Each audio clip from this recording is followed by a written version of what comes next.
Chapter 2021, Violently Beating the Imperial Prince. Divine light recklessly swallowed everything and all sound disappeared. Within the surrounding space there was only a brilliant sphere of light that spread outwards at an inconceivable speed. It was like a rapidly inflating sun that possessed an incomparably terrifying might. Wherever it went, large tracts of space would be destroyed, causing horrific space storms to sweep outwards. Bang! The sphere of light radiated out for 1 trillion miles. In the deep darkness of space, this was a brilliant glow that shined with a dazzling beauty. Large sections of the nebula shattered to pieces. The center of the explosion caved in, forming a giant energy hollow. The heavenly palace that the saints had established in the Blood Cloud Galaxy, their spirit ships, their massive space fortresses, all of it was swallowed up by the divine light and blown away like flies in a storm, completely shattering to pieces. Then, they disintegrated layer after layer until all that was left behind was dust that floated in space. As for the saint martial artists, they had instantly died in the explosion. It was impossible for anyone below the Empyrean level to survive. The blinding divine light continued for over a dozen breaths of time before slowly fading away. When it was over, the entire starry space had been emptied out. Everything within 1,000,000 miles had been cleanly swept away. The saint race's heavenly palace, their spirit ships, their fortresses, all of it vanished without a single trace left. It could be said that the saint's base within Blood Cloud Galaxy had been utterly eradicated. Coup! Hyson held his chest, limping as he stepped through space. He had suffered tremendous wounds from the energy fluctuations and numerous bones had been fractured through his body. His organs had been damaged in countless places and a bloody wound was exposed on his chest. That explosion had done astonishing damage to him. Yet, he still couldn't respond to what had just occurred. As for Darkmoon, she had been sent flying away from Hyson's shoulder during that explosion. Luckily, her figure was small and petite and the area she needed to protect was much smaller than Hyson, thus her wounds were also slightly less. Her face was blushed with a strange red color. She had clearly needed to use the power of her blood vitality to resist that explosion just now and the consumption had been incredible. Just what is this? Darkmoon looked at Fairy Blue Lotus. Blood flowed out from the corners of Fairy Blue Lotus's lips. She had completely lost her calm and her armor and long dress had been left in tatters. Even her hair bun had been scattered, making her look extremely distressed. Looking at the scene before her, the normally calm Fairy Blue Lotus lost all color from her face. She just didn't know what problem had occurred just now. Why would this happen? Fairy Blue Lotus muttered to herself. At this time, the Legion of Famine still stood in front of her. The Legion of Famine's 60,000 members had been the source of the explosion. Since they were located in the center of the array formation, it had been equal to standing in the eye of the storm, making it so that they didn't suffer any impact of the attack at all. This was also reasonable. Otherwise, the Legion of Famine's attacks would have been no different from kamikaze strikes. But at this time, Fairy Blue Lotus also saw that most of the Legion of Famine had completed their body metamorphosis. They had stimulated their famine bloodline and had used the strength of this transformation to strike out. This was the same as 180 of the weakest Empyreans, over 2,000 great world kings, and numerous peak holy lords joining together in a devastating attack. If it weren't for the fact that this attack had indiscriminately surged outwards and didn't target anyone in particular, so that she didn't come under much impact, then this attack would have turned her to dust. For this attack they actually underwent body metamorphosis. Fairy Blue Lotus hadn't issued orders to undergo body metamorphosis at all. Her original plan was to send out a probing strike to see what cards this opponent had in their hands before she considered having the Legion of Famine do so. But now, as Fairy Blue Lotus expected, this mysterious person truly did have a card in their hands, and this card caused all the courage she had to crack apart. Fairy Blue Lotus looked at Lin Ming. As their eyes met, she felt as if she had fallen into an icy lake. He can take over control of the Legion of Famine. Fairy Blue Lotus's few words left Hyson and Darkmoon dripping with a cold sweat. Take over control of the Legion of Famine? How was that even possible? The Legion of Famine was a force that was under the direct control of the Good Fortune Saint Sovereign. Besides the Good Fortune Saint Sovereign, there should be no one capable of erasing their will and directly commanding them. For instance, although Fairy Blue Lotus could order around the Legion of Famine, this was all because the Good Fortune Saint Sovereign had granted her certain military authorities. Fairy Blue Lotus commanding the Legion of Famine was no different from a mortal general commanding soldiers. Each one would have their own thoughts in the battlefield, and there might even be some soldiers that didn't listen to orders in war and tried to escape or even betray their people. But now, the Legion of Famine that was controlled by this mysterious person was clearly not in such a situation.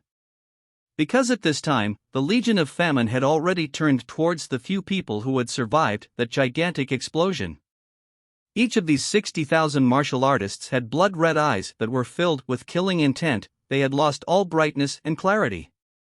Without a doubt, the Legion of Famine had been thoroughly controlled by this person and had lost their will. They were now nothing but puppets. If this mysterious person wanted them all to commit suicide, then they wouldn't even blink in doing so.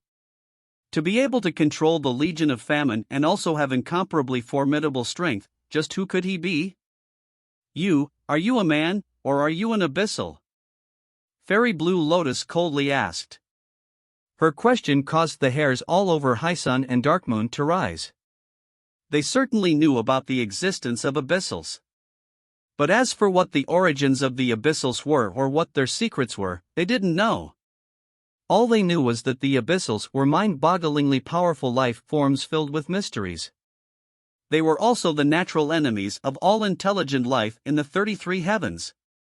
This knowledge left them shivering with fear.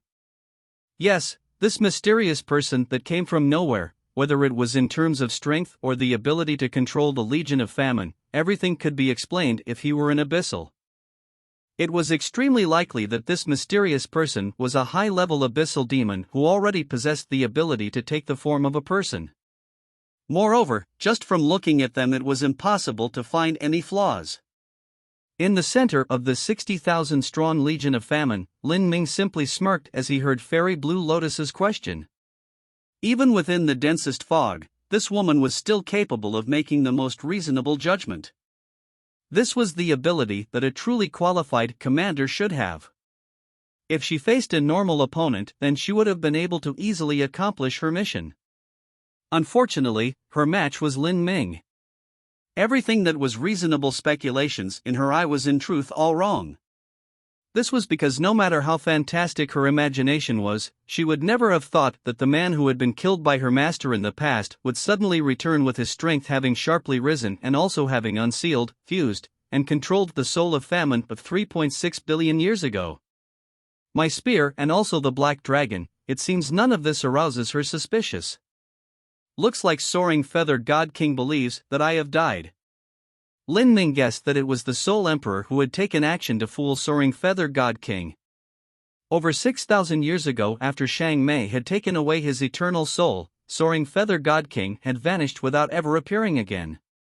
The most likely scenario was that the Soul Emperor had used his soul force and mental strength that far surpassed any other powerhouse to create illusions that faked his death. He had used unimaginable tricks of the world of consciousness to accomplish this and fool Soaring Feather God King into thinking he had died. This was because the Soul Emperor also didn't want him to be found by the Soaring Feather God King. If so, then Soaring Feather God King would see that his eternal soul had been seized and all his strength had been wasted away as a result. If this occurred, then that would arouse the suspicions of the Good Fortune Saint Sovereign. In the dark game of shadow chess that the Soul Emperor was playing, no one knew what his grand plan was. Not even Lin Ming could find any clues about it. As all these thoughts flashed through Lin Ming's mind, he suddenly sneered. With a slight movement his figure vanished.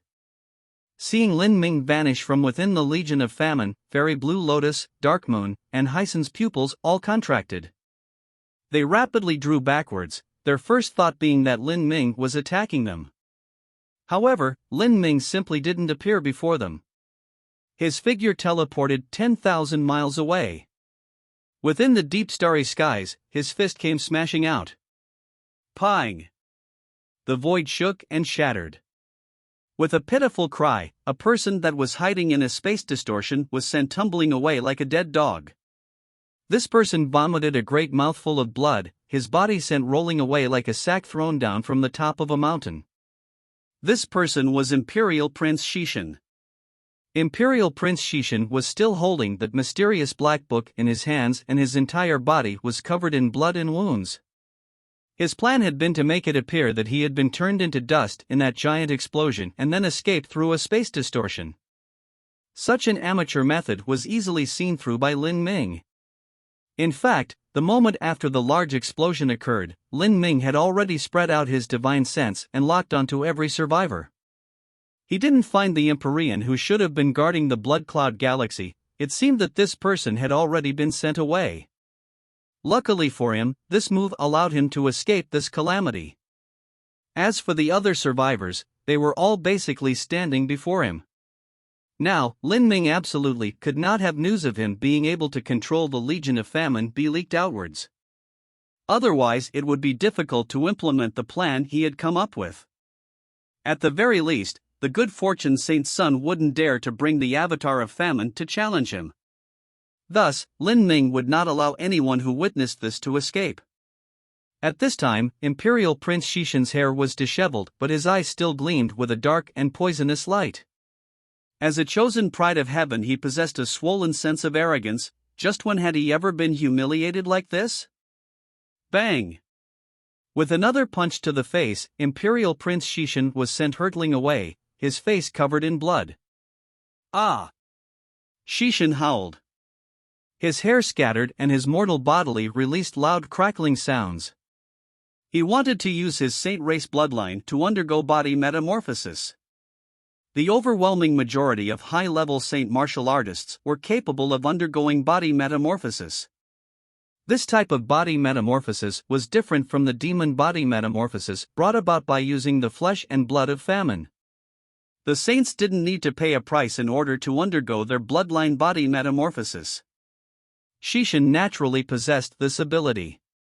You still think you can finish your body metamorphosis? Lin Ming coldly sneered and punched at Shishin's chest. This fist contained a dark and potent energy. As he struck Shishin, this energy permeated through his organs and meridians. Gotcha! With Shishin's body as the center, all surrounding space caved in. Shishin started bleeding from his head, and all the strength he was gathering for his body metamorphosis was scattered. Seeing this, the other three Saint Generals all paled. Shishin was one of the most brilliant geniuses amongst the younger generation of the Saints. Although he was considered the weakest of the 5 Saint Generals because of his age, he wasn't much weaker. Now, beneath Lin Ming's hands, he was being played around with like putty, being pinched like dough. The disparity was just too great. Chapter 2022, Blue Lotus's Counterattack. Bang! With another punch, the power of divinity and demons within Lin Ming's body rumbled into Shishin through his fist. This power locked onto Shishin's blood vitality, making it so that he lost nearly all his fighting strength. Lin Ming didn't plan on killing Shishin. He still had uses for him, and this would also be the beginning of his miserable fate. As Fairy Blue Lotus, High Sun, and Dark Moon watched this occur, it seemed as if they weren't witnessing a battle between Empyrean-level powerhouses. Normally, battles between Empyreans should rend the heavens and sunder the earth, their attacks capable of destroying planets. The scenes of battle should be far-reaching and incredible. But now, the battle between Lin Ming and Imperial Prince Shishin was nothing but a flurry of fists. Lin Ming was completely beating up Shishin, just like a martial artist beating up a mortal on the city streets. The only difference was that every time Lin Ming attacked Shishin, the shockwaves of his punches were able to shatter the surrounding void. This reminded everyone just how terrifying the strength contained in every strike was. As Fairy Blue Lotus saw this, she became increasingly sure that Lin Ming was an abyssal demon. Otherwise, with Shishin's variation bloodline and mortal body intensity that belonged to the Saint race, how could he possibly be beaten up to such a dilapidated state? And what scared Fairy Blue Lotus the most was that after another period of time, such a flurry of punches would fall onto her next. What do we do? Dark Moon rapidly asked. She didn't want to fall into the hands of this abyssal. Since this youth could control the Legion of Famine, then he might also come from the same lineage as Famine. As she thought of Famine's tentacles, she felt a shiver creep up her spine. If this youth, that was the incarnation of an abyssal, were to tie her up with those tentacles, then she would be eaten without even her bones remaining. Let's bet everything against him. Since we're going to die, then I'd rather die with honor. Hi-Sun grit out as he looked towards Fairy Blue Lotus. Though he was a crude and simple person, he wouldn't recklessly flush onto the battlefield without a care for his life. Rather, he would follow Fairy Blue Lotus's lead, because in these past years her performance on the battlefield had won his admiration. At this time, Fairy Blue Lotus, Hi-Sun, and Dark Moon all felt that this was a nearly hopeless situation. Not only did this opponent possess strength far surpassing their own, but he even controlled the 60,000-strong Legion of Famine. How could they possibly win in such a situation? Although Hi-Sun looked at Fairy Blue Lotus, he actually didn't expect her to have any methods to survive this situation. Fairy Blue Lotus had slowly restored her previous calm demeanor. She quietly traced her spatial ring and said with a sound transmission, "We have a chance." There is a chance? Hi-Sun's eyes lit up. The Legion of Famine is fierce, but the individual strength of the members is relatively poor. In order to display their greatest striking power, they have to arrange themselves in a great array. To start such an array requires several breaths of time, or even a dozen some breaths of time at the very least. In other words, we have to sneak attack him and compress all our combat strength into 10 breaths of time, or better yet 5 breaths of time. He is too strong. There is no way for us to kill him, but there is a chance that in this 5 breaths of time we can cause damage to his spiritual sea. As long as we can make him lose his mind for a short period of time and separate the Legion of Famine from his control, then I can use the Legion of Famine to kill him instead. In order to do this, everything must be perfect, and we even need luck on our side. But in truth, our actual chances might not even be equal to 10%. Fairy Blue Lotus revealed her plan, causing Hi-Sun's heart to heat up. Even 10% is more than enough. Hi-Sun said, fighting intent boiling over in his tone. Good. Then you only need to attack with everything you have. I will manage the rest. Everyone attack together. Fairy Blue Lotus issued an order. The 3 people assumed a triangle formation and hurtled towards Lin Ming. Whether it was Hi-Sun, Dark Moon, or Fairy Blue Lotus, everyone was attacking with everything they had. Hi-Sun exploded with a roar as he burnt his blood essence without hesitation. Within the Saint race, Hi-Sun possessed the Sovereign Sun bloodline. Once he combusted his blood essence, his strength would double. At this time, his body lit up with flame totems. He emitted scorching flames as hot as the sun, appearing as a blazing war god of fire. As for Dark Moon, she took out a pair of crescent moon sickles. As she waved her sickles, she formed an icy cold lunar edge. Space quietly separated, forming broken space in the form of crescent moons that cut towards Lin Ming's neck.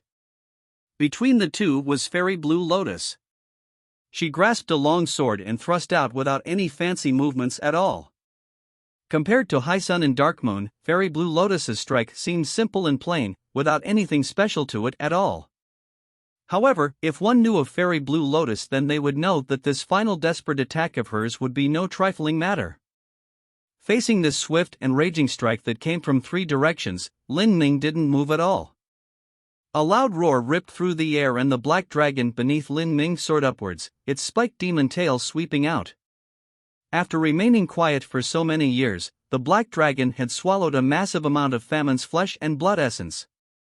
Now that it erupted with this strength, even a planet would be shattered. Bang! Hi-Sun, burning with sun-like flames, brutally collided with the black dragon's tail. He emitted an earth-shaking roar. His blood began to boil over like lava and his blood vessels twisted like worms, rupturing because they were unable to withstand the burden.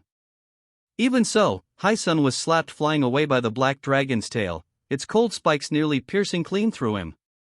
At this time, Darkmoon's twin crescent moons also slashed towards the black dragon's eyes. Although the black dragon possessed an incredibly potent mortal body, its eyes were still a weakness. As it was forced to defend, the black dragon's offensive slowed down and it used its two giant claws to crush apart the crescent moons. Like this, of the attacks from three Saint Generals, Hysun and Darkmoon were both blocked by the black dragon. And now the only one to reach Lin Ming was Fairy Blue Lotus. Fairy Blue Lotus against Lin Ming. Without a doubt, this was a matchup that had completely disproportionate levels of strength. Lin Ming grasped the black dragon spear and thrust outwards. This strike contained the momentum of the heavens and earth.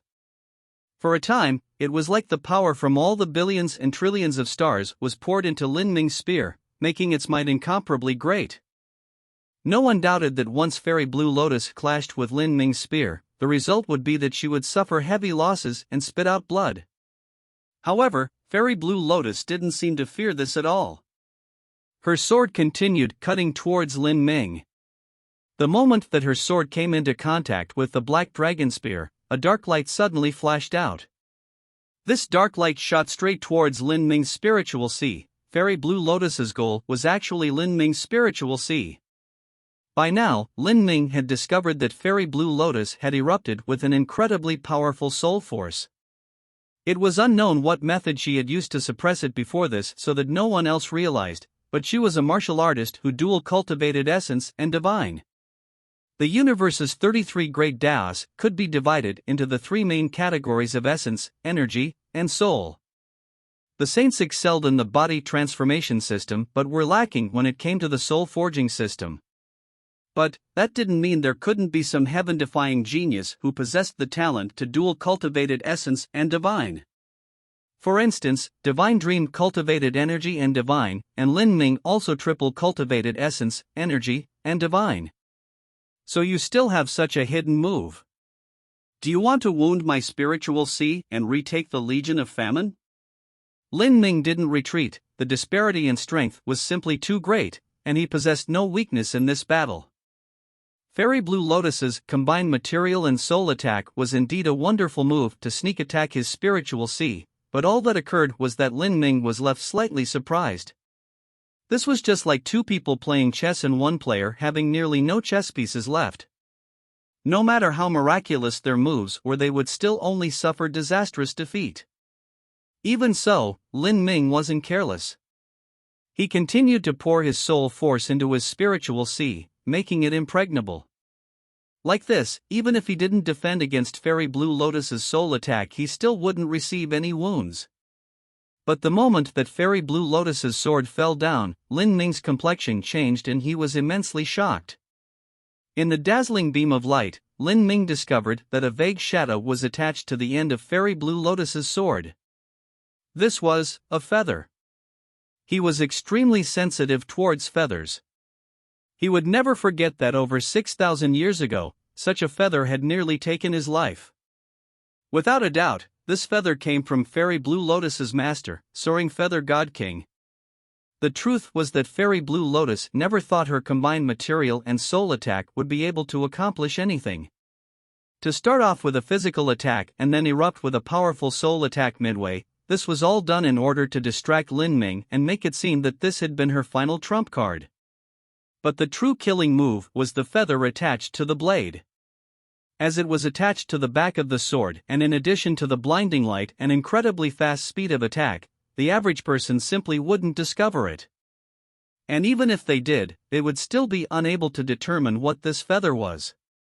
From the beginning of the strike, to the change in move, then to the final killing strike.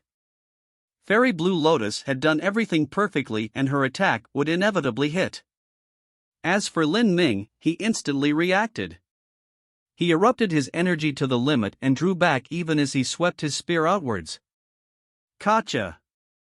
Fairy Blue Lotus's long sword was sent flying away. With a cough, her palm cracked open and blood flowed out. In that moment she felt a wild and brutal energy break into her body. Her complexion turned dark red as blood energy swelled up within her. Lin Ming's strike wasn't mainly aimed at Fairy Blue Lotus, but the energy flows contained within the Black Dragon Spear still wounded her. Shock flashed over Fairy Blue Lotus's expression. Although she knew that Lin Ming would be difficult to deal with, she didn't think it would be difficult to such a degree. He had instantly discovered the feather. Still, this feather had now flown in front of Lin Ming. Though it seemed slow and humble, it contained a thick killing intent. And this killing intent had locked onto Lin Ming. The feather fluttered downwards. From appearances, this feather was no different from any other feather. But as it reached within 3 feet of Lin Ming, it suddenly transformed into the phantom of a woman. This woman was Soaring Feather God King. Chapter 2023, God King Phantom. After more than 6,000 years passed, Lin Ming once again encountered the person who had hunted him down in the past. At this time, the Soaring Feather God King in front of Lin Ming wore a layer of light gauzy clothes, a veil over her face. As she raised her hands and stepped upon the air, she seemed like a celestial maiden riding upon the surging waves. Amongst the Saint race's 3 true divinities, she was the most low-key and mysterious one. No matter which true divinity it was, they were all characters that stood high in the clouds above the highest heavens, overlooking the common world. Not to mention the giant disparity that existed between true divinities and Empyreans, just the talent of a true divinity belonged to the class of unrivaled geniuses in the 33 heavens. At the very least, they would be at the level of Emperor Sakya. With such a talent combined with the superiority of cultivation, this made it so that there were no Empyreans capable of fighting a true divinity. In their hands, a grain of sand could shatter the vault of heaven and a single feather could sunder the galaxy. And now, such a feather was floating before Lin Ming, and it had also transformed into the phantom of Soaring Feather God King. Soaring Feather's incarnation? Lin Ming's pupils shrank. This was an incarnation left behind by a true divinity. Moreover, Fairy Blue Lotus was a lower Empyrean.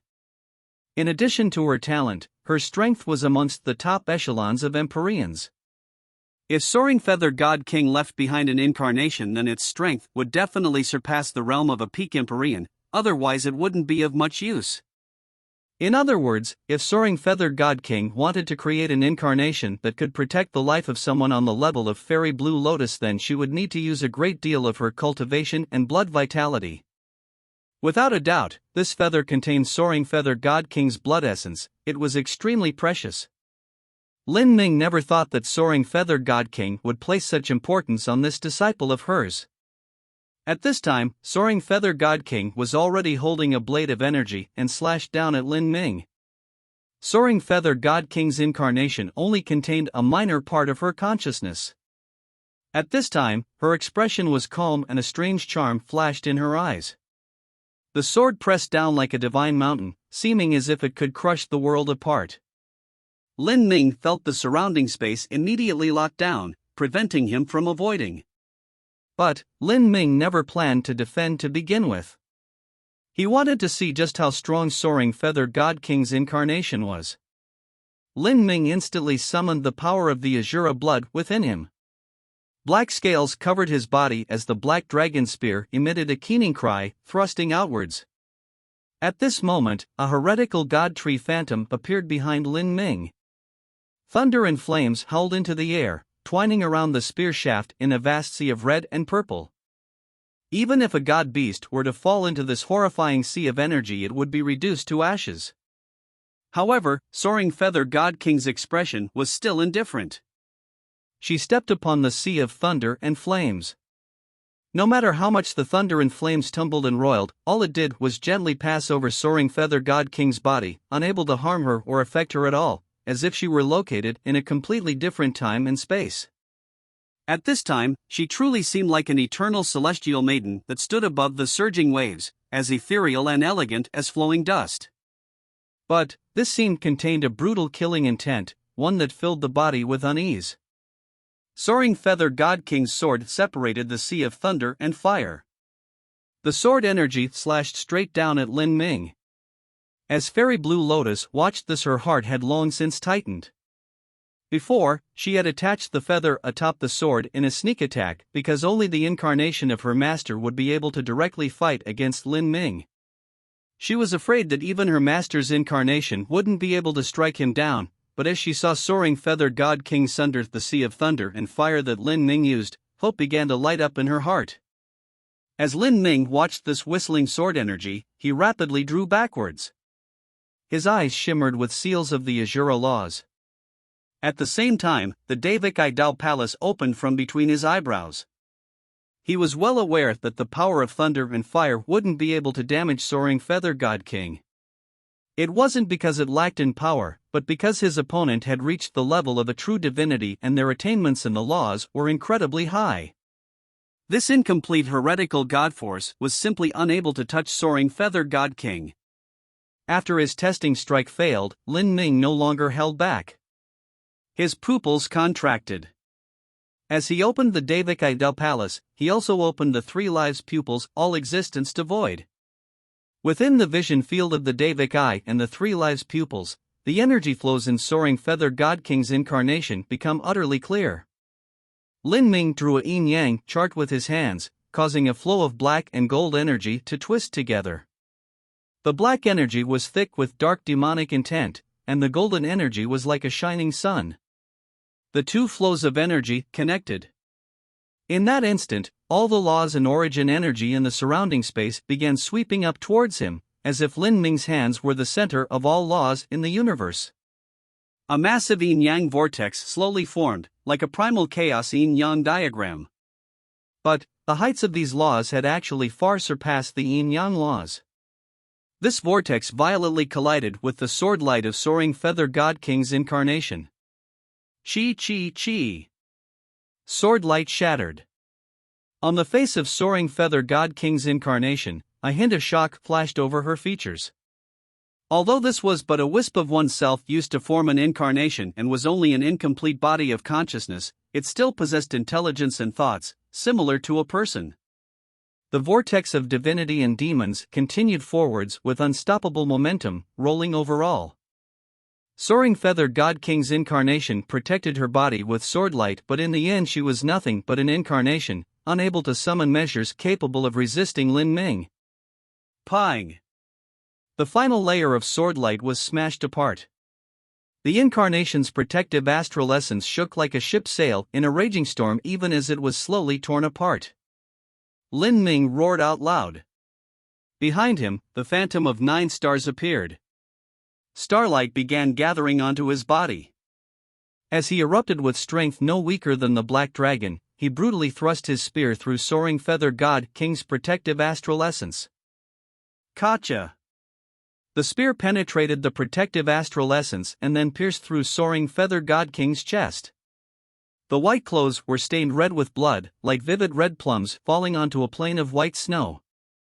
Soaring feather God King's lips overflowed with blood and the sword in her hand had long since fallen away, turning into energy light before vanishing into nothing. Soaring feather God King gripped the shaft of the Black Dragon spear with her hands, her ghostly blue eyes looking at Lin Ming with disbelief. At this time, she was only a mere foot away from Lin Ming. Her eyes began to slowly lose their brilliance. As she gazed upon Lin Ming's face that seemed carved by a saber, his eyebrows that were as sharp as swords, and his deep and profound eyes, confusion appeared on her face. This youth seemed familiar, but in the end he was only a stranger. Pang! Soaring feather God King's body exploded into countless motes of light. These motes of light were like 20 million fireflies that flew off into the void, all of them vanishing from the world. And from the center of these motes of light, a feather floated down. Lin Ming reached out and took this feather in his hand. The strange feather was only half a foot long, as if it were the plume of a white crane. It shined with a crystalline light, and the feather was stained with a beautiful line of red blood. Although soaring feather God King's incarnation was destroyed by Lin Ming, he could still feel a powerful strength contained within it. It continued to shine with a rainbow of lights, as if it wanted to jump out from his grip. Lin Ming exerted his strength and formed numerous seals that bound the feather in layers of barriers until it could no longer move. After finishing this, Lin Ming looked up at Fairy Blue Lotus, a smile on his face. Chapter 2024, Suppressing the Chosen Prides of Heaven. By this time, Fairy Blue Lotus's face had turned paper white. Her talent was extraordinary. Since her childhood she had been the direct disciple of Soaring Feather God King. For the last several thousands of years, she was someone that existed at the center of all environments. Never in her life had she been so ruthlessly suppressed by someone as she was today. No matter how much she racked her mind, no matter what hidden card she used, she wasn't even able to cause a single injury to her opponent. "You still want to fight?" Lin Ming calmly asked. Fairy Blue Lotus bit her lips. But, before she could think of how to deal with this situation, Lin Ming suddenly erupted with killing intent, instantly becoming the manifestation of some wild and savage animal as he rushed straight in front of her. His face was vicious as his fist came smashing down. Pang! This fist solidly crashed into Fairy Blue Lotus's stomach. Her protective astral essence burst apart and her body curved like a dried-up shrimp. In that instant, blood vessels covered her eyes as if they were nearly going to pop out of her head. She could feel Lin Ming's wild and ferocious strength recklessly galloping through her body, attacking her meridians. This severe pain caused her to shake, nearly fainting in response. After this punch, Lin Ming lifted his arm and brought his elbow pounding down onto her back. Gotcha! Fairy Blue Lotus spat out a mouthful of blood. She heard her spine nearly crack in half. More of that wild energy broke into her body, causing her organs to explode all over and her condensed blood vitality to scatter. Lin Ming was ruthless in his actions. This woman was simply far too dangerous a person and had repeatedly placed him in dangerous situations. If he didn't have cards in his hands that no one could imagine, then he might have already been killed by her strategies. Facing such an opponent, Lin Ming would show no mercy at all. Whether this person chose to surrender on her own initiative or not, Lin Ming would still brutally beat her up so that she lost all ability to revolt. Of course, just as with Imperial Prince Xishan, Lin Ming kept Fairy Blue Lotus alive because she had her uses. Just from the fact that Soaring Feather God King took care of her disciple to such a degree made it so that he wouldn't kill her. This was because besides enraging Soaring Feather God King and causing her to seek vengeance, there wasn't any advantage to killing Fairy Blue Lotus. By now, Lin Ming had already guessed that Soaring Feather God King actually had no plans of wildly attacking humanity. Otherwise Empyrean Divine Dream, who had to face two opponents alone, likely wouldn't have been able to continue resisting as long as she had. To anger Soaring Feather God King would cause unknown consequences. In the current situation, humanity already stood upon a stormy ledge. Lin Ming didn't want to make this war even worse for humanity. After attending to Fairy Blue Lotus, then came High Sun and Dark Moon. High Sun and Dark Moon both had incredibly ugly complexions. In High Sun's eyes, Fairy Blue Lotus was a nearly omnipotent figure, but even such a figure had been savagely beaten up by this mysterious person. At the very least, Fairy Blue Lotus resembled a weak woman. As High Sun looked at his own bulging figure, his face nearly turned green with regret. Without a doubt his fate would only be more miserable. And at this time, Lin Ming had already wordlessly rushed towards High Sun and Dark Moon. For these four saint generals, this was absolutely the most unforgettable day of their lives. First, the trap they laid down with such effort had been resolved and used against them. Then they had been brutally beaten up by this mysterious person. Finally, they were even caged and tossed into some dark space, the mysterious person's inner world. Fairy Blue Lotus never thought that an abyssal would also possess their own world. But by now, she wasn't of the mind to study these things. Today was her complete failure. She had dragged so many people into setting up this trap, but in the end she had been the one caught. Thinking about it, it truly was laughable. Although this mysterious person hadn't killed her just yet, Fairy Blue Lotus didn't think she was lucky at all. Perhaps their fates might be even worse than death. Fairy Blue Lotus, High Sun, and Dark Moon glanced at each other within Lin Ming's inner world, despair rising in their hearts. Although their strengths couldn't be considered to be at the highest levels of the 33 heavens, they were still somewhere near the top. But in front of this mysterious person, they were as useless as babies. When Lin Ming had finished suppressing Fairy Blue Lotus, High Sun, and Dark Moon, he turned towards Xishan, planning to suppress him also. But at this time, Lin Ming discovered that in the mangled Xishan's right hand, the mysterious black book that he held was beginning to undergo changes. The eye on its cover started to emit a blood-red light. Lin Ming's eyes sharpened. He had already noticed this black book. The shape of the black book caused him to think of the Holy Scripture's Book of Death, but after investigating it he discovered that this wasn't the Holy Scripture but a mysterious book of unknown origin. For a time he was unable to distinguish what secrets this mysterious book held. Lin Ming planned to capture Xishan and then study this ancient book. He didn't think that the black book would present such changes all of a sudden. The blood-red light it emitted became stronger and stronger, and the eye also became increasingly bright. The blood-red light turned into faint layers of bloody fog that covered Imperial Prince Xishan.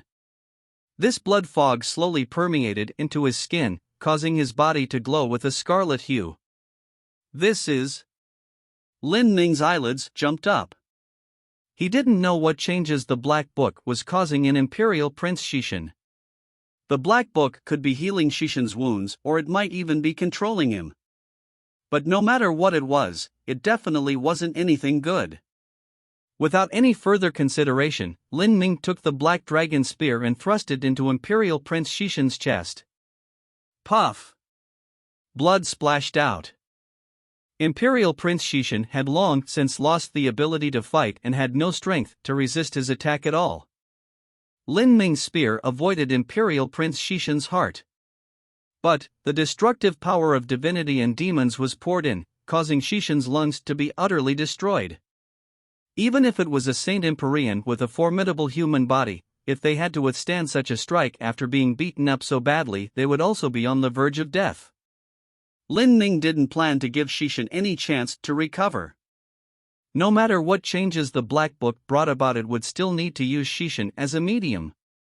As long as he sufficiently damaged Xishan, the book wouldn't be able to do anything at all. After Lin Ming's strike, the blood fog continued to seep into Imperial Prince Xishan's body, causing his wounds to rapidly recover.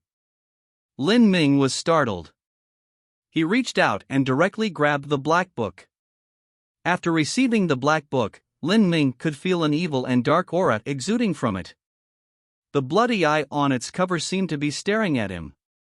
Then, Lin Ming also saw the earthworm-like writings on the Black Book's surface. He was surprised to see this writing. Lin Ming could boast to understand many ancient writing systems. This was because he had gone into many mystic realms, read through many ancient texts, and had also read through and absorbed the memories of many people. But he had never seen such writings before.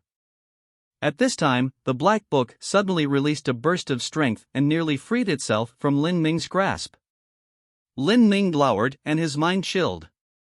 The power of divinity and demons surged within him. One hand started to shine with divine light and the other hand glowed with demonic energies as he used a bit of effort to seal away the Black Book. But at this time, a great deal of blood-red mist had already submerged into Imperial Prince Xishan's body. As this blood-red mist caused Xishan's body to regenerate, it also caused his aura to take on strange characteristics. At this time, Lin Ming's complexion became much more earnest. It seemed that even the power of divinity and demons wasn't enough to thoroughly seal away this Black Book. Lin Ming frowned. He turned his hands and the magic cube space opened. The Black Book was placed into the magic cube space. The magic cube was a cosmic divine tool of the highest order. Its space was also separate from the world. Without his own thoughts, there was nothing that could pass through this space. As the Black Book was thrown into the magic cube space, the bloody mist that entered Xishan's body was also isolated. Even so, Lin Ming didn't remain careless against this bizarre Black Book. He used his mental strength to contact the ancient Elysium seal that was within the magic cube space, and then arranged for a sealing method. Although he considered himself proficient in sealing, he absolutely wasn't any better than the ancient Elysium seal. As Lin Ming's thoughts spread into the magic cube, there was a loud whirling sound.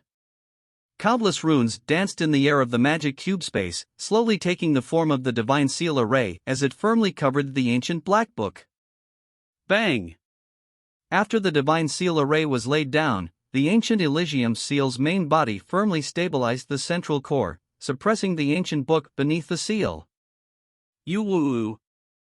The moment the ancient book was suppressed, the blood-red eye started to wildly struggle and emit an ear-piercing cry. To think that a book would actually cry out, the ancient Elysium seal artifact spirit felt this was incredibly strange. What book is this? The ancient Elysium seal artifact spirit asked.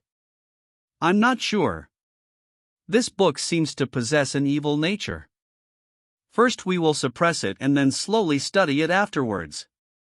Lin Ming could sense that this ancient book was abnormal. But even with this ancient book, Imperial Prince Xishan was far from being Lin Ming's match. This was because Xishan had yet to break into the Empyrean realm, and his cultivation was even slightly lower than Lin Ming's. With the disparity of absolute strength placed in front of him, not even the evil ancient book was able to make up for this difference. After suppressing the ancient book, Lin Ming punched Xishan once more, completely blasting open the wounds that the ancient book's blood fog had just healed.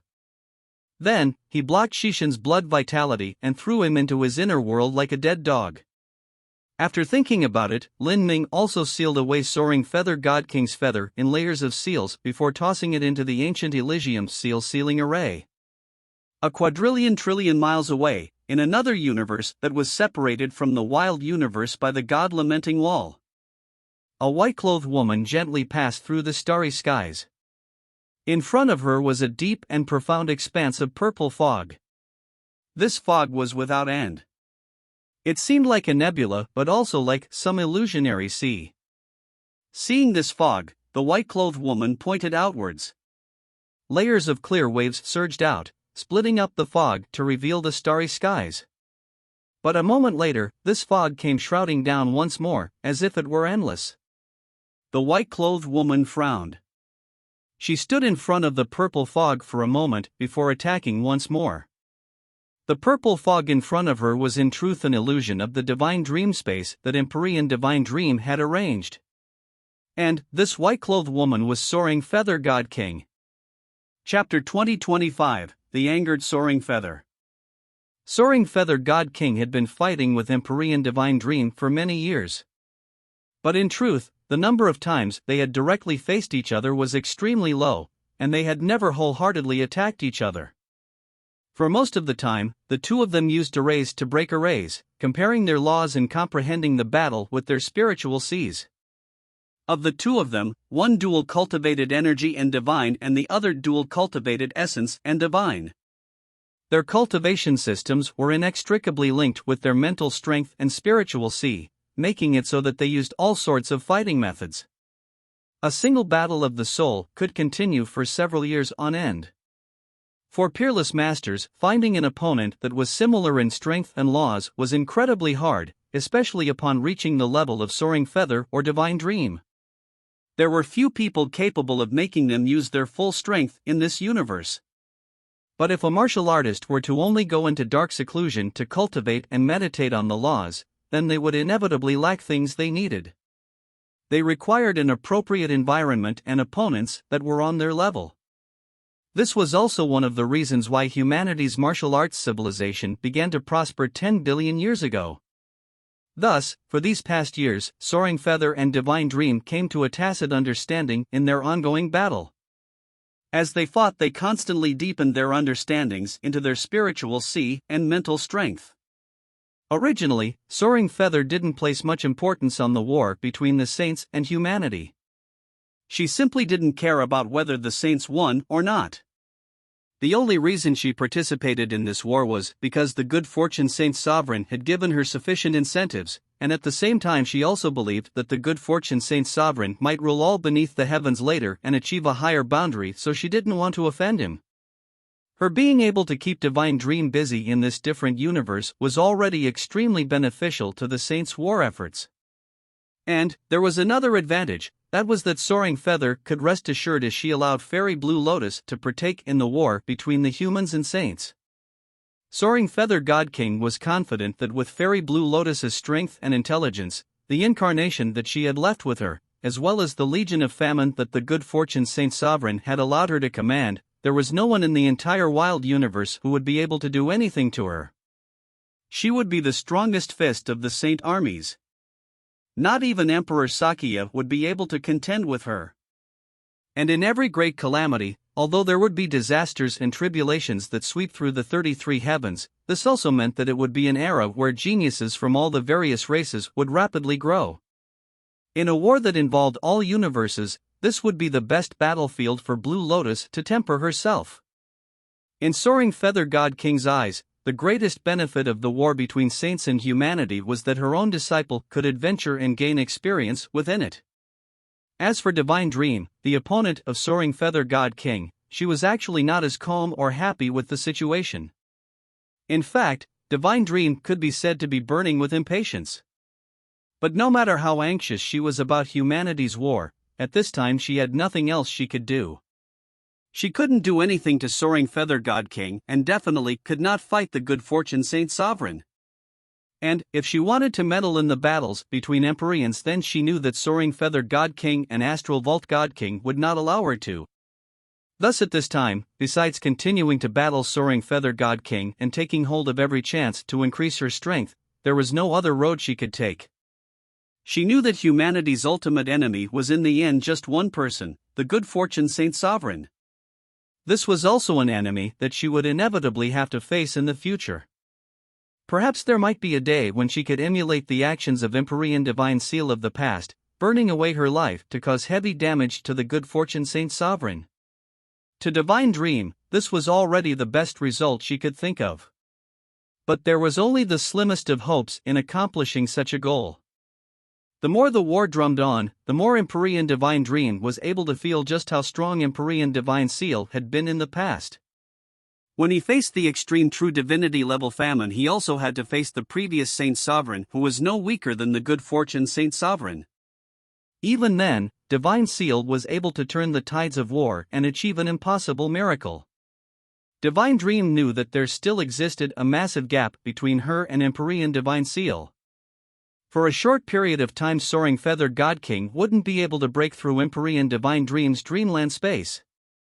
Soaring Feather God King fell into contemplation. In truth, Empyrean Divine Dream didn't place much soul force into this array formation, and it was poor in intensity.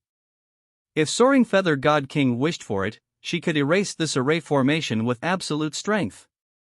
But she didn't do so.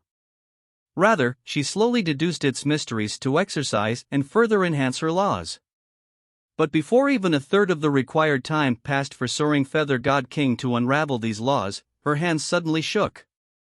She looked up, shock and disbelief flashing in her eyes. Just now, she felt that the incarnation she had prepared for Fairy Blue Lotus had been shattered by someone else. Soaring Feather God King had condensed a wisp of her life's blood essence into her incarnation. Amongst Empyreans, her incarnation was nearly invincible.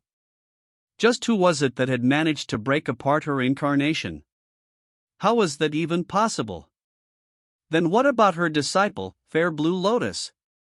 In Soaring Feather God King's eyes, Fairy Blue Lotus, who should not have encountered any truly perilous situations, must have suffered some disastrous defeat.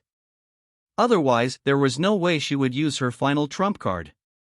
In order to ensure the integrity of Fairy Blue Lotus's divine soul so that she would be able to break through boundaries more perfectly in the future, Soaring Feather God King didn't have Fairy Blue Lotus leave behind a wisp of her soul in a Life Soul Jade slip. So, she didn't know what had happened to her. Thinking of this, Soaring Feather God King's eyes that were filled with disbelief began to turn icy cold. She reached out with her sense, wanting to perceive her feather that had been suppressed. But what surprised her was that although she could sense that her feather still existed, it seemed to be sealed away in some mysterious space. The laws of this mysterious space blocked out everything, making it so that she couldn't lock onto her feather's position. Moreover, she could clearly feel that the blood essence she attached to this feather was being slowly refined by someone else. This caused a thick killing intent to burst out from her eyes. This was her source blood vitality from after she had broken into the true divinity realm. If she were to lose it, then it would be a tremendous attack upon her cultivation. Who could it be? Soaring Feather God King grit her teeth, all sorts of thoughts rapidly racing through her mind. She first thought of Emperor Sakya. Amongst the humans, the only one capable of breaking apart her incarnation was Divine Dream. Since Divine Dream was being delayed here, then that meant her incarnation was invincible amongst humanity. Unless Emperor Sakya were to make another breakthrough. But as she thought of Emperor Sakya's age, Soaring Feather God King didn't think that this was possible. Emperor Sakya was just too young. According to his current battle strength and talent, it was completely unreasonable for him to suddenly break into the true divinity realm. But no matter who it was, Soaring Feather God King would not forgive this person. If they harmed Fairy Blue Lotus, then Soaring Feather God King would chase them to the ends of the world. Pang! Soaring Feather God King's palm thrust out with strength. The Dreamland Array formation that Empyrean Divine Dream laid down suddenly burst apart, turning into countless motes of light. At this time, Soaring Feather God King didn't have any thoughts of slowly unraveling this array formation, but instead shattered it with absolute strength. Soaring Feather God King was anxious to return. She stepped on the void, wanting to instantly leave the star territory. But at this time, force fields began to twist around her, causing the space laws to change so that she couldn't use the Great Void Shift. In the next moment, purple fog gathered together once more, surrounding Soaring Feather God King and locking her in. The difference now was that this purple fog was no longer a superficial comparison of laws, rather, a truly terrifying amount of power was poured into it. This was the Divine Dream Space. Shwa! The Divine Dream Space gently quivered. Not too far away from Soaring Feather God King, a blue-clothed woman seemed to lift apart a curtain of stars, stepping through the surging space to appear in front of Soaring Feather God King. This woman was similar to Soaring Feather God King in temperament and was similarly a goddess of her generation. She sat upon the throne in the highest heavens, overlooking the mortals below. Divine Dream! Soaring Feather God King's eyes blazed with anger. You want to block my way? Empyrean Divine Dream faintly smiled. Just now, I felt that there were tremendous fluctuations in your mood within the Divine Dream Space, and you even broke apart my force field with absolute strength. Naturally, I had to come take a look. It seems as if you have some urgent matters to attend to? Empyrean Divine Dream's clothes fluttered around her. Her tone was not slow or hurried, like a warm spring through winter, beautiful to the ears. But as these words fell into Soaring Feather God King's ears, they were actually grating to hear. Get out of my way! Soaring Feather God King coldly said. I'm afraid that isn't going to happen. Empyrean Divine Dream gently raised her right hand, a flower petal slowly revolving around her fingertips. She faintly guessed that it was something related to battles between the juniors that had startled Soaring Feather God King so. And if it was bad news to Soaring Feather God King, then it was definitely good news to her. In any case, she couldn't easily allow her to withdraw. The rivers run 30 years east and then 30 years west. Since you held me back here before so that I couldn't return to the wild universe, it's my turn to repay the favor. Soaring Feather God King flung out her sleeves, her face an icy mask. Do you think that with Astral Vault God King also coming, you will still be able to hold me here? To have you stay for a moment is another moment one. Divine Dream's voice was indifferent as she slowly pulled out a sword. The faint and ethereal starry skies were limitless and without end. Floating within these starry skies was a continent, and this continent was covered with spirit springs and wonderful treasures of heaven and earth. This was a land contained within Lin Ming's universe. At this time, 4 of the Saint Generals, High Sun, Dark Moon, Blue Lotus, and Shishin, had all been thrown onto this continent after having their blood energy completely locked away. Their bodies were bound with law curse seals, even moving the tiniest fraction was difficult. Motherfucker, this hurts. High Sun struggled to twist his neck, causing his bones to emit loud crackling sounds. "This damned demon, I have no idea what he plans to do with us." Hi-Sun cursed. Considering things, he was in a relatively good situation. At the very least he was able to stand. The most pitiful one was Shishin. All of Shishin's bones had been broken and he was lying on the ground like a puddle of meat, only able to emit weak groans. At this time, Fairy Blue Lotus was carefully observing Lin Ming's inner world. As she investigated the world around her, she began to discover the differences here. "This world seems like it doesn't have any difference from the outside universe. Could we really be in an inner world?" Fairy Blue Lotus muttered, unsure of herself. Could this be the inner world of an abyssal demon? The laws, matter, and origin energy here were so real. Before Hi-Sun and Darkmoon could respond, space began to distort in front of them. A black-clothed Lin Ming appeared, his spear in hand. As Lin Ming arrived on this continent, he firmly stood 100 feet away from the four. Chapter 2026, The Wonderful Use of Captives. Seeing the dark star Lin Ming, the four Saint Generals felt their hearts tighten. "What do you plan on doing to us?" Fairy Blue Lotus asked. After reaching such a cliff, she couldn't imagine any way to escape. Now the only way she could live was if she used this mysterious person's greed against him. Since he had caged them here, he inevitably must be plotting some scheme, otherwise he would have long since killed them.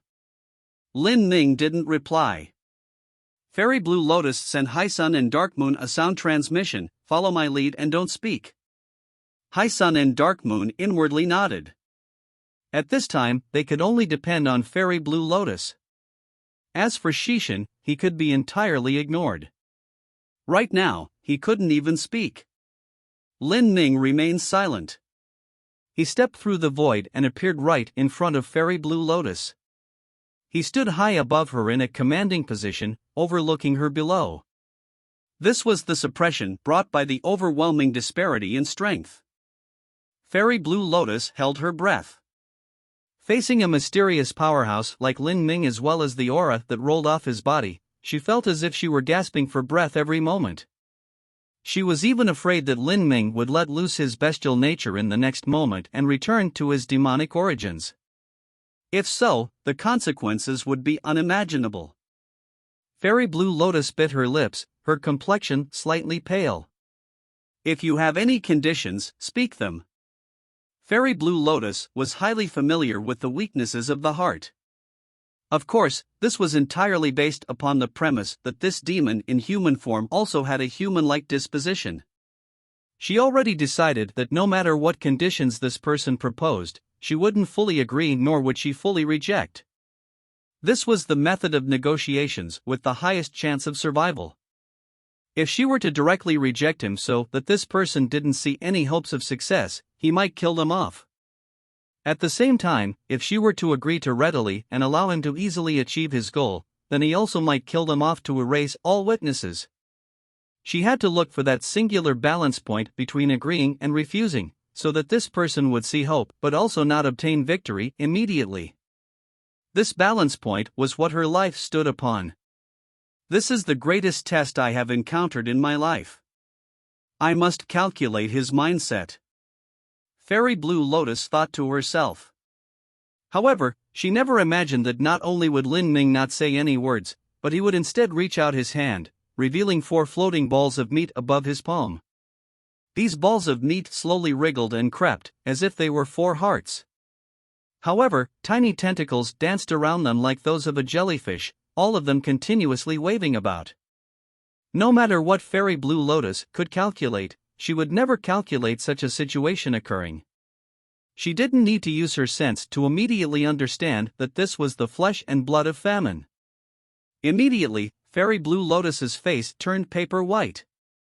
She didn't need to be a genius to understand just what this person was planning to do. He wanted to implant the flesh and blood of famine within their bodies.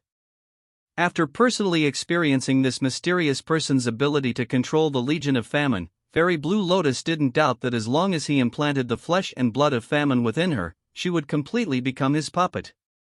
She would accept all orders obediently and lose all independent will. If he wanted her to kneel, then she would kneel. If he wanted her to die, then she would die. If he wanted her to offer up her primordialine, then she would offer up her primordialine. She would turn into the most loyal and most pitiful servant, one with no thoughts of her own. She would rather die than be reduced to such a slave. Just kill me. Seeing the flesh and blood of famine slowly float above Lin Ming's palm, Fairy Blue Lotus felt her heart shrink in her chest. Behind Fairy Blue Lotus, High Sun and Dark Moon, and even the half-dead Shishin felt as if they had fallen into any ice lake. This was truly a fate more horrifying than death. You want to die? Keep on dreaming. Lin Ming grabbed Fairy Blue Lotus's neck and reached out his hand. The flesh and blood of famine followed. This flesh and blood of famine had been taken out from a part of the Legion of Famine's Saint Martial Artists. It was the most distilled essence, capable of controlling an Empyrean-level powerhouse. Lin Ming wanted to know, once these 4 Saint General top-level geniuses were fused with the flesh and blood of famine, just what kind of combat strength would they be able to display? The flesh and blood of famine utterly obeyed Lin Ming's command. After implanting it, he would gain 4 loyal and devoted super minions. To have them sweep away the Saint armies would be no problem at all. Of course, if Lin Ming wanted to, he could take out the flesh and blood of famine at any moment, restoring their freedom of will. To possess such an ability was truly convenient. Lin Ming even felt a bit of envy towards the Good Fortune Saint Sovereign's methods. The Good Fortune Saint Sovereign planned to use the flesh and blood of famine to slowly take control of the entire world. Then, why couldn't Lin Ming do the same? You, my master will not let you go. Fairy Blue Lotus said between clenched teeth, her voice difficult to hear. For her to use her master as a threat already proved that her fear had reached the extreme, otherwise she wouldn't use such a cheap and shameful threat. This was the same as a tussle between children, and then one of the children running away while screaming for their mother. But at this time, Lin Ming had already grabbed Fairy Blue Lotus's neck and had lifted her up. No. Even though Fairy Blue Lotus was normally calm, she had already lost her composure and was panicking, wildly struggling about. The ball of meat continued to wriggle about in Lin Ming's hand, extending its small tentacles towards her. In her eyes, this was the most terrifying demon in the world. Just happily be my servant. Lin Ming indifferently said, his words causing Fairy Blue Lotus to wish that she could commit suicide. At the same time, Lin Ming grabbed the flesh and blood of famine and then placed it above Fairy Blue Lotus's chest. Ah! Fairy Blue Lotus miserably cried out. All she felt was numbness at her chest. The flesh and blood of famine had bitten open her chest and was drilling into her body.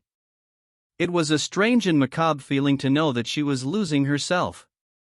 She felt itchy all over even as her entire body tingled with numbness. This bizarre feeling nearly caused Fairy Blue Lotus to bite off her tongue in response. She would rather the process be agonizingly painful so she could faint here. Walala! The flesh and blood of famine continued to wriggle onwards. Fairy Blue Lotus's eyes turned blood red. Her delicate body violently shook as she took great gasping breaths. However, no matter how she struggled, she couldn't change her destiny. You, don't. Fairy Blue Lotus could no longer form complete sentences. Fragrant drops of sweat rolled down her body, soaking her clothes. And at this time, Lin Ming continued to grab onto Fairy Blue Lotus's neck, his eyes so cold that they caused one to shiver. His gaze fell upon High Sun, Dark Moon, and Shishin. All of them began to sweat all over. They finally realized that after falling into the hands of this demon, even dying might be an impossible hope. Slowly, Fairy Blue Lotus's struggles died down. Drool leaked out from the corners of her lips. Lin Ming released her, allowing her to slump onto the ground like a wet noodle. Lin Ming looked at her. At this time, the flesh and blood of famine had already turned into tiny threads that permeated her heart and every other inch of her body. Even her spiritual sea was invaded by the flesh and blood of famine. The flesh and blood of famine had thoroughly fused with her body. As the more formidable life form, after Fairy Blue Lotus and Famine's mortal body fused together into a single being, the flesh and blood of Famine naturally took command of her body and mind. If Lin Ming wanted to, he could have the flesh and blood of Famine remain in a slumbering condition so that Fairy Blue Lotus was no different from normal, and there would also be no influence on her thoughts. But once he activated the flesh and blood of Famine, she would become his most loyal slave. Lin Ming looked at Fairy Blue Lotus. With a thought, he activated the flesh and blood of Famine. Fairy Blue Lotus trembled. Bewilderment flashed in her eyes. She dazedly looked at Lin Ming with confusion. Slowly, this confusion turned into reverence. This feeling was like a low-level life form seeing the king of their own race. This was an obedience and respect that came from the depths of their bloodline. She crawled up from the ground and knelt before Lin Ming. She lovingly kissed his feet, saying, "Blue Lotus greets Master." "Very good." Lin Ming smiled. With 4 Empyrean-level super minions as well as over 90% of the remaining Legion of Famine, he would have an even greater advantage in his crusade against the Saints. Moreover, these 4 Saint Generals, in particular Blue Lotus, Hisun, and Dark Moon, would make it so that Astral Vault God King and Soaring Feather God King would be wary of acting against him, in fear that they would harm their disciples. These were truly multi-purpose servants. At this time, Lin Ming turned towards Hisun, Dark Moon, and Shishin. Hisun's eyes stuck out of his head and he gasped like a cow. He had personally seen Fairy Blue Lotus's fate and his body trembled with anger and fear. "You beast, if you have the guts then kill me. Do you dare to kill me? Come on. If you have the courage, then kill me." Hisun pointed at his own neck, his eyes blood red. "You motherfucker, you fucking beast, if you don't kill me today then there will surely be a day when I chop off your head and feed it to the EGUH. Hisun cried out pitifully. Because just now, the flesh and blood of Famine had been tossed out by Lin Ming and had flown in between his lips. It had gone straight into his throat. Ka! Ku! Hisun desperately grabbed at his neck, the blood vessels already sticking out like worms. But he couldn't stop this thing from crawling into his body. Mother! Hisun spat out with difficulty. He flew backwards and landed on the ground, slamming his head into the floor and punching his chest. But all his efforts were for naught. He wanted to curse at Lin Ming, but because his throat was filled his words became a blur. "You want to goad me into anger so that I will kill you in a rage? Not even a child would fall for such little tricks." Lin Ming coldly looked at Hisun as he tumbled about on the ground. Because Hisun's energy and blood vitality had been sealed away, he couldn't even commit suicide by severing his meridians. With Hisun's intelligence, he could only think of goading Lin Ming into anger as a way to find death. However, Lin Ming didn't even care about his words. Then, Lin Ming turned to Dark Moon. Dark Moon had already started crying, truly crying. Great teardrops fell down like rain, making her seem pitiable. She miserably looked at Lin Ming and held her hands against her chest. With her short height and slim figure, she looked like a 14 to 15-year-old girl who had developed too early. "And no, don't do it, I'll do anything you want. You don't need to implant anything in me. I am willing to be your servant, I beg you, I'll do anything you." Chapter 2027, War Report. Dark Moon grabbed onto Lin Ming's hand, her large watery eyes seeming as if they could speak. Seeing Dark Moon's response, Lin Ming was startled. Hisun and Fairy Blue Lotus's reactions were within his anticipation, but he never expected that such a true divinity disciple who had been arrogant and haughty since birth would actually have no bottom line. "Your acting isn't too bad, I almost fell for it," Lin Ming gloomily said. "In order to escape the destiny of being a slave you seem willing to do anything." What I said was true, you can even give me an order now," Dark Moon panicked. But at this time, Lin Ming had already thrust the flesh and blood of Famine into her stomach. Dark Moon emitted an ear-piercing screech, one that spread out over an incredibly great distance. It was hard to imagine that even in a situation where her blood vitality was blocked she could still emit such a cry. It's unfortunate, but I would rather believe in the flesh and blood of famine, otherwise wouldn't you try to tear me apart when I meet Astral Vault God King? With the flesh and blood of famine implanted in you, I can at least drag you in front. Lin Ming dropped this sentence, then no longer bothered with Dark Moon.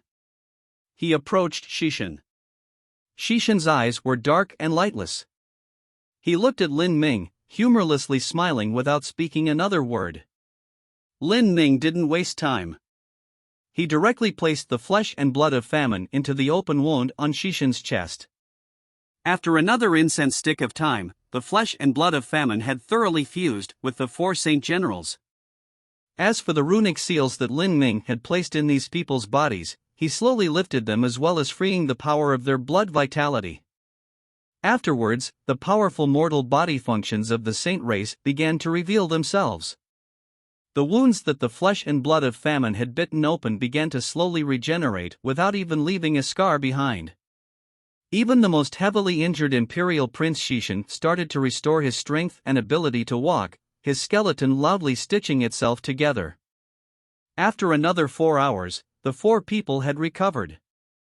They all knelt in front of Lin Ming. Subordinate Blue Lotus greets Master. Subordinate Dark Moon greets Master. Subordinate High Sun greets Master. Subordinate Xishan greets Master. Very good. You all can continue cultivating for now. I will issue orders to you later. Xishan, tell me, what is this black book? Where does it come from? Lin Ming took out the black book from his inner world. Xishan respectfully replied, reporting to Master, this book is something that this subordinate obtained within an ancient tomb in the primeval realm ruins. As for what exactly it is, I do not know. But, I cannot open this book nor can I read the writings. I only know that it contains a demonic strength, and if used in battle can greatly increase my strength. But, after using it I will feel particularly exhausted. It is because of this that I tried not to use this black book as much as possible in order to avoid any permanent wounds or leave behind any hidden dangers. Xishan explained everything he knew to Lin Ming, without concealing anything at all. Lin Ming frowned, what Xishan knew basically wasn't useful to him at all.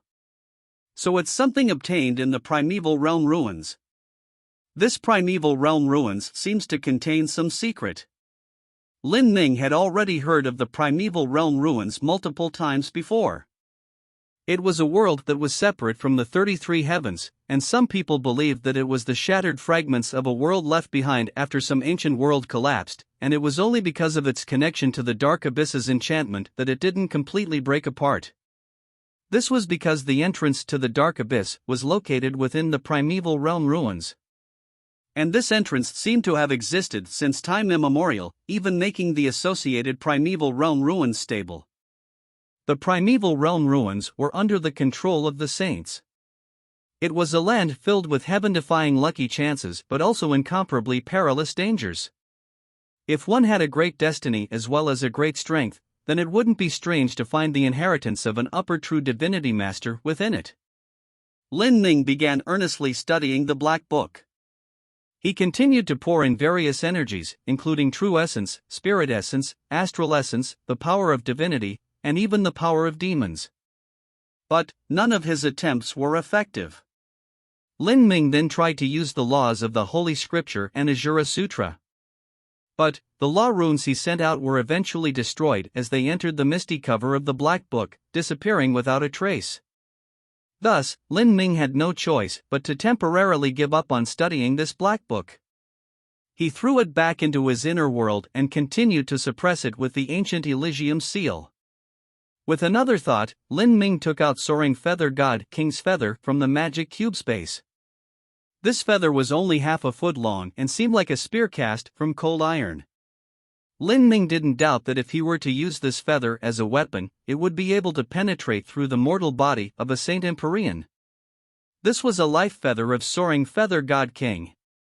It was a wonderful treasure and Lin Ming didn't plan on wasting it. However, Lin Ming discovered that Soaring Feather God King had laid down some law curse seals within the feather. If anyone were to tamper with it, then the feather would self-destruct. Although Lin Ming was confident in his abilities to unravel the curse seals, he didn't want to waste the time. Now, the saints and humans were at war, and every moment meant more corpses. His time was extremely precious, and he estimated that if this were normal times and he wanted to refine this life feather, it might take around a year. This was time that he couldn't afford to use up. His thoughts stirred. He looked towards Fairy Blue Lotus. I want to refine your master's life feather. Do you have any shortcuts you can provide me with? Fairy Blue Lotus's mind shook. Pain and hesitation seemed to flash through her limpid eyes. She wanted to comply with Lin Ming's order, but doing so seemed as if it would cause her to lose something precious in her heart, making her incomparably sad. Lin Ming was surprised by the feelings that flitted through Fairy Blue Lotus's eyes. This wasn't simple at all. Even though the flesh and blood of famine had invaded her spiritual sea and she was also being controlled by his overwhelming mental strength, she still managed to retain a faint trace of her self-awareness. But what a pity! Her will was no match for his own. Lin Ming had passed through 6 cycles of reincarnation and had comprehended the impermanence of the world. With his strong faith added in, the differences between their mental strengths were far too great. Can you? Or can't you? Lin Ming quietly said, his voice swift and fierce. Fairy Blue Lotus shook and the brightness in her eyes blurred and faded once more. She knelt to the floor and obediently said, reporting to Master, in order to undo my honorable Master's curse seals that she placed in this life feather, the process involves the inheritance of my Soaring Feather God Mountain's true divinity cultivation method, the feather conversion art. Although I have looked through the entire feather conversion art, my cultivation is limited and I am unable to repeat it to Master. But, repeating a portion of it so that Master can use it to undo the law curse seals within the life feather in a shorter period of time is still possible. Good. Lin Ming was overjoyed. If I can refine your Master's life feather, then I will record that as a merit for you. I will reward you in the future so that your strength can rise to another level. Lin Ming casually promised. Fairy Blue Lotus had followed Soaring Feather God King for many years, and what Soaring Feather was able to teach her had likely already been taught. All that was left over was for Fairy Blue Feather to perceive it on her own. If Fairy Blue Lotus wanted to find any particular point to improve on in the martial arts road that Soaring Feather God King had guided her down, then it wouldn't be easy. But, if she followed Lin Ming, then he could share some of his exclusive laws, in particular the principles he grasped atop the Soul World's shrine platforms, allowing her to obtain more inspirations. Of course, if Fairy Blue Lotus were to hear about these so-called rewards when she still had her own will, then she would likely be so mad that she would start smoking. But to the current Fairy Blue Lotus, Lin Ming's words were like an imperial decree. She appeared incredibly flattered. Working for Master's glory is what should be done. I do not dare to claim any credit. As she spoke, she took out a jade slip of the feather conversion art and then began to pass on a portion of the feather conversion art's contents to Lin Ming's mind with a sound transmission. The feather conversion art jade slip in Fairy Blue Lotus's hands only contained a part of it. And, this part was sealed with layers upon layers of encryptions. Without Fairy Blue Lotus explaining the jade slip, then it would be impossible to see what was recorded within. As Lin Ming listened, he watched at the same time. This feather conversion art jade slip seemed to contain infinite illusions, as if there were a kaleidoscopic world within. Lin Ming praised in his mind. What a wonderful feather conversion art! In terms of the Great Tao laws, although it was much worse than the Holy Scripture, it specialized in different things. The Holy Scripture elaborated on the paths of life and death, but the feather conversion art focused on the mind, illusions, and divine sense attacks. The feather conversion art detailed many attack methods, and in this it actually reached the peak. The layers upon layers of the Great Tao of Illusions were entirely comprehensive. With a single step one could see another landscape, leaving one dizzied and unable to take it all in. If Master has any questions, please ask me. I will always be awaiting your orders. After another 2 hours, Fairy Blue Lotus finally finished her sound transmissions and bowed. Very good. Lin Ming waved a hand. I will go into seclusion for 10 days. You may all recuperate from your wounds and act as protectors outside. The 4 Saint Generals bowed and withdrew, leaving behind only Lin Ming. As he took stock of his harvests from this battle, it could be described as colossal. Lin Ming had obtained 4 loyal and devoted super minions, the Legion of Famine, the mysterious Black Book, as well as the life feather and feather conversion art of Soaring Feather God King. With so many advantages, this was truly a great gift that the saints had given him. Lin Ming settled his mood and rapidly entered the fused martial intent state. Behind him, a Bodhi tree quietly appeared, its branches and leaves spreading out as an independent pure land of ultimate bliss grew around him. Lin Ming was shrouded in infinite starlight. At this time he looked like a celestial from the highest heavens. The feather conversion art jade slip as well as Soaring Feather God King's life feather slowly floated around him, seething up and down as it was bathed in the crystalline starlight. As Lin Ming was refining Soaring Feather God King's life feather, he didn't know that everything that occurred in Blood Cloud Galaxy had been discovered by scouts, and this information was slowly passed throughout the wild universe. Potala Galaxy, in a grand hall. Humanity's Emperor Sakya, Great Limitless Buddha, June Blue Moon, the primal god races Daiwahen, the celestial races Battles Sovereign Tabague, the female god race Empyrean Lanlu that entered the Azura Forbidden Land with Lin Ming in the past, as well as numerous other human officers and important figures had gathered. This was a routine military meeting. The primary purpose of this meeting was to hear the newest combat reports and then discuss the next war plan. Chapter 2028, News Worth Celebrating. Emperor Sakya's troops had managed to rout the Legion of Famine that had stayed in Potala Galaxy after their main force left. Although they didn't manage to kill much of the Saint armies, they still managed to completely recapture Potala Galaxy. Outside of Empyrean Divine Dream, Mount Potala's forces could be called the most formidable amongst humanity. Since they had managed to stabilize their foothold, they naturally wouldn't think of hiding in this tiny little corner of the world. Rather, they would venture outwards and strike at the Saints on their own initiative. Now they were even preparing their attack plans. Everyone, we have now managed to bring together a considerable force. I believe that what we must first do is rescue our companions. Because we had to delay for time, many of our people dispersed and hid in the most hidden corners of the wild universe. Although this naturally made it much harder for the Saints to find us, once they did find anyone, then the only result was utter defeat. If this continues, then as long as the Saints have enough time, they will sooner or later exterminate us all. We cannot sit by and idly wait for death. We must move immediately and rescue our fellow humans who have been forced into hopeless situations. Emperor Sakya iterated the key point of this meeting. Now, with so many human influences in imminent danger, the question was, which ones should they rescue first? Everyone looked towards Emperor Sakya and also felt troubled for him. To rescue one influence was to mean giving up on another. However, he had to make a choice. We have to consider the larger picture. There are currently 2 vital rescue targets that we have designated. The first is the Hidden Dragon Galaxy. It has already been a long time since our information network with the Hidden Dragon Galaxy was severed. I even suspect that Dragon Fong and Xiao Moxian have been encircled by the enemy. Whether it is Xiao Moxian, Lin Huang, or Dragon Fong, they are the future hopes of humanity. In particular, Xiao Moxian and Lin Huang.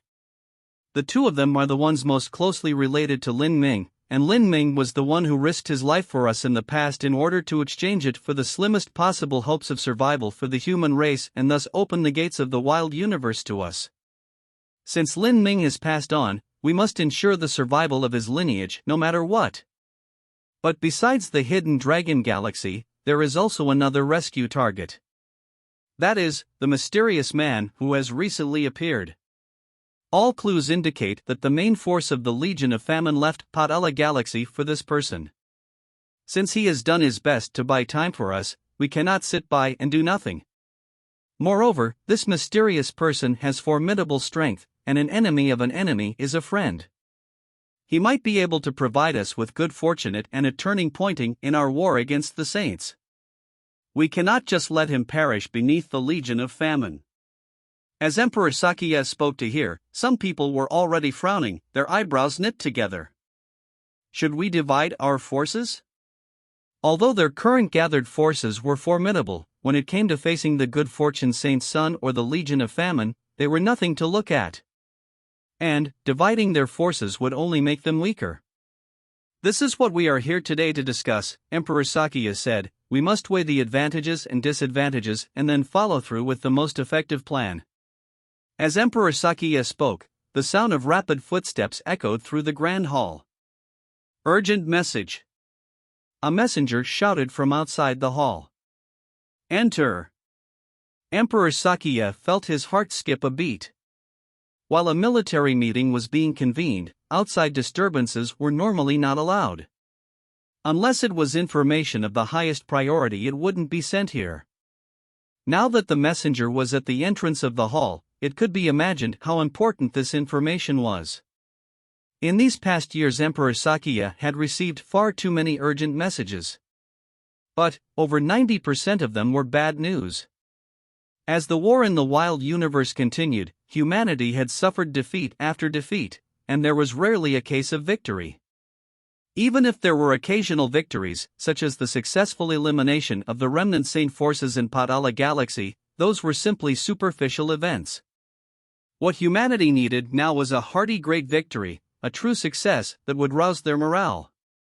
"Where is this news from?" Emperor Sakya's complexion was solemn. He was afraid that whatever news this was, it wouldn't be good. Humanity was already hovering on the edge of the abyss, and they were finding it hard to weather the continued attacks of the saints. "Urgent information from the Blood Cloud Galaxy." The messenger proffered the combat report Jade Slip with both hands. This information was gathered by the scouts, and the rank of the information was decided by the captain of the scouting team. As for what it was, the messenger didn't know. Blood Cloud Galaxy. Emperor Sakya's eyes shot wide open. Could this be a combat reported related to the mysterious person being ambushed by the Legion of Famine? It wasn't just Emperor Sakya, but everyone else in the hall felt their hearts tighten. This mysterious person that had miraculously appeared from nowhere and also had the saints suffer defeat after defeat, they wouldn't have perished like this, right? Emperor Sakya took a deep breath and probed the contents of the Jade Slip. He had already steeled himself for bad news. However, when he finally looked into the contents of the Jade Slip, he was shocked silent. He even suspected that he had misread. He scanned the combat report Jade Slip several times, and after making sure he read everything, he froze like a statue. "How is this? Senior Emperor Sakya, just what happened?" All the eyes in the hall were focused on Emperor Sakya. They saw that he remained speechless after looking through the Jade Slip, and these actions left them a bit worried. Seeing everyone's curious gaze, Emperor Sakya finally responded. He looked at the gathered crowd and was at a loss for words. "It is, you can take a look yourself." Emperor Sakya had a strange expression as he passed the Jade Slip to others. These people immediately scanned the Jade Slip. This type of combat report Jade Slip was originally able to allow several other people to read it at the same time. Then, as they read through the contents, they were all left dumbfounded together, almost as if they were living some kind of dream. This was truly explosive news that would rock the 33 heavens. The Jade Slip had some images recorded within, all of them showing the scene of the Blood Cloud Galaxy after the Great Battle.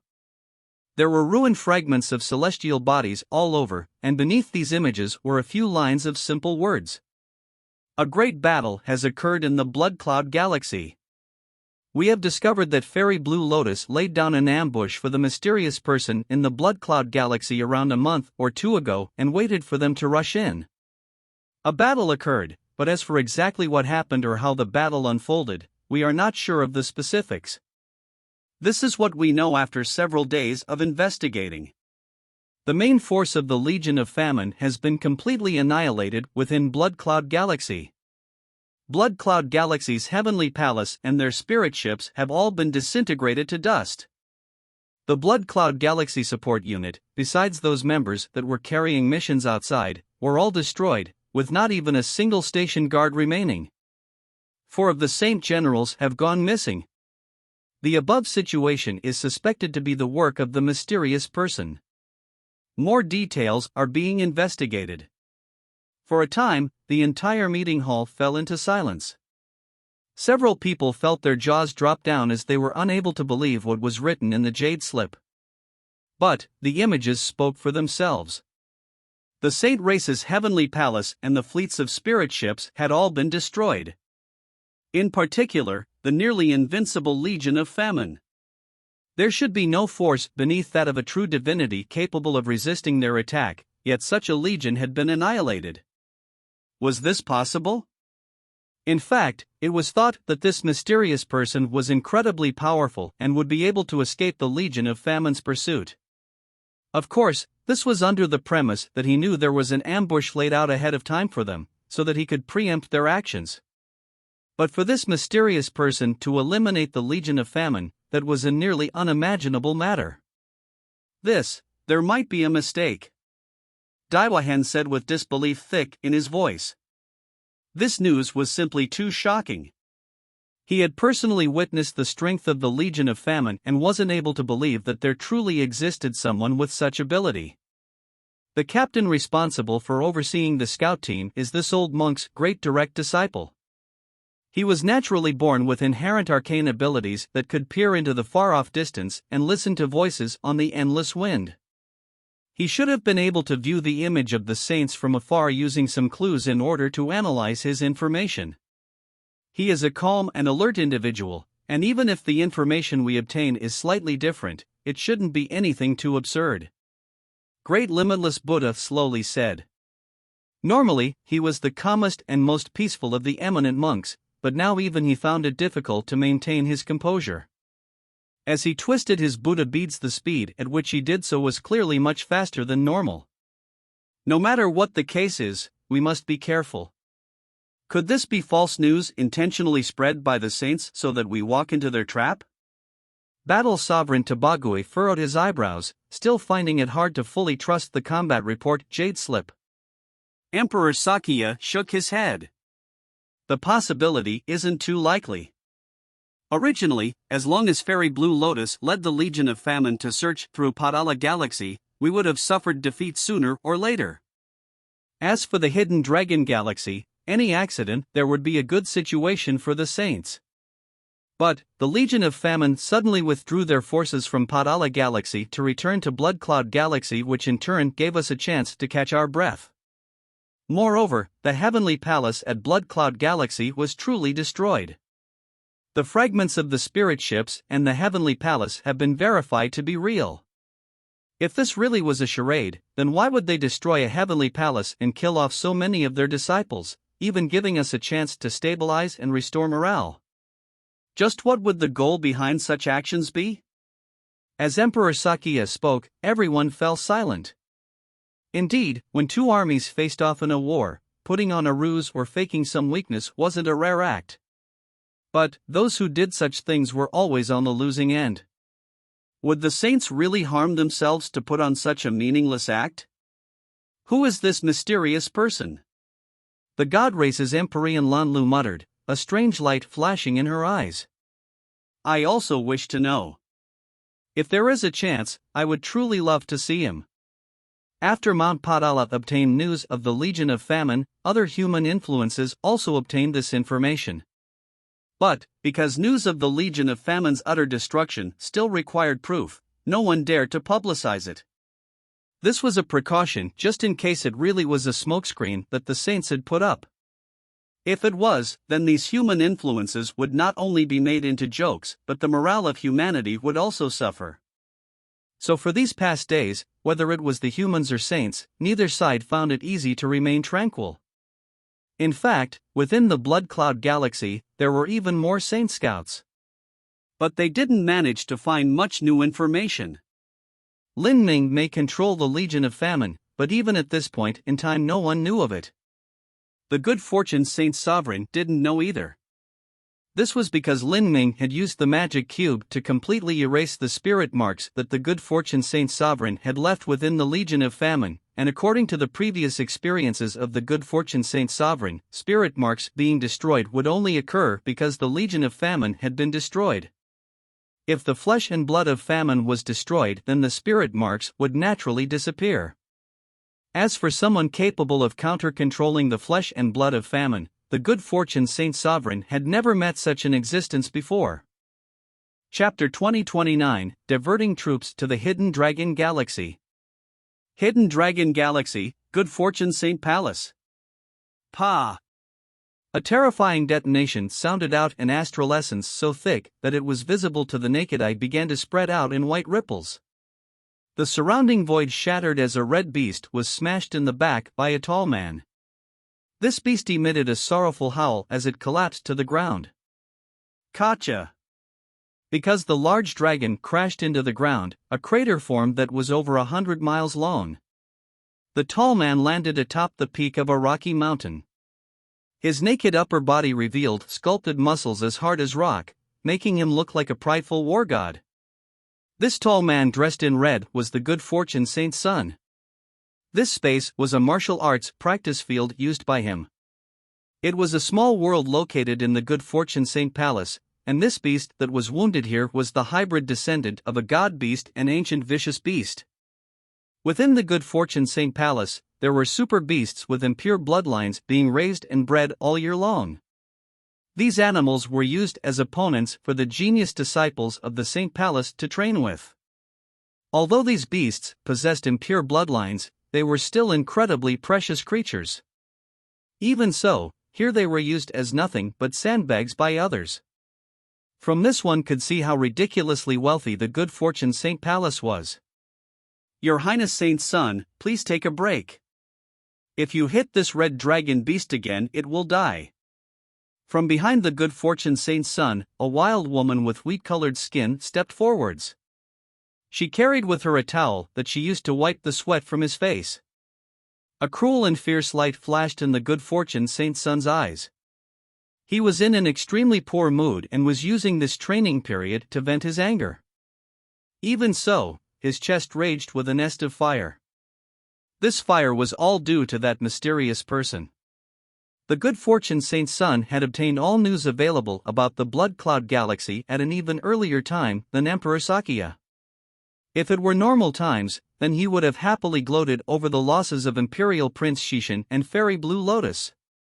He would have even laughed himself awake in his dreams. But now, the Legion of Famine hadn't suffered a loss but had been completely annihilated. Even 4 of the Saint Generals had gone missing. And no matter how the Good Fortune Saint Sun thought about it, he couldn't imagine how the mysterious person had accomplished all of this. This was the reason he felt anxious at heart. He sent for repeated investigations into the Blood Cloud Galaxy, yet he didn't manage to find anything. The Good Fortune Saint Sun didn't need to be clairvoyant to know that sooner or later, this mysterious person would come looking for him. And when facing such a character that he knew nothing about, the Good Fortune Saint Sun felt a headache even though he had the avatar of famine. He didn't know what cards this mysterious opponent possessed or how they had eliminated the Legion of Famine. Your Highness Saint Sun, there is no need to worry. If things are truly unwell, how about notifying His Majesty, the Saint Sovereign? The young and beautiful woman tentatively suggested as she saw the Good Fortune Saint Sun's expression. Inform His Majesty, the Sovereign Ancestor? The Good Fortune Saint Sun immediately frowned and the young woman fell silent. Do you think that His Majesty the Saint Sovereign doesn't know the Legion of Famine has been destroyed? Every martial artist within the Legion of Famine has a spirit mark left behind by His Majesty the Sovereign Ancestor, and whether they are dead or alive, His Majesty the Sovereign Ancestor is well aware. The Good Fortune Saint Sun coldly muttered. The 33 heavenly Daos were the most common great Daos of the universe, they were no trifling matter. As for famine, it was being used to swallow up the causal relationship that humanity had with the 33 heavenly Dao's 9 divine shifts. But even so, this causal relationship was a part of the heavenly Tao laws. For a mortal to dare reverse the rules of the heavenly Tao, they would be forced to suffer the scourge of the heavens. This wasn't something that one could stop just because they wanted to. And in the process of swallowing the 9 divine shifts, famine and the good fortune Saint Sovereign would have to withstand heavenly tribulation. In the world of martial artists, heavenly tribulation wasn't some incredibly rare phenomenon. Whenever someone rose to the level of the heavenly Tao rules, they would have to withstand heavenly tribulation. But the heavenly Tao rules were also divided into those that were lower and those that were higher. For instance, when a martial artist broke into the Empyrean realm, when a transcendent divine might was created, when a transcendent divine pill was refined, when a god beast underwent nirvana and grew up, all of these actions would summon heavenly tribulation. However, these types of heavenly tribulation were only of the lowest order.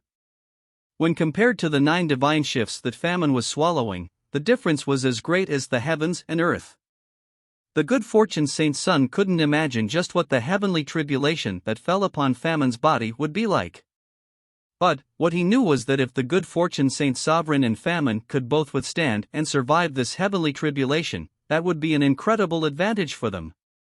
With swallowing a portion of the heavenly Tao, famine might be able to undergo another evolution. If so, then the good fortune Saint Sovereign would be another step closer to reaching the boundary beyond divinity. High risks meant high returns. In fact, the good fortune Saint Sovereign had undergone 100 million years of preparation before daring to attempt something like this. He wanted to try what famine did 3.6 billion years ago. The dangers were astronomical. The slightest mistake would mean him disintegrating into nothing.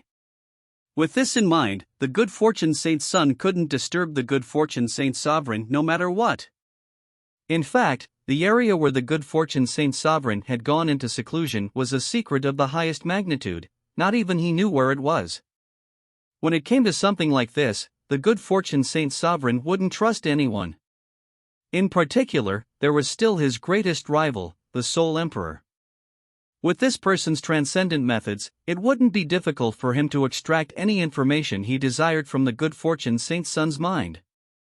This mysterious Soul Emperor was the character that the good fortune Saint Sovereign feared most in his life. Even now, the good fortune Saint Sovereign didn't know what endgame the Soul Emperor was playing towards. However, he had no doubts about how vast the Soul Emperor's ambitions were. If he wanted to contend with the Soul Emperor, then he could only rely on famine. If famine was able to evolve further, then it would be able to devour the infinite energy, matter, and laws of the universe, allowing it to become infinitely close to the beyond divinity boundary. The good fortune Saint Sovereign might even be able to use famine to swallow the Soul Emperor's destiny, and perhaps even the karma between the Spiritas and the heavenly Tao. At that time, the good fortune Saint Sovereign would no longer fear the Soul Emperor. The chess game of the world and its secrets, the true thoughts within the good fortune Saint Sovereign's heart, these were things that the good fortune Saint Sun only vaguely knew about. The eyes of the good fortune Saint Sovereign and the good fortune Saint Sun saw the world differently. All that the good fortune Saint Sovereign saw was this world chess game, and the only ones playing it were the good fortune Saint Sovereign and the Soul Emperor. As for everyone else, including the good fortune Saint Sun, the many Saint Empyreans, the Legion of Famine, humanity, Empyrean Divine Dream, everyone else within the world, they were nothing but mere chess pieces. The only difference was that these board pieces varied between big and small, important and unimportant. Towards all of this, the good fortune Saint Sun didn't feel sad or chagrined at all. This was the inevitable result that came from a disparity of absolute strength. At the same time, he naturally wasn't resigned to forever remaining a chess piece. Thus, he had to continuously increase his strength. And presently, this mysterious person before him was a great challenge. If he couldn't pass this test and had to rely on the good fortune Saint Sovereign who couldn't and wouldn't help him, then what qualifications did he have to become a chess player in the future?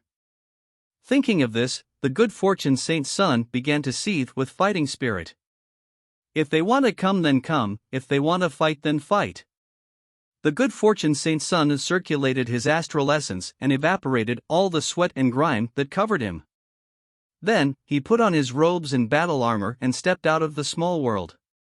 He arrived at the official meeting hall, and it was at this time that a scout passed him another combat report, Jade Slip. This Jade Slip left the good fortune Saint's son completely stunned. This was something that the Saint Scouts had found in the wreckage of the Heavenly Palace at Blood Cloud Galaxy. It was a crystal fragment with an image contained within. And coincidentally, this crystal fragment recorded the incomplete image of that mysterious person. In this image, a mysterious man rode atop a black dragon. He held a spear, shattering planets with a wave of his hand. This recording only lasted a brief moment, but the moment that the good fortune Saint's son saw it, he felt his heart skip a beat and his complexion turn ugly. As for the Saint race military officers that were standing in the meeting hall, none of them dared to speak as they saw the good fortune Saint's son glower upon obtaining this information Jade Slip. They were afraid of attracting his anger. For a time, the entire hall fell silent. The good fortune Saint's son's complexion changed again and again, all sorts of thoughts rapidly racing through his mind. The weapon is a spear, the mount is a dragon, how can there be such a coincidence? He definitely remembered what occurred over 6,000 years ago when he fought in the most shameful battle of his life. During the Monster Emperor's Grand Longevity Feast, Lin Ming had jumped ranks to defeat him. Moreover, Lin Ming had leapt past an entire large boundary to do so. A divine lord had defeated a holy lord. At the time, Lin Ming had taken out a stake for his gambling fight. That was a dragon egg. In addition to this mysterious person's weapon, the good fortune Saint's son suddenly felt an ominous premonition cloud his heart. Although the person in this image, whether it was in cultivation methods or appearance, didn't match with Lin Ming, the good fortune Saint's son still thought that this person might be him. This was a speculation purely based upon his intuition. In the past, when Soaring Feather God King said that Lin Ming had died, the good fortune Saint's son was a bit disbelieving of this news. In his opinion, Lin Ming possessed an incredibly tough life. Would he really die so easily? It shouldn't be. For a time, the good fortune Saint's son felt a cold chill creep in his heart, an unease and nervousness that shot up his back. Those bitten by a snake would be afraid of ropes for 10 years. The good fortune Saint's son was a proud and lofty individual, but he actually held an unusually profound fear towards Lin Ming. This was a scab in his heart that was hard to heal. Relay my orders, issue an emergency command.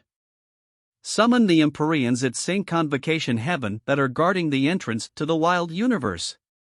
From the 1st Legion to the 6th Legion, have all of them move to the Hidden Dragon Galaxy. What? Suddenly hearing the good fortune Saint's son's orders, the Saint military officers present were left bewildered. Just what was the good fortune Saint's son planning?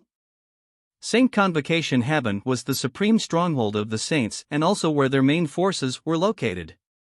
If the 1st to 6th Legions were all transferred here, wouldn't that just flood the Hidden Dragon Galaxy? Could so many people be summoned just to deal with one Xiao Moxian? This is... His Majesty the Saint Sovereign ordered these armies to guard Saint Convocation Heaven in order to prevent any sneak attacks from the Spiritas. If we are only dealing with the humans in the wild universe, they are already a race that has been beaten and broken by us. Is there really a need to draw in so many people? Are you questioning me? The good fortune Saint's son frowned, his eyebrows looking like a lion ready to pounce in the next moment. The general gulped and shook his head. After the good fortune Saint Sovereign went into seclusion, the good fortune Saint's son was now the highest authority of the Saints. He would naturally obey these orders. What do we do about the Spiritas? Another veteran officer couldn't help but ask. The good fortune Saint's son thought for a moment before saying, if the Spiritas truly intend on coming, do you think those peak Empyreans can stop them? If things really devolve to the worst situation possible, then we will give Saint Convocation Heaven to them. But, I have a feeling that they will not come, otherwise His Majesty the Sovereign Ancestor would not have dared to go into seclusion at this time. Perhaps His Majesty has already guessed a part of that old freak soul Emperor's plans. This, understood. The several veteran officers glanced at each other and nodded in agreement. Chapter 2030, The Eve of the Storm. Lin Ming sat deep in meditation in a remote space. In front of him, the lifeblood essence from Soaring Feather God King's feather had already been drawn out. This feather was jade green in color, and the blood thread in the center was the lifeblood essence of Soaring Feather God King. Now, this blood thread had condensed atop Lin Ming's fingertip, turned into a small mote of red light. Lin Ming waved his hand and this red light sunk into his body, swimming through his blood vessels. With the support of the feather conversion art, Soaring Feather's energy didn't come into much conflict with Lin Ming. This strength was as gentle as a feather. It dissipated into thousands and millions of threads that integrated into his muscles. A faint sound, like the passing of water through a spring, echoed into the air. For a time, Lin Ming felt his body warm up. But no matter how compatible this strength was, it would be impossible for him to completely absorb it and turn it into his own without wasting a bit. This was just like a mortal eating food. While their body could absorb it, the amount that would become their own flesh and blood was incredibly small. Time passed. After 10 days, Lin Ming was still deep in meditation. Seals of the heavenly Tao fell down. Soaring Feather's bloodline energy poured into Lin Ming's inner world, gathering into the Supreme Phantom. Lin Ming's Supreme Phantom became increasingly tall as it grew more and more. The Phantom became increasingly real. The power of divinity and demons gathered within it, including all sorts of great Tao laws circulating throughout. In that moment, Lin Ming felt that only the thinnest film blocked him from breaking into the Empyrean realm. As long as he put in a little effort, he could truly shatter through his cocoon and become a butterfly. The Supreme Phantom within his inner world would condense into true reality and he would step into the Empyrean realm. He could even faintly feel that there was a subtle contact between him and the 33 heavenly Taos. The power of heavenly tribulation seemed to brew high above him, eyeing him covetously. The Empyrean boundary was a watershed. In the last 3.6 billion years of human history, besides Divine Dream, all true divinities had gone extinct. In fact, even most human martial artists didn't know of the existence of true divinities. Because of humanity's limited vision and their customs, when they referred to the true divinities of ancient times, they called them Empyreans. An Empyrean meant the limit of human martial artists. Upon entering the Empyrean boundary, one would step onto the highest stage of the entire divine realm, sitting high atop heaven and overlooking the common world below. In the end, Lin Ming paused just before he broke into the Empyrean boundary. Afterwards, the heavenly tribulation that began brewing in the highest heavens also hid itself away. Soaring Feather God King's blood essence was strong, but its intensity didn't satisfy him. Although he could have used it to break into the Empyrean realm, the truth was that he would have barely been able to do so. What Lin Ming wanted was to further accumulate his energy, preparing for the time when he could truly soar. To become a peerless powerhouse required sufficient time. Although rice could be planted and harvested in several months, true divinity-level heavenly materials often required tens or hundreds of millions of years to breed. What Lin Ming wanted was a god-level spirit treasure, and he had even decided on a better choice.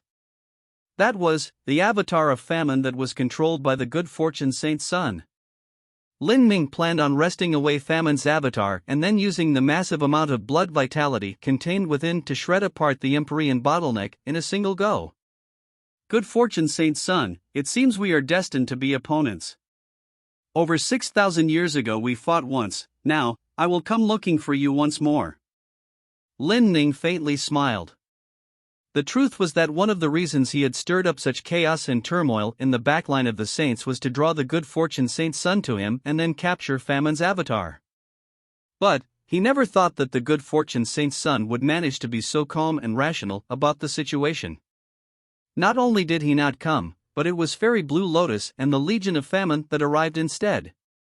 Although the sum total of the Legion of Famine was far inferior to famine's avatar, it was still a generous gift to Lin Ming.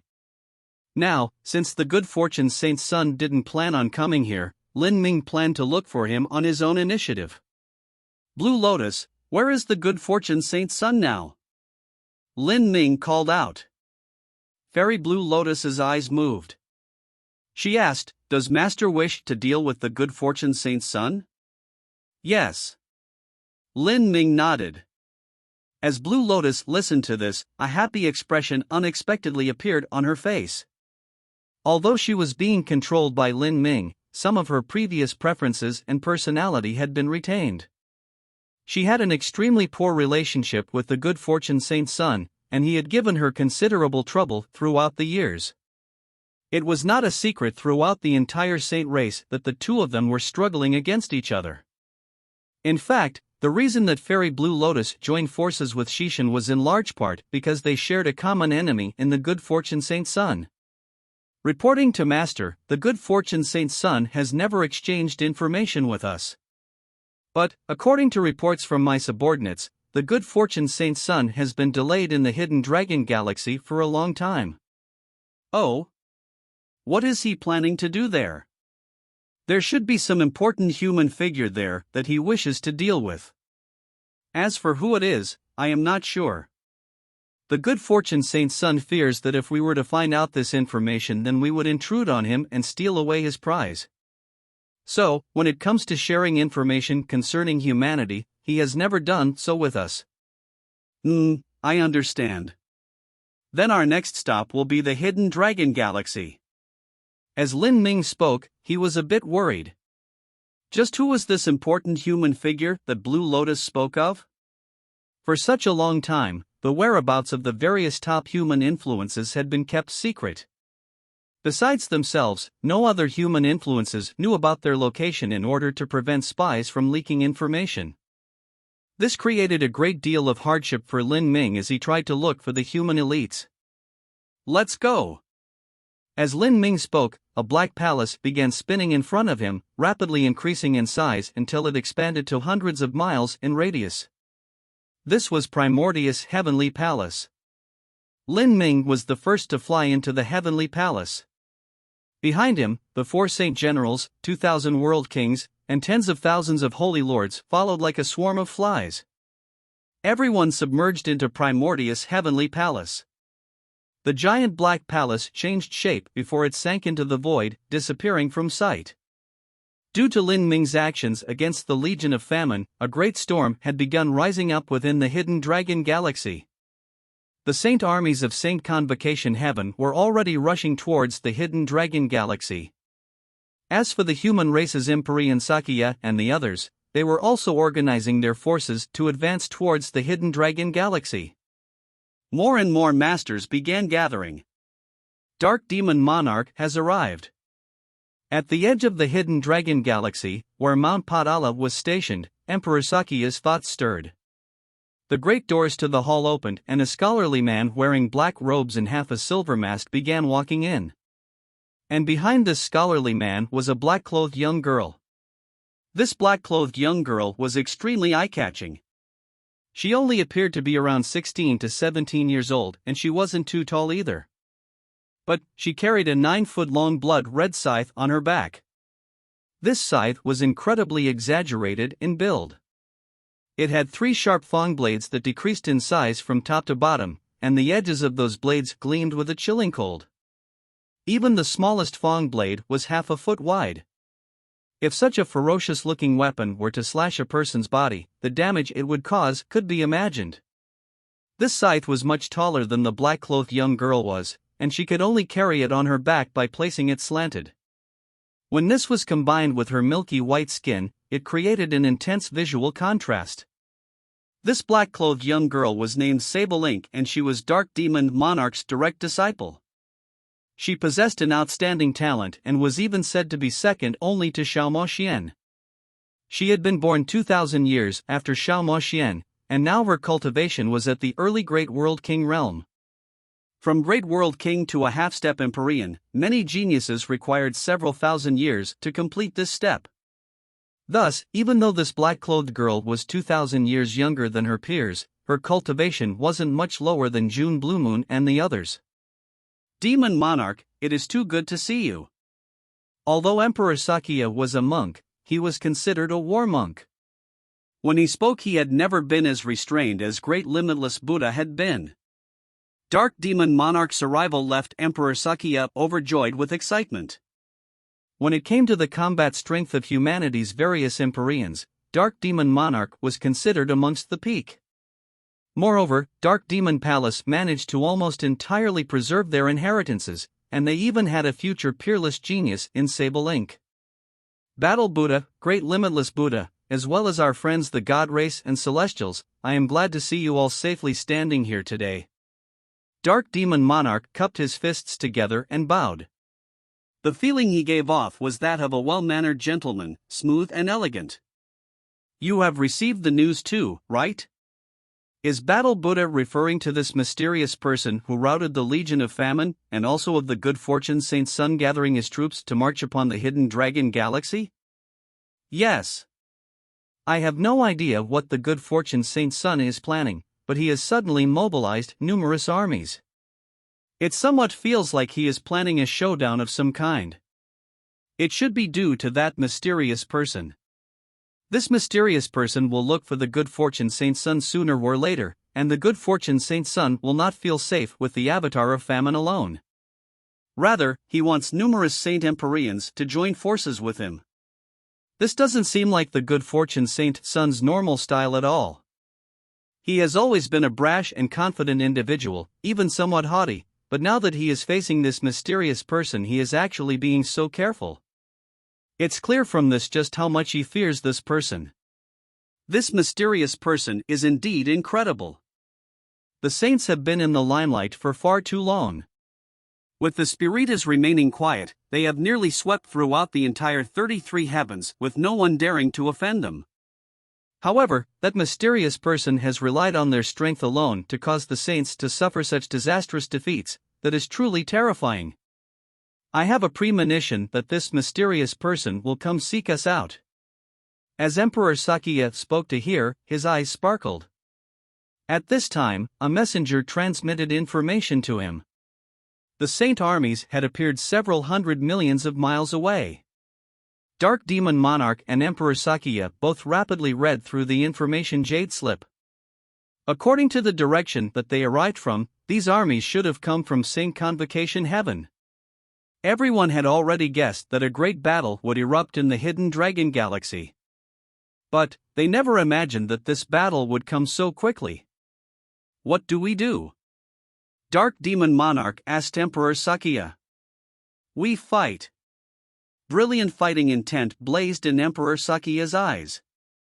The reason they came to the Hidden Dragon Galaxy was to support Xiao Moxian and assist the mysterious person. They couldn't always wait for that mysterious person to appear and strike out on his own. Rather, following the information they received, they would have to take the initiative at times, launching a frontal assault on the Saint armies and giving the mysterious person a chance to do what they needed to. Emperor Sakya was very much looking forwards to the battle between this mysterious person and the Good Fortune Saint Sun. Chapter 2031, Collision. In the dark and ghostly starry skies, giant phantoms flew forwards. This was the second legion of the Saint armies and was considered to be one of the most mysterious and terrifying legions subordinate to the saints. The saints' second legion was composed entirely of primal saints. The saints controlled 7 heavens. Because this area was far too vast and communication was rare, the saints within the various universes evolved separately, diverging off into numerous branches. The primal saints were one such branch. Their mortal bodies and bloodlines were stronger, they were more robust and burly, and their skin was a brownish black. But these things weren't the truly defining special characteristics of the primal saints. What truly defined them was their spirit ships. The primal saints' spirit ships weren't spirit treasures that had been forged and refined, but genuine living life forms. These massive life forms were spindle-shaped. Their bodies were 100 miles long and countless green points of light lit them up. These green lights flickered in the darkness of space and served as an extremely striking contrast. From behind their bodies, long tentacles reached out, and fins unfurled from their sides. From afar they seemed like squid swimming through the water. Of course, they were billions and trillion times larger than a squid. Moreover, they weren't life forms that had evolved in the seas, but life forms that had evolved to live in the starry skies. With their mortal bodies as a ship, one could roam freely through space. These were ancient space beasts, primordial monsters that resided in the Saint Brahmic heavens. The primal saints also lived in the Saint Brahmic heavens, and the powerhouses there were able to use their overwhelming strength to subdue these space beasts and make them sign contracts where these space beasts became their spirit ships. These ancient beasts possessed a separate space within their bodies that could carry tens of thousands of ancient warriors. After these ancient beasts grew up, their bodies could surpass hundreds of miles in length, and they also possessed a horrifying strength. Their tentacles could take root in the center of a planet and absorb its essence, eventually sucking dry all of a planet's origin energy.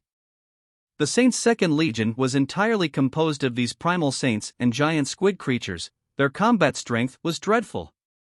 The weakest of these giant squid possessed a peak Holy Lord level strength, and many of them neared a world king in power. There were even a dozen some ancient space beasts that were several thousand miles in length, which possessed the strength of an Empyrean. As for the primal saints, they had even more Empyreans amongst their ranks. The leader of the Second Legion was an Empyrean and the patriarch of the primal saint race. He had reached the peak Empyrean realm over 10 million years ago, and even amongst peak Empyreans he was considered an outstanding individual. In addition, the Second Legion had several vice-commanders that were also peak Empyreans. The Saints had a number of Empyreans over 10 times that of humanity, and now they had come out in force. The Saints had 6 main legions stationed at Saint Convocation Heaven, and any single one of these legions had over 50 Empyreans. In front there is a legion of humans that has launched an attack against us. From within an ancient space beast, atop a giant array disk projection, one could see a giant golden Buddha. This golden Buddha was emitting a dazzling golden light, and an incredibly terrifying amount of energy was constantly condensing within it. It was clear that it was preparing to emit a monstrous blow. A golden Buddha. According to our intelligence, that should be the pack of monks from Mount Potala. The one leading them is Emperor Sakya, one of humanity's peak masters. On the central throne inside the ancient space beast, a middle-aged man wrapped in black battle armor slowly spoke. This ancient space beast was the flagship of the primal saints. This flagship alone had 3 peak Empyreans aboard. Engage them. The orders that the good fortune Saint Sun passed down to us are to surround the hidden dragon galaxy and form a blockade. While we need to whittle down the human forces as much as possible, it is more important that we delay for time. In particular, we must focus on information concerning that mysterious man. Since these human fools have delivered themselves to our door, let's fight them here. The black-armored middle-aged man was the current patriarch of the primal saints.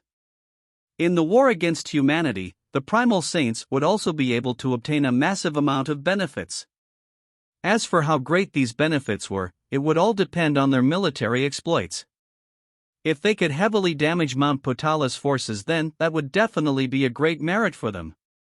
Over a dozen giant ancient space beasts gathered together in the starry skies, forming 3 supermassive space beasts that were over 3,000 miles in length. At the same time, dozens of Empyreans began pouring their energies into these space beasts from within, causing a terrifying black light to shoot out.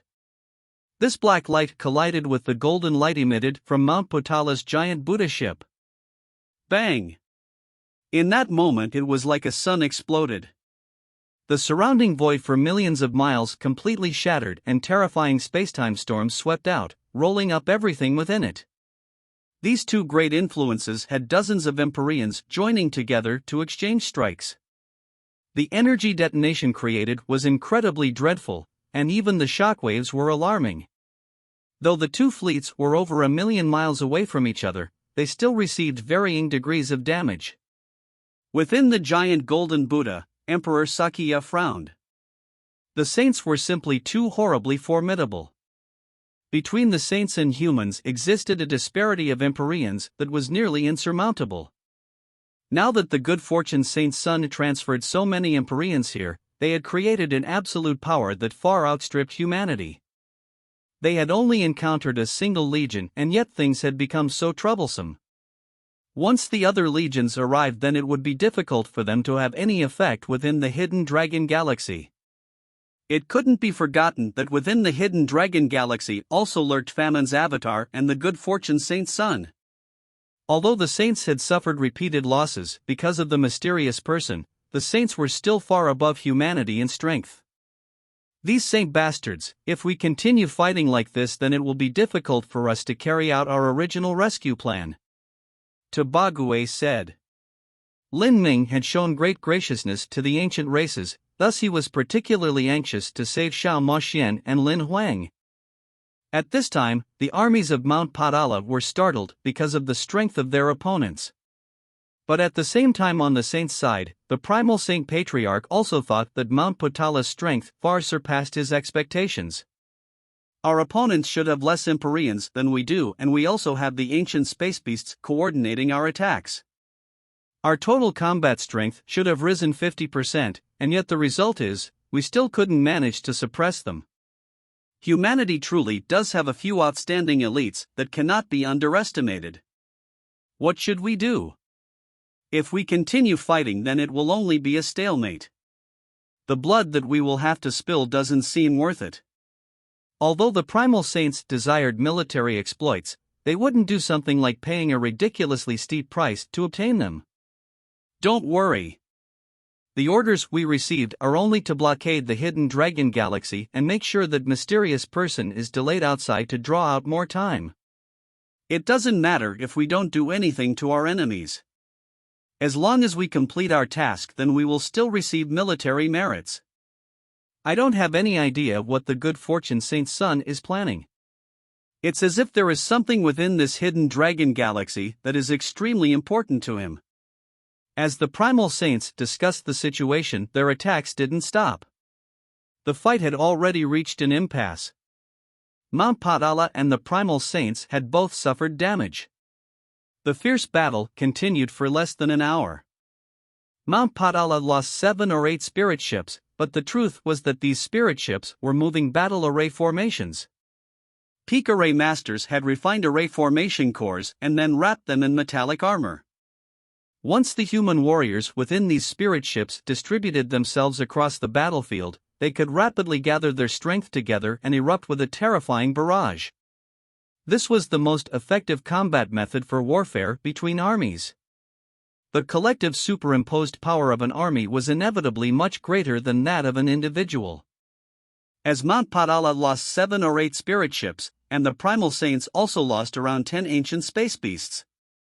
The blood of the space beasts scattered out, dyeing the endless void red. Even though both sides hadn't gone all out, this war scene was still incredibly brutal. But in the end, it was the human side that withdrew first. This was because their scouts had reported that far off in the distant starry space, another Saint army was approaching.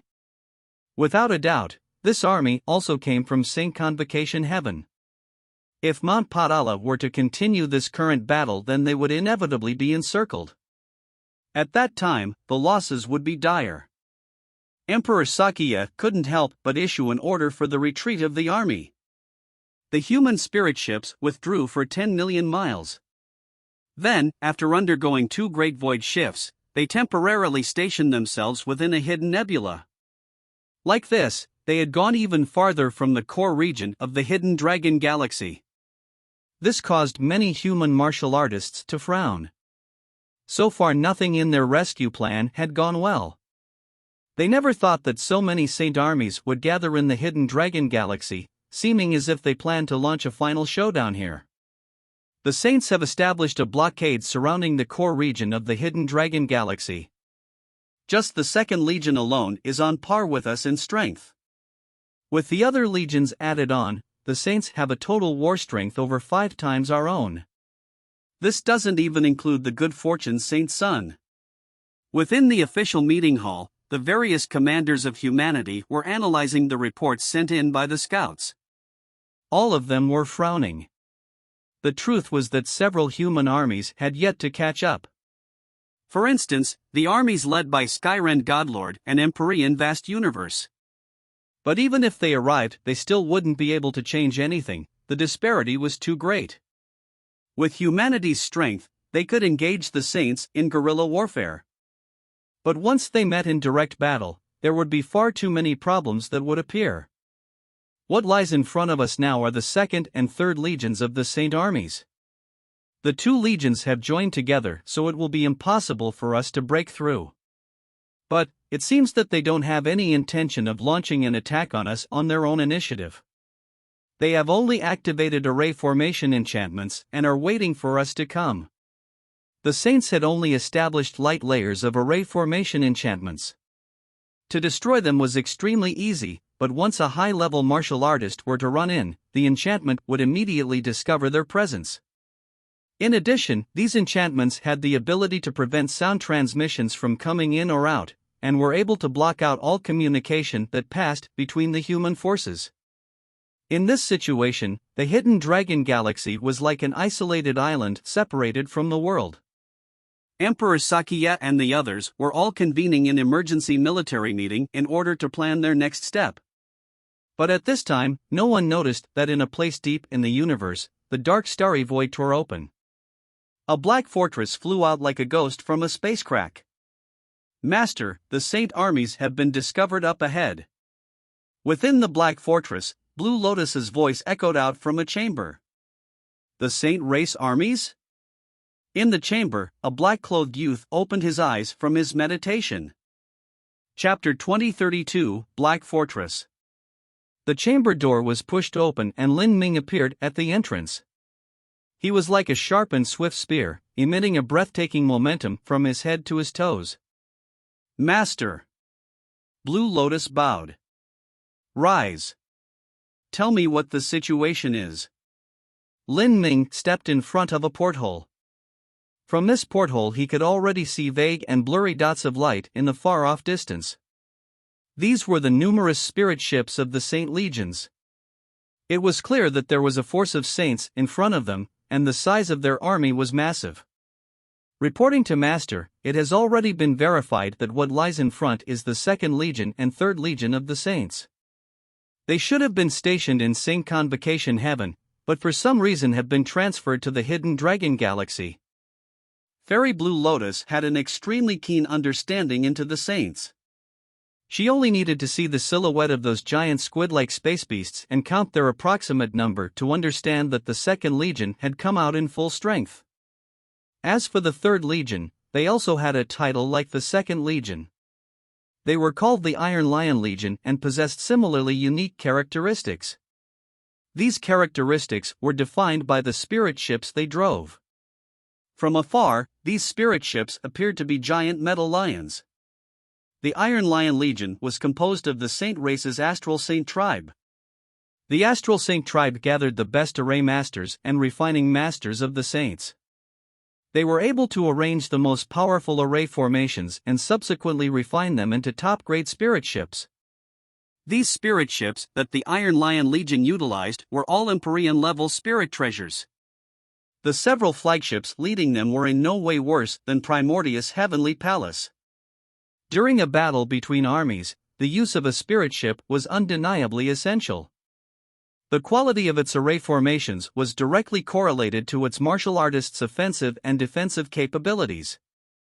Back when Lin Ming fought Tian Mingzi and a massive disparity in strength still divided them, he was able to use Primordius' heavenly palace to catch a moment of reprieve before finally reversing the battle.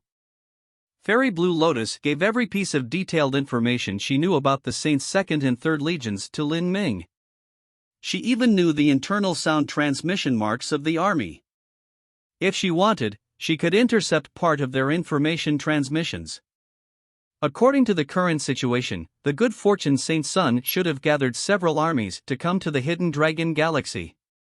These armies were originally responsible for guarding Saint Convocation Heaven and to serve as a deterrent against the Spiritas. They wouldn't be easily transferred here.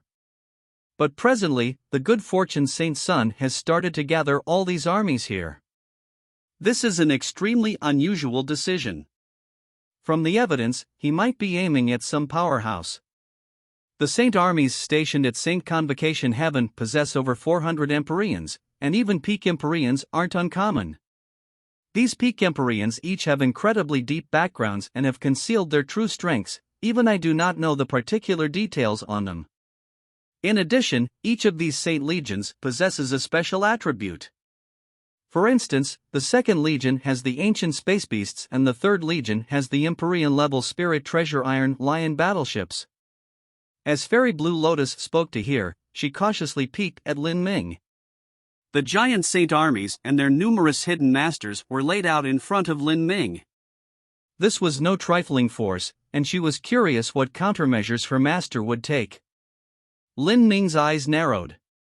He gazed at the Second and Third Legions deep in space, and then succinctly said, "Kill them all."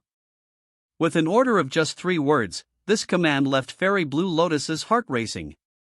Understood. The Second and Third Saint Legions only discovered Lin Ming approaching them a full hour later. This was because Lin Ming only had a single spirit ship and the target was far too small, giving him an advantage conducive to hiding. As for the Saints, their army was far too large and they couldn't hide themselves at all. Moreover, this was also because Fairy Blue Lotus had an extremely sharp understanding of the Saints.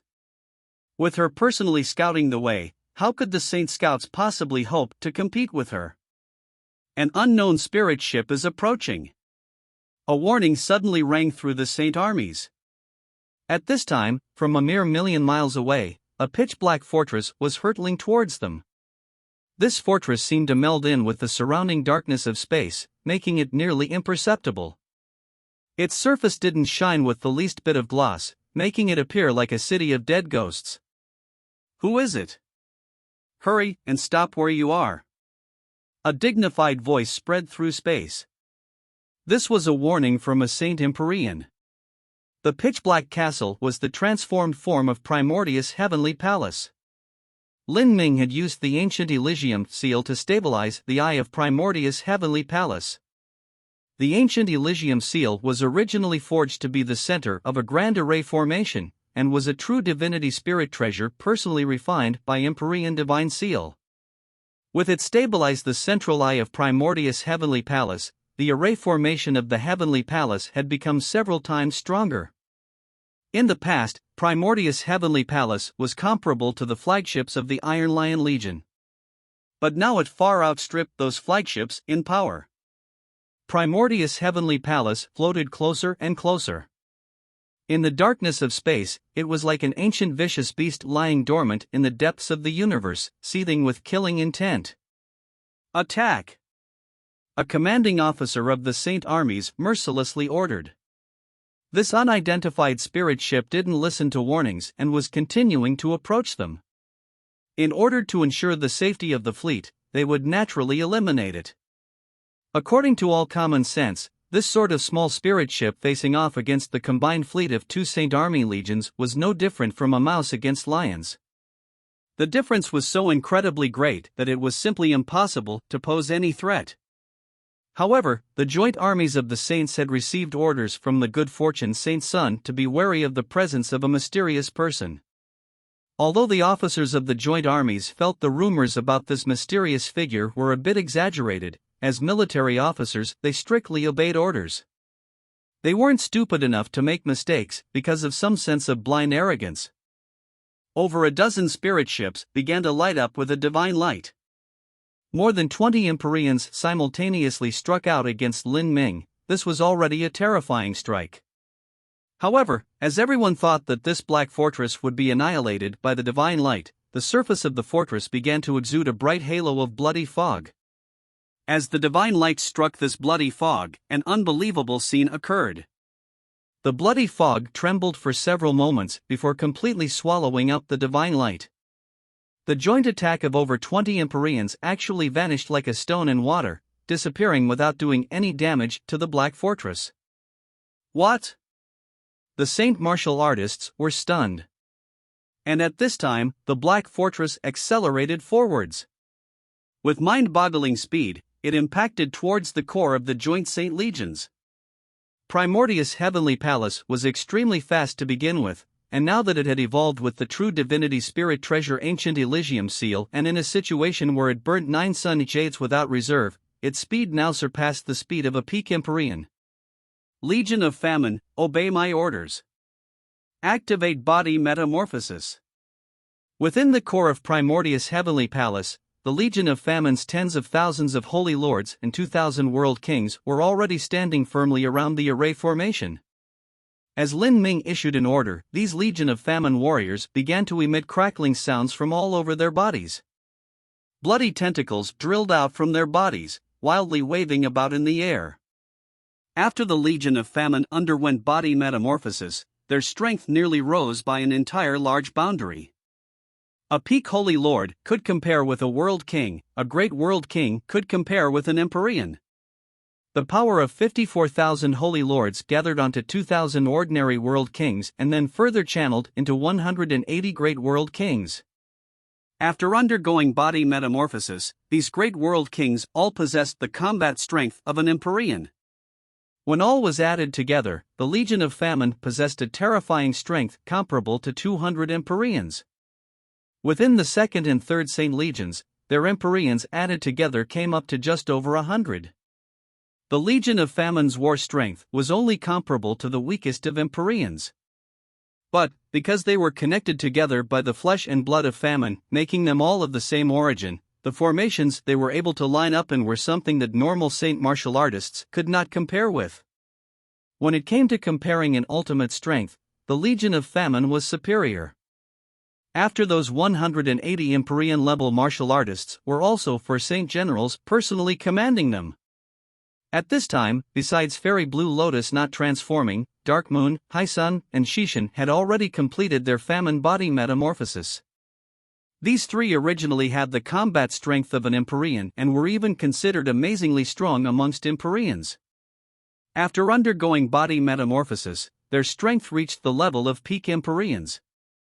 High Sun had transformed into an ancient vicious beast, Dark Moon had become a peerlessly seductive sorceress, and Shishin's clothes had torn apart as his former handsome appearance disappeared, replaced by the visage of a cruel and ferocious demon. All the spiritual strength of the Legion of Famine poured into Lin Ming. Then, he attacked. With his right hand grasping the black dragon spear, he suddenly stabbed it into the array heart. The ancient Elysium seal hummed and revolved around him, stabilizing the eye of the array formation. Lin Ming gathered his hands together. The power of divinity and demons erupted and a terrifying strength gushed out from Primordius' heavenly palace. Compared to the great explosion that had destroyed the Saint Race army at Blood Cloud Galaxy, this attack was several times stronger. Moreover, this strength was no longer an indiscriminate attack, but was focused in clear directions. The energies gathered into beams of light that shot out in all directions. With this, the striking efficiency of the attack increased 100 times over. Puff! Puff! Pa! 3 Iron Lion battleships were pierced through by light beams, instantly exploding and disintegrating to nothing. The highly condensed light beam immediately vaporized the 3 empyreans atop the battleships. And these light beams only became faster and fiercer as they shot forwards. Some light beams even penetrated 2 spirit ships at once. The hell! Damn it! Seeing this terrifying divine light swallow all, the peak empyreans of the joint Saint Legions were panic-stricken. Their figures disappeared from their spirit ships, and in the next moment they appeared in the vast and boundless starry space. 8 peak empyreans moved together, gathering their energies to lock in Primordius' heavenly palace so that it wouldn't be able to emit its energy and would self-destruct in response. Scatter! Attack! A peak empyrean sent out an order. This order was simple, so simple that to some it might be hard to understand. However, the spirit ships of the joint Saint Legions responded quickly. All of the spirit ships dispersed, moving back even as they launched attacks towards Primordius' heavenly palace. They were assisting the 8 peak empyreans in suppressing Primordius' heavenly palace. To execute these maneuvers so perfectly, one couldn't help but marvel at how terrifyingly skilled the Saint Legions were. But unfortunately, the opponent they encountered was Lin Ming. Bang! Bang! 2 more Iron Lion battleships were pierced through by a beam of light, immediately exploding to ashes. And at this time, a resonant dragon's roar echoed through the world. The cosmic void ripped apart and a dragon head 1,000 miles long peered out. Its dark amber eyes coldly stared at its prey in the vastness of space. Chapter 2033, Scattered Like Leaves. Roar! The great dark dragon roared upwards, a terrifying dragon roar stirring up a storm. Its giant jaws opened wide and bit down on a primal saint's ancient space beast. The ancient space beast was over 100 miles long, and yet it was unexpectedly ripped open by the black dragon's jaws. It cried out miserably, violently struggling, but in the end it couldn't free itself from the black dragon's grasp. Its body was torn in half, and the ruined pieces of flesh and blood were directly swallowed up into the black dragon's stomach. The black dragon didn't pause. It waved its thick tail, wildly sweeping out like a knife. Pang! Pang! Pang! Multiple Iron Lion battleships were slashed in half by the dragon tail. Space beast after space beast was severed in two by the black dragon's razor-sharp wings. Storms of energy whipped up as blood filled the skies. The ancient space beasts were horrifying monsters of the void, but how could they stand side by side with a black dragon that possessed a king bloodline and had also swallowed the flesh and blood essence of famine? Roar! The black dragon threw itself onto a 1,000-mile-long king of the space beasts. This giant squid was only as long as the black dragon's body, and it wielded its thick tentacles, wanting to pierce through the black dragon and push it away. However, the black dragon's strength was at a level this squid simply couldn't compare with. The black dragon's sharp claws dug deep into the ancient space beast's body. Beneath the rending claws, the massive tentacles of the space beast were truly no different from those of an actual squid. They were torn apart at the roots. Attack! Attack that black dragon! A peak Empyrean cried out in alarm. The ancient space beast being torn apart was his life's contract beast, and as he saw his own contract beast being ripped apart to the point of death, he felt his heart drip blood. However, just as he shouted out these words, he wasn't able to open his mouth again, nor did he have any way to help his contract beast. This was because he could feel an even more terrifying energy storm brewing within the Black Fortress, one that was completely beyond his control. Even though they had 8 peak Empyreans joining together, in addition to support from the 2nd and 3rd Legions, they still couldn't contend with the might of this Black Fortress. It was hard to imagine just how deep and horrifying the background of the character in the Black Fortress was. Whoosh! Whoosh! Whoosh! In that moment, 3 figures flew out from within Primordius' heavenly palace. These figures were Lin Ming's avatars. They were completely similar to Lin Ming in appearance. As the 4 of them stood in the center of the array formation, Lin Ming's aura doubled and doubled yet again. Lin Ming's hands weaved together, forming a yin-yang diagram. The power of divinity and demons, as well as the power of the Holy Scripture and Heavenly Sutra, were all fused into the array formation through him. The other 3 Lin Mings also used their own methods. Pure strength of essence, energy, and divine constantly flowed into the great array.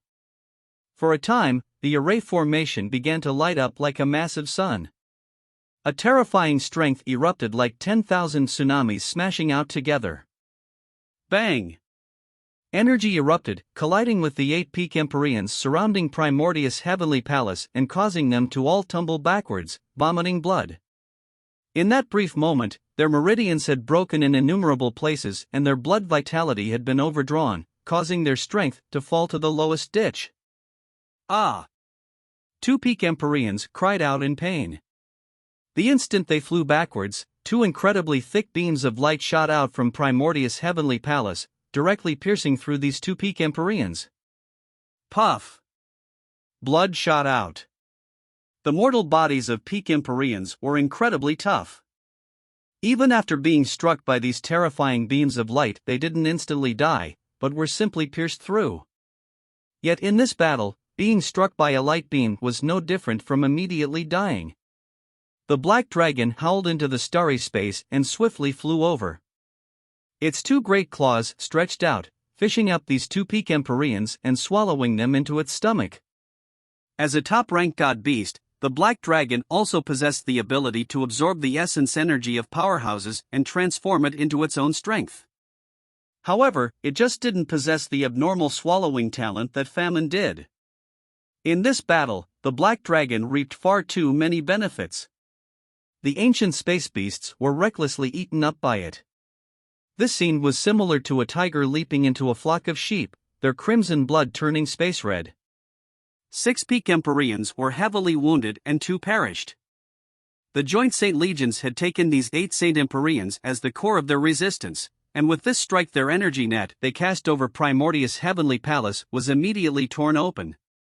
In a flash, the energy of Primordius' heavenly palace was like a flood bursting out from a shattered dam, recklessly hurtling outwards. Beams of crimson divine light shot out, passing through the joint Saint Legions like divine blades. These beams of light were unstoppable. Every Iron Lion spirit ship that was struck immediately exploded into space dust, and the ancient space beasts were sliced in half, their blood flying out. Primordius' heavenly palace was a giant meat grinder that tore through the joint Saint Legions. Wherever it went, the amazingly powerful Saint Legions would disintegrate. This was no different from a one-sided slaughter. From tens of millions of miles away, the scouts of Mount Padala saw beams of divine light illuminate the horizon. What is happening? That's where the joint Saint Legions are. Could they have started fighting? After the joint Saint Legions came to a stop and stationed themselves, the human alliance naturally had to keep an eye on their actions. This distance was already the limit that these human scouts could investigate from. If they were to approach any close, then there was a high chance they would be discovered by the Saints. If so, the consequences could be imagined. But now, as they saw such a massive change occurring in the joint Saint Legions, they couldn't sit idly by. Let's go and take a look. Everyone be careful. Understood. Scouting was a dangerous field of work, but at this time it was their duty to gather information on what was occurring. 6 World King level scouts quietly disappeared into the void, rapidly rushing towards the area where the great battle was erupting. More and more explosions rang through the world. The divine light shining from all over became increasingly bright. The Saint fleets had been scared silly from the amount of slaughter occurring. They were all top elites, but in a battle where the disparity in strength was so massive, and in facing this enemy that was like a Death Reaper, they simply couldn't summon the courage to keep fighting. Retreat! Everyone, scatter and retreat. The primal Saint Patriarch endured the pain in his heart to issue this order. But just as he was issuing the order, his voice fell silent, as if his words had been cut in half by an icy saber. At this time, the primal Saint Patriarch felt his entire body turn cold and his pupils contract. Just 100 feet away from him, a black-clothed shadow had torn open space and walked out from a space crack like a death god paying a visit. This man held a black spear, his eyes overflowing with killing intent. The primal Saint Patriarch immediately understood that this was the mysterious person the Good Fortune Saint's son spoke of. Although the Good Fortune Saint's son had repeatedly emphasized that this mysterious person was not to be underestimated, if the primal Saint Patriarch didn't see with his own eyes, it would be impossible for him to profoundly realize just how true the Good Fortune Saint's son's words were. Originally, he even believed that the Good Fortune Saint's son was making a great fuss over nothing to order the 6 legions of the Saints to transfer over to the Hidden Dragon Galaxy. After all, this was all in order to deal with a single mysterious person. But now, the primal Saint Patriarch realized he had been wrong, and wrong to an outrageous degree. The primal Saint Patriarch looked at Lin Ming. His eyes flashed with red light, and in that moment he burnt his blood essence without hesitation. The blood vitality of a peak Saint Empyrean was extremely powerful. Now that it was burnt, it was like a sun rising in the night sky. For the surroundings hundreds of thousands of miles, everyone began to heat up because of this peak Saint Empyrean burning up his blood essence. The Primal Saints were a brave and bloody clan.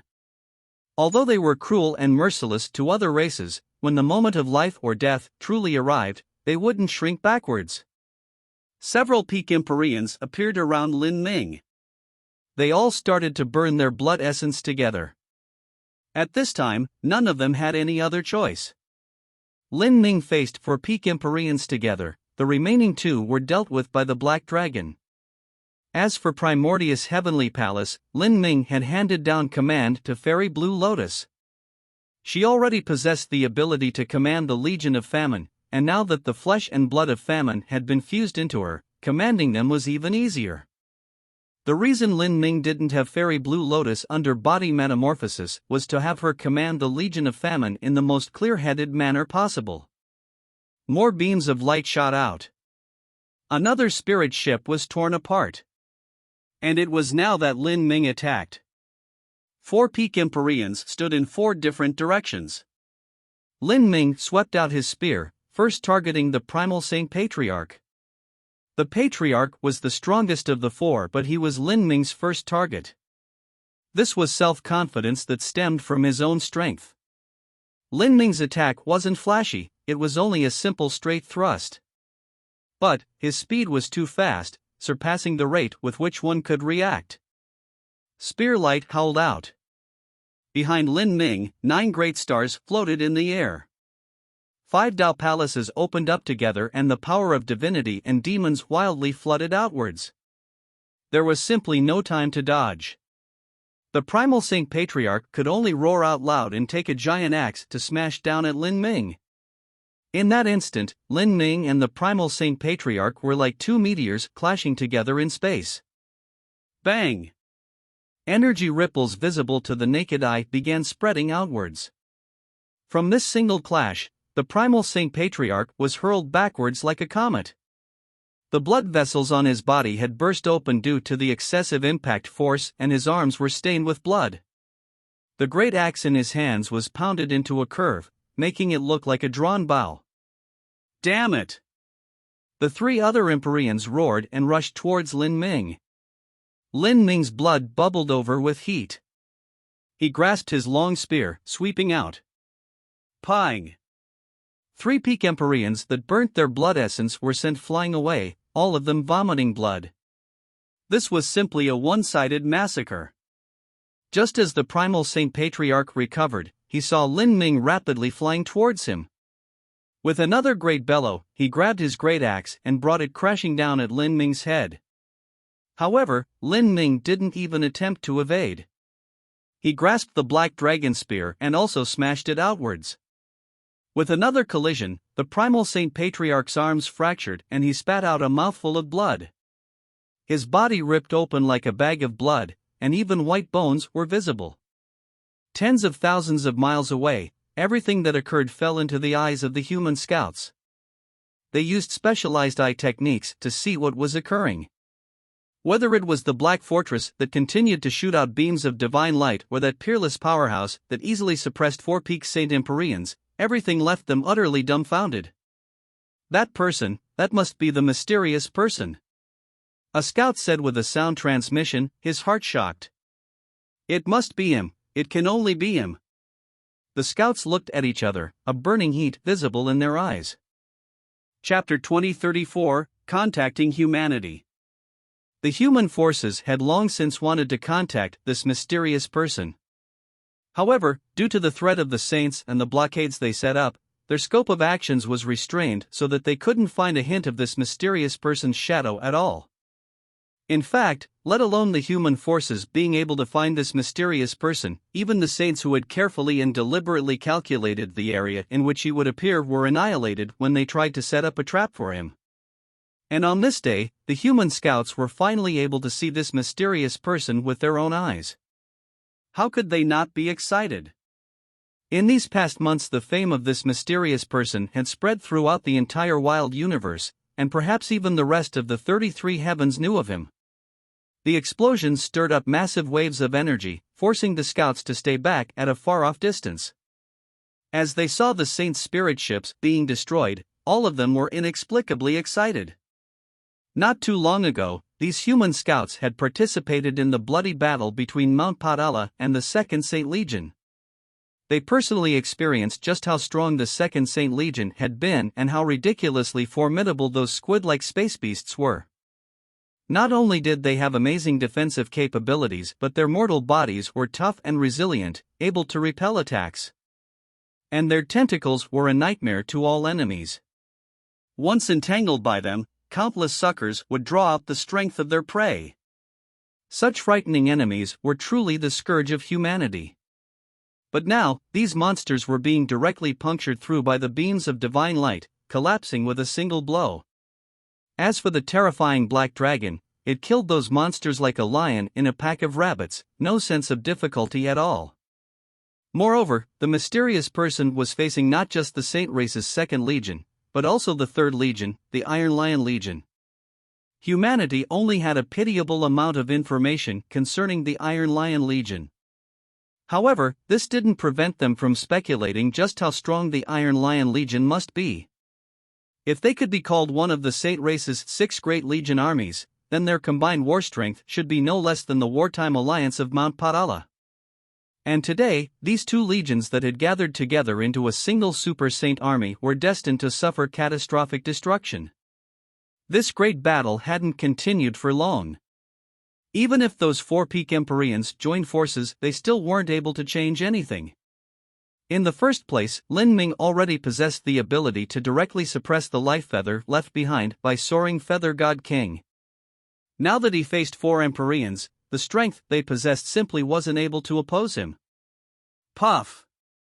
Lin Ming's spear pierced through the throat of the primal Saint Patriarch. The death of the Patriarch was the final straw. The Saint fleets gave up on any attempts to organize an effective counterattack. As they were being suppressed by Primordius' heavenly palace, they retreated backwards in total defeat. Primordius' heavenly palace was unstoppable. The Legion of Famine cast out their energy, forming 2 giant halos of light that surged outwards, cutting apart more spirit ships.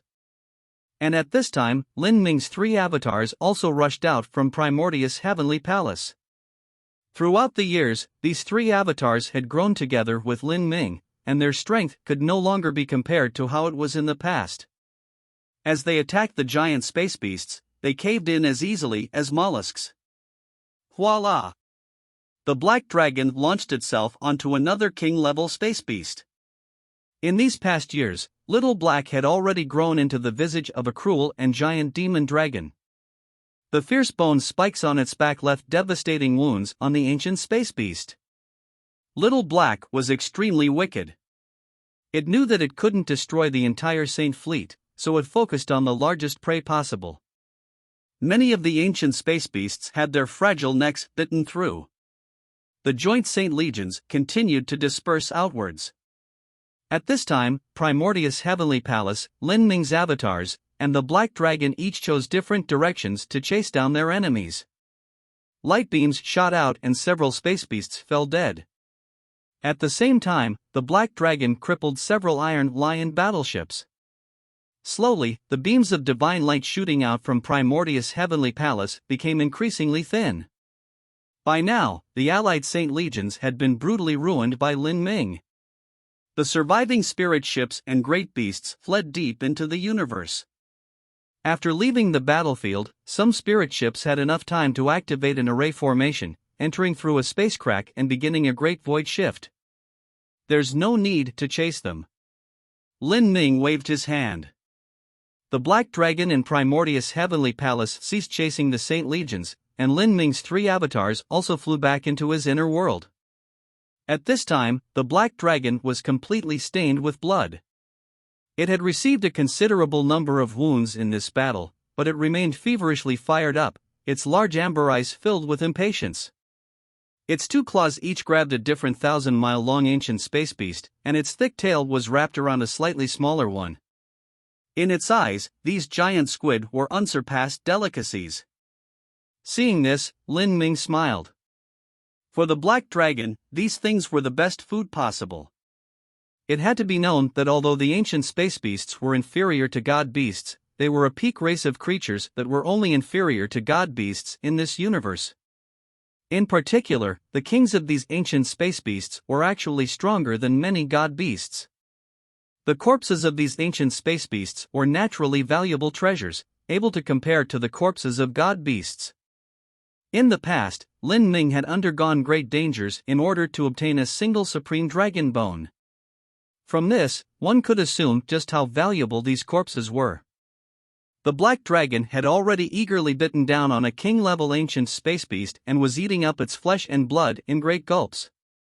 The black dragon could absorb nutrients from these beasts and use it to greatly benefit its future growth. A rock ate flood dragons as sustenance, and a phoenix ate the energy essence of the universe as food. To a large degree, what a god beast ate helped decide the path of their growth. Lin Ming rubbed his chin. His figure flashed several times, and he received some of these ancient space beast corpses into his inner world. These were all treasures. Although he was exorbitantly rich, he still couldn't let these things go to waste. After finishing all of this, Lin Ming flew back into Primordius Heavenly Palace. Within Primordius Heavenly Palace, the Legion of Famine was still standing alert around the central array formation. But they had nearly exhausted themselves of all energy by now. After the Legion of Famine underwent body metamorphosis, although their strength could rise by an entire large boundary, they weren't able to maintain this type of transformation for very long. Lin Ming probed the Legion of Famine's situation. Around 90% of the martial artists had already overdrawn their strength, and it would take at least several days for them to restore themselves. Even Fairy Blue Lotus, who hadn't undergone body metamorphosis, was dripping fragrant sweat like rain. Seeing Lin Ming walk towards her, Fairy Blue Lotus respectfully bowed. "You've done well," Lin Ming praised. With a seasoned general like Fairy Blue Lotus on his side, he would be able to save a great deal of strength. Fairy Blue Lotus had a strong grasp on flow and situation of a battle. And she possessed an extremely reasonable judgment and decision-making sense. With her commanding the Legion of Famine, although they lacked in overall destructive power because they were short of Lin Ming, there were still some aspects in which they were superior to him. "I thank Master for the generous praise." Fairy Blue Lotus wiped the sweat from her face, a deep smile lighting it up. "Master, with this battle the Primal Saint clan and the Astral Saint tribe have suffered grievous losses. It will be impossible for them to recover in the next several tens of thousands of years. However, the Good Fortune Saint's son has gathered so many armies here that I feel a bit uncomfortable about it. Because of this, I captured several Saint martial artists so that Master may interrogate them." Fairy Blue Lotus pointed behind herself. There was an Empyrean who had been heavily wounded in the explosions, and all the astral essence in his body had been sealed away. At the same time, there were also several World King level powerhouses. Lin Ming faintly smiled. He already had such plans in mind, but Fairy Blue Lotus had done it for him ahead of time, saving him a great deal of trouble. Just as he was preparing to question these people, his heart suddenly moved. He turned to look outside the porthole. In that moment he had felt several bright spots rapidly approaching Primordius Heavenly Palace. Some people had come. In a brief moment, Lin Ming had already determined the number, race, cultivation, strength, and many other special details of these people. World King level, humans. Lin Ming was startled. These people were humans. Ever since coming to the wild universe, Lin Ming had seen fellow humans more than once.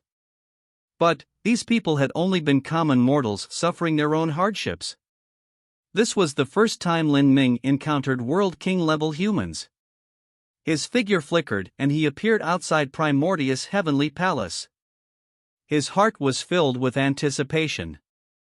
With human World Kings here, he would naturally be able to find human Empyreans through them, and thus obtain information on Xiao Maxian, Qin Xingxuan, Mu Qianyu, and the others.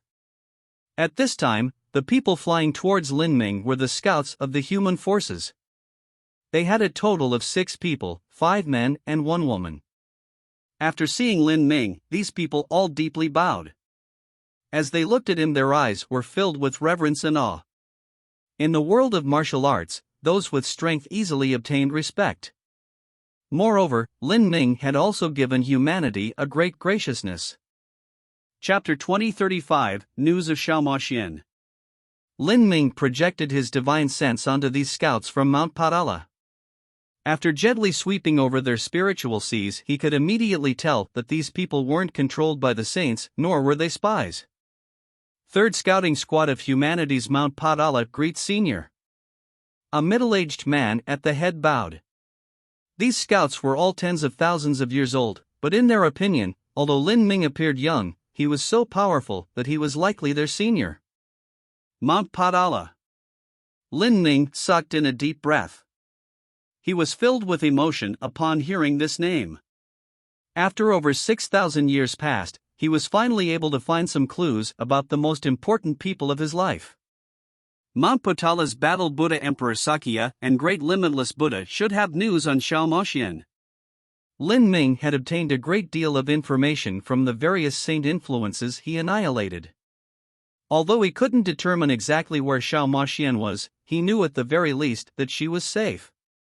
Otherwise, if the saints were to capture or kill such an important figure like her, it would be impossible for the subordinate Empyreans not to know of this. You are disciples of Mount Padala?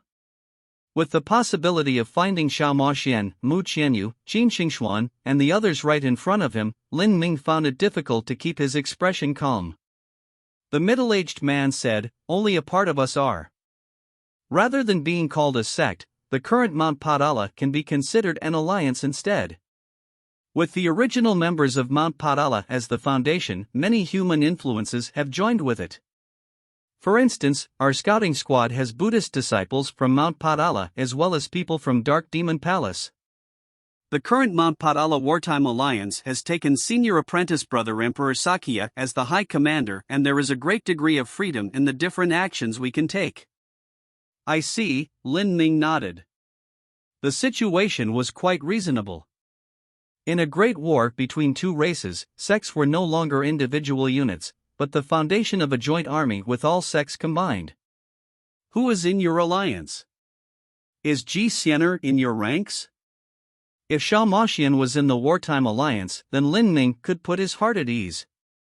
This was because in this great calamity, both Mu Qianyu and Qin Xingxuan lacked the ability of self-preservation. The most likely possibility was that they were following Xiao Moxian. As for his own flesh and blood as well as Lin Xiuge, they were certainly with Xiao Moxian. In fact, even Mo Evers now was likely with Xiao Moxian.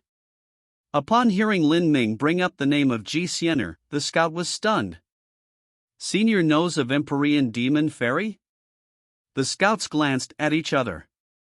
They were all filled with various guesses and hypotheses about who this mysterious person could be.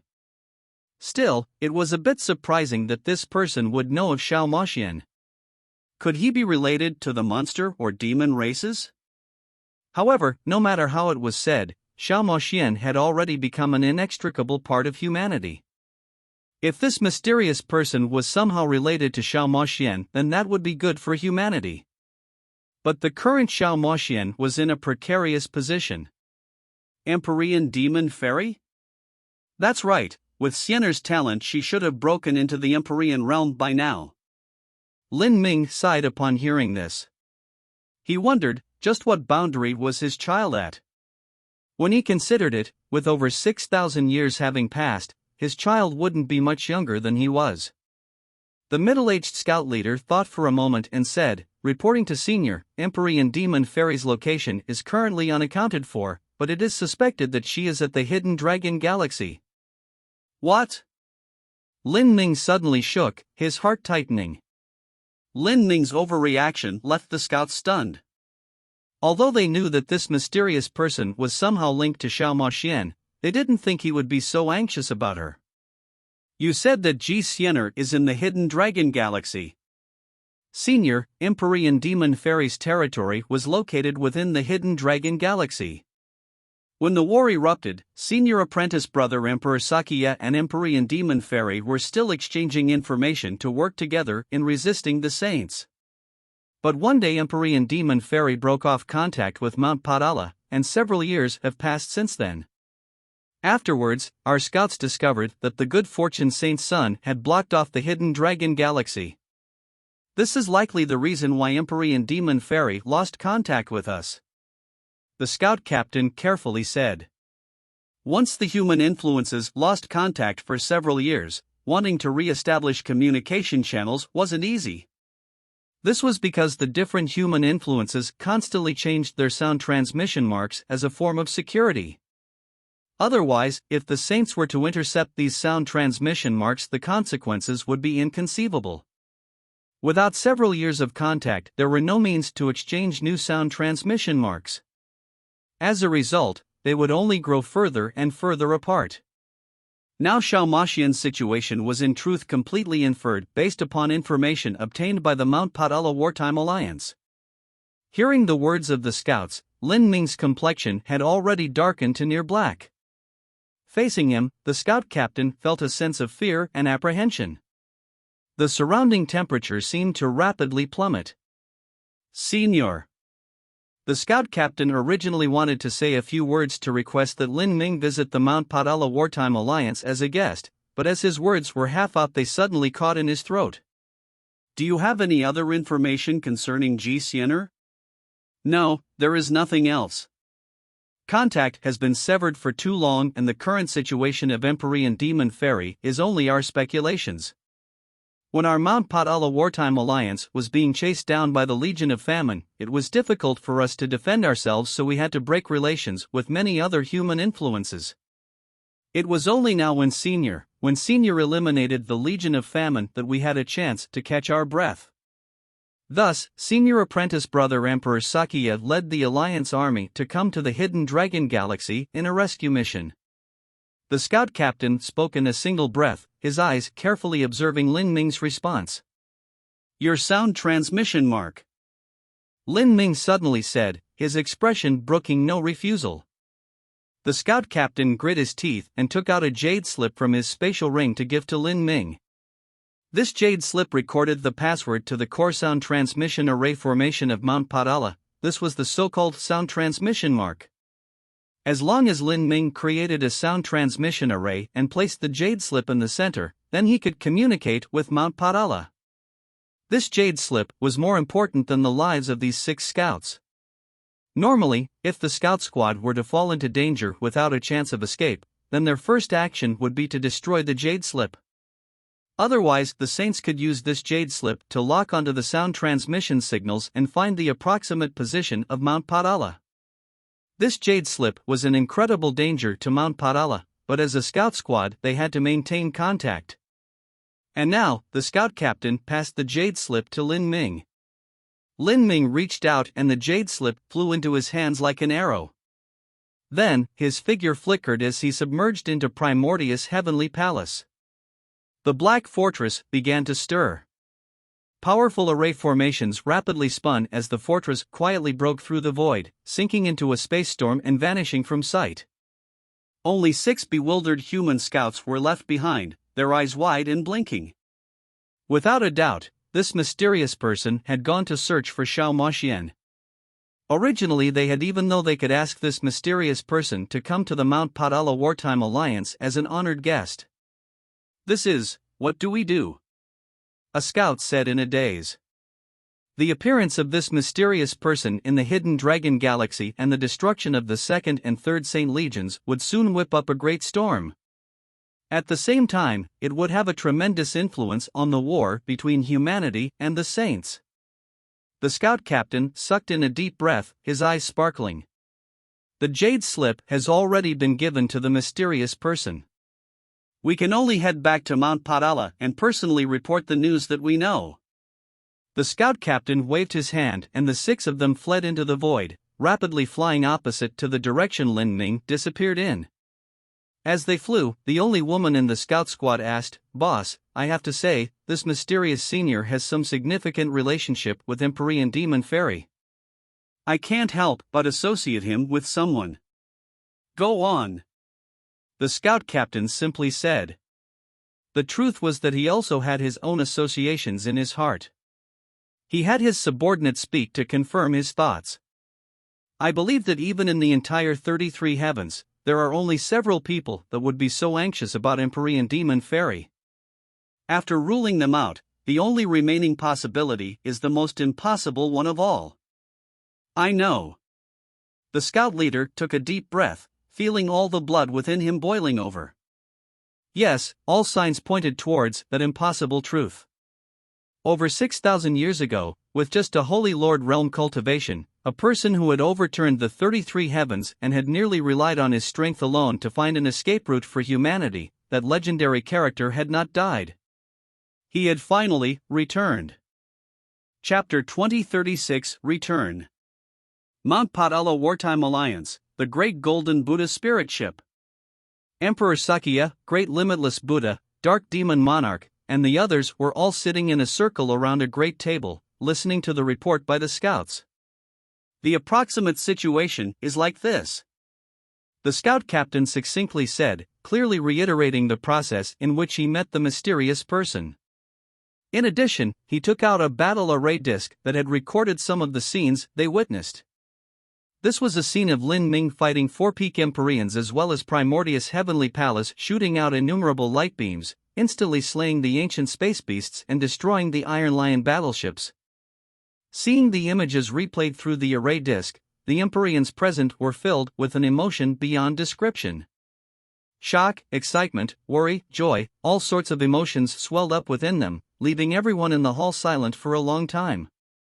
The array disc played on for a full quarter hour. Because the scene was hastily recorded and from very far away, the images were extremely blurry, and even Lin Ming's face wasn't clearly recorded. However, this didn't prevent the commanders of humanity present from replaying the scenes in their heads. Such an intense battle had left their hearts surging and their emotions wildly fluctuating. They even felt their blood feverishly boiling over. In particular, when they saw the Black Dragon bite through the ancient space beast, Lin Ming brutally beating the peak Empyreans, and Primordius Heavenly Palace tearing through the Saint Fleets like a meat grinder, the martial artists present couldn't help but grip their fists together, their eyes shining with glory. Tobagwe thumped his own chest. Such an image truly let one vent their anger. He clearly recalled the scene from several days ago when they had fought with the Second Saint Legion. That sort of feeling where he hated the enemy to the bone and yet wasn't able to do anything to them left Tobagwe feeling crazed. Humanity had been suppressed for far too long. Now, they finally saw hope. Even though they were still drowning in the endless night, they finally saw the first rays of dawn. This mysterious person is simply a legend. When it comes to him, there is nothing he cannot accomplish. Dark Demon Monarch said, praising Lin Ming from his heart. In truth, he had already approximately judged Lin Ming's strength. He was someone that surpassed a peak Empyrean, an existence that could reluctantly be called invincible amongst Empyreans. Such combat strength was in truth superior to Emperor Sakya but worse than that of a true divinity. According to common logic, if a person didn't reach the true divinity realm, it would be hard to play a pivotal role in a war between two races. But reality defied all expectations in such a bizarre manner. This mysterious person, with his strength alone, was nearly able to reverse the entire tide of the war. Perhaps you should no longer call him that mysterious person, but instead call him Lin Ming. Emperor Sakya smiled as he spoke. It had been many years since Emperor Sakya had last revealed such a heartfelt smile. Lin Ming, you are sure it is him? Dark Demon Monarch glanced over at Emperor Sakya. In truth, he hadn't had much contact with Lin Ming. The only time he saw Lin Ming was at the Monster Emperor's Grand Longevity Banquet, and the rest of his understandings had come from rumors and hearsay. It's him. June Bluemoon firmly nodded as he stroked the rusty sword in his arms. Back when he participated in the Divine Realm First Martial Meeting and fought with Lin Ming, that battle still remained a vivid memory. Emperor Sakya said, he referred to Xiao Moxian as Xianer. In the entire 33 heavens, there are only several people who would call Xiao Moxian by this name and care for her so much. In addition, with that black dragon and spear, so many coincidences joining together mean it is no longer a coincidence, but the truth. Lin Ming hasn't died. He has returned. He is someone who always brings about miracles. After more than 6,000 years passing, he will surely bring us a favorable turn. Emperor Sakya tightly clenched the armrest of his stone chair. It could be seen just how excited he was. Many young disciples noticed Emperor Sakya's actions. In their view, Emperor Sakya was the high commander of the Mount Potala Wartime Alliance and could be called the second leader of humanity. He was always calm and rarely lost his composure. Is this person really so fierce? If he doesn't have the strength of a true divinity, could he really bring us a favorable turn? The good fortune Saint Sovereign is still a powerhouse even amongst true divinities. A disciple of the younger generation couldn't help but say. The young disciples that were able to stand in this meeting hall were all geniuses. Most of them were born in the wild universe, and by the time they were born, Lin Ming had already died. They had never seen Lin Ming and had only heard tales about him. They knew that he was the man who brought the Azura decree to humanity and who possessed talent far surpassing all others in the 33 heavens. In the history books of humanity, Lin Ming was described as invincible amongst the heavens and earth, unique and singular. As the stories of him were retold again and again, Lin Ming eventually became an omnipotent presence. Towards this, some young geniuses were incredibly proud and worked hard with Lin Ming as their goal. But there were also some young geniuses who remained suspicious about these tales. They thought that humanity had propped up the Lin Ming of the past and had nearly deified him. They believed this was an attempt to give the younger generation a boost of confidence and also so that the younger generation could feel comforted and infatuated with their own possibilities. After all, it was human nature to boast about the heroes of one's own race. Sable Link was the second type of person. When she heard the fanatical Lin maniacs chatter away, she would often ask, if he was so fierce, how come he's dead? This single question often silenced the mouths of many people. However, upon receiving news that Lin Ming hadn't died, a strange color appeared in Sable Link's eyes. She traced her scythe, a feeling that was hard to place filling her heart. Everyone adjust yourselves. 4 hours from now, we will set out. Emperor Sakya suddenly said. Lin Ming's appearance had lifted their morale, but now was not the time to celebrate any victories because there was still an extremely important matter to resolve. That was Xiao Maxian's safety. Previously, because the 2nd and 3rd Saint Legions were stationed nearby, the Mount Padala Wartime Alliance was simply unable to enter. But now that the periphery was cleared out, Mount Padala would naturally take this chance to rush in. No matter how much help they could provide Lin Ming, they still had to try their best. The Hidden Dragon Galaxy was amazingly large and there was no sound transmission mark that could be used to locate Xiao Maxian. Thus, finding her wouldn't be easy at all. Even the good fortune Saint's son had failed to do so for several years. It couldn't even be compared to looking for a needle in the sea. In terms of war strength, they weren't able to compete with Lin Ming. But in terms of looking for people, they possessed an advantage. In the end, it was always best to have more people.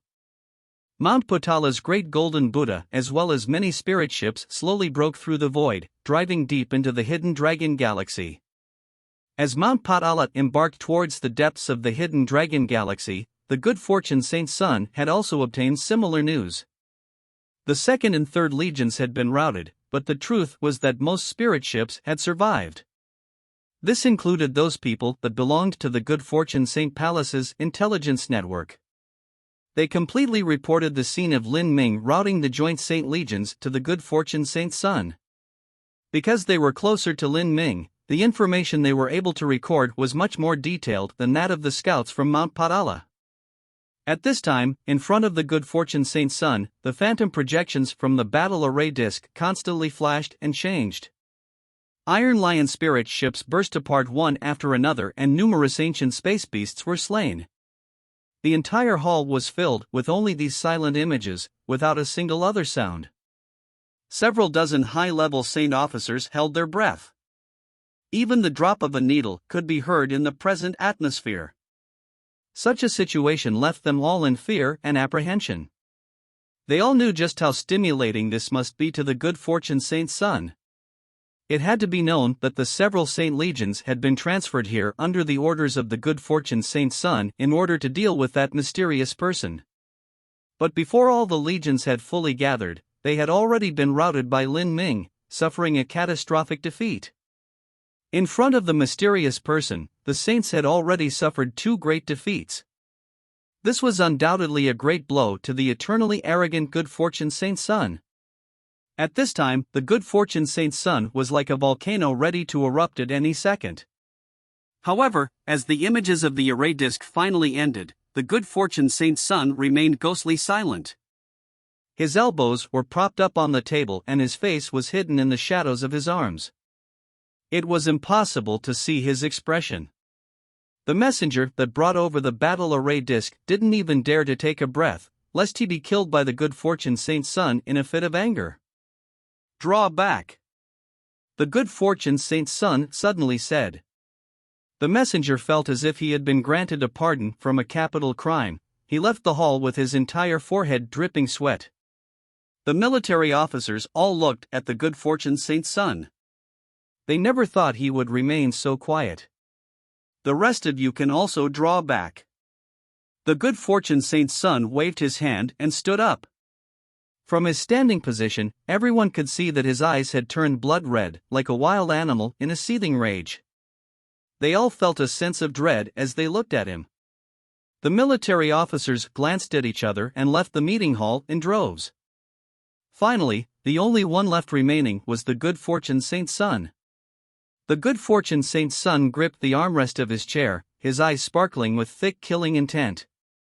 "So in the end it was you after all. This is our predestined battle." Chapter 2037, The Restless Night. The Hidden Dragon Galaxy, in a dark gray nebula. A black palace slowly floated. Flying around it were several dozen spirit ships. This black palace, as well as the numerous spirit ships around it, were covered in a gray array formation, isolating them from the outside space. There were countless such nebulas in the Hidden Dragon Galaxy.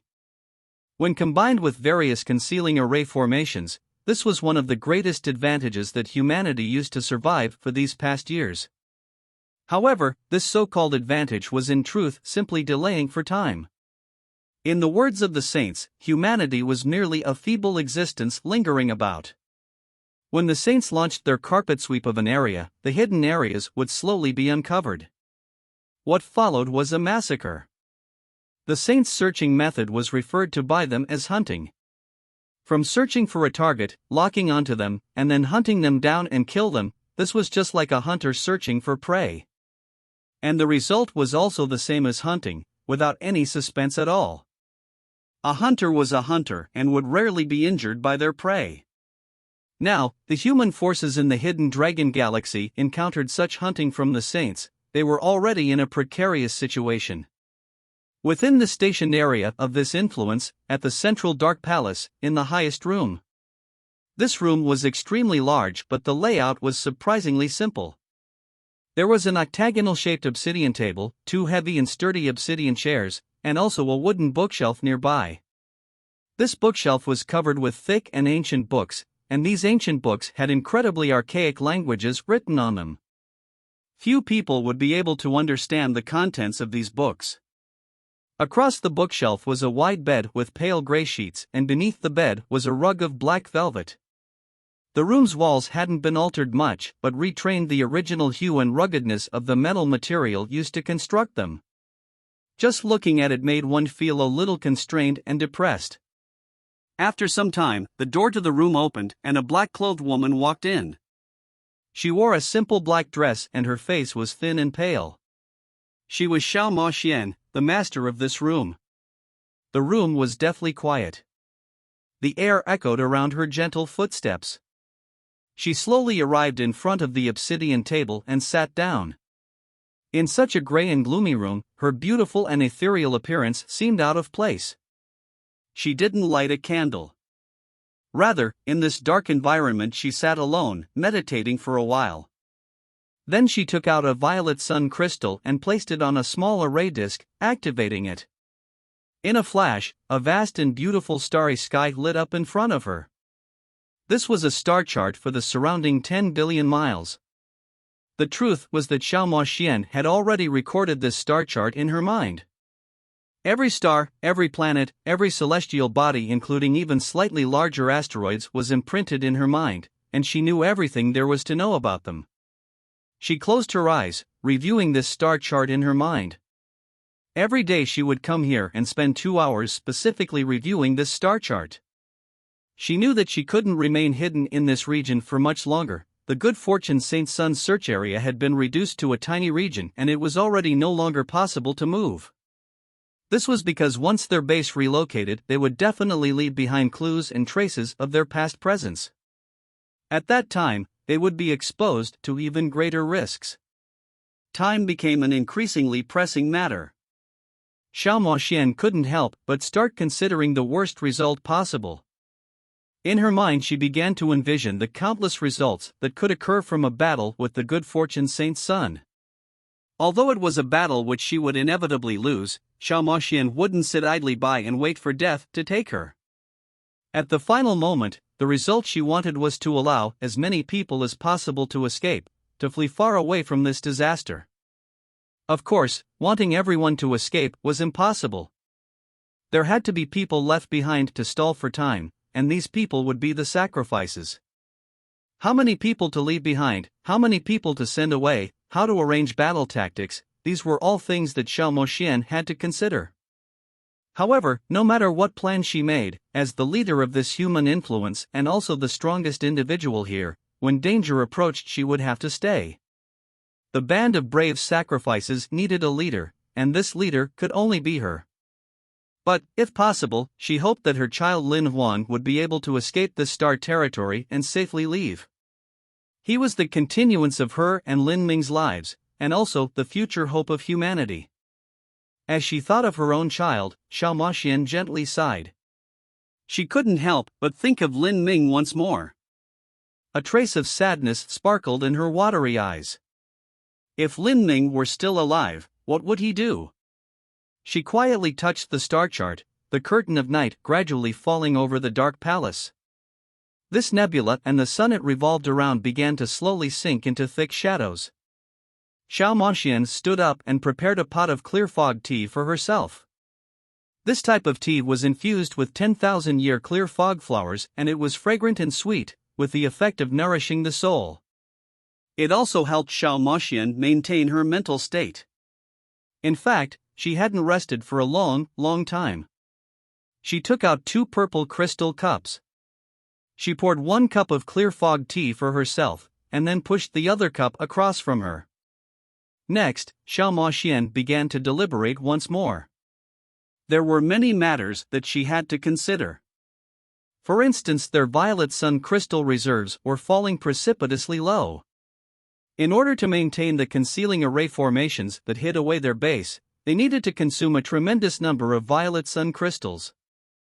As their sphere of action constantly shrank, it became increasingly hard to mine for these crystals. She needed to figure out a solution to resolve this predicament. Otherwise, the base's great array formation would last for less than a year. If they couldn't solve it, then they would easily be found by the Good Fortune Saint Sun. Every now and then, Xiao Moxian would bring up the cup of tea and take a sip. The clear fog tea was slowly finished by her. As for the cup across from her, it remained motionless, as if there were supposed to be someone sitting there, but that person had left, leaving behind only their seat and their cup of tea. This was one of Xiao Moxian's habits. For these years she had lived alone, but from an outsider's perspective it seemed as if 2 people were living here. Time slowly passed and the hot tea cooled down. Still, Xiao Moxian remained deep in thought. 2 hours later, she turned off the star chart and shook her head. She temporarily laid aside the issue with the violet sun crystals and began to meditate. In such an environment, Xiao Moxian sat alone, quietly passing the quiet night before the storm. However, she was destined to not experience a night of peace. Deep in the night, as Xiao Moxian was in meditation, a gray sound transmission mark lit up. There was clearly news to be reported to her. As she looked at the sound transmission jade slip that constantly flashed in the dark of night, Xiao Moxian's eyebrows pressed together. To her, this sparkling jade slip was like the eye of a demon, haunting her constantly. Over these past years, whenever urgent news came, it was almost always bad. For instance, news that the Good Fortune Saint Sun was shrinking his encirclement once more, or news that there weren't any energy stones remaining. What was even worse was that once, a scout squad of Demon Fairy Palace had been captured by the Good Fortune Saint Sun.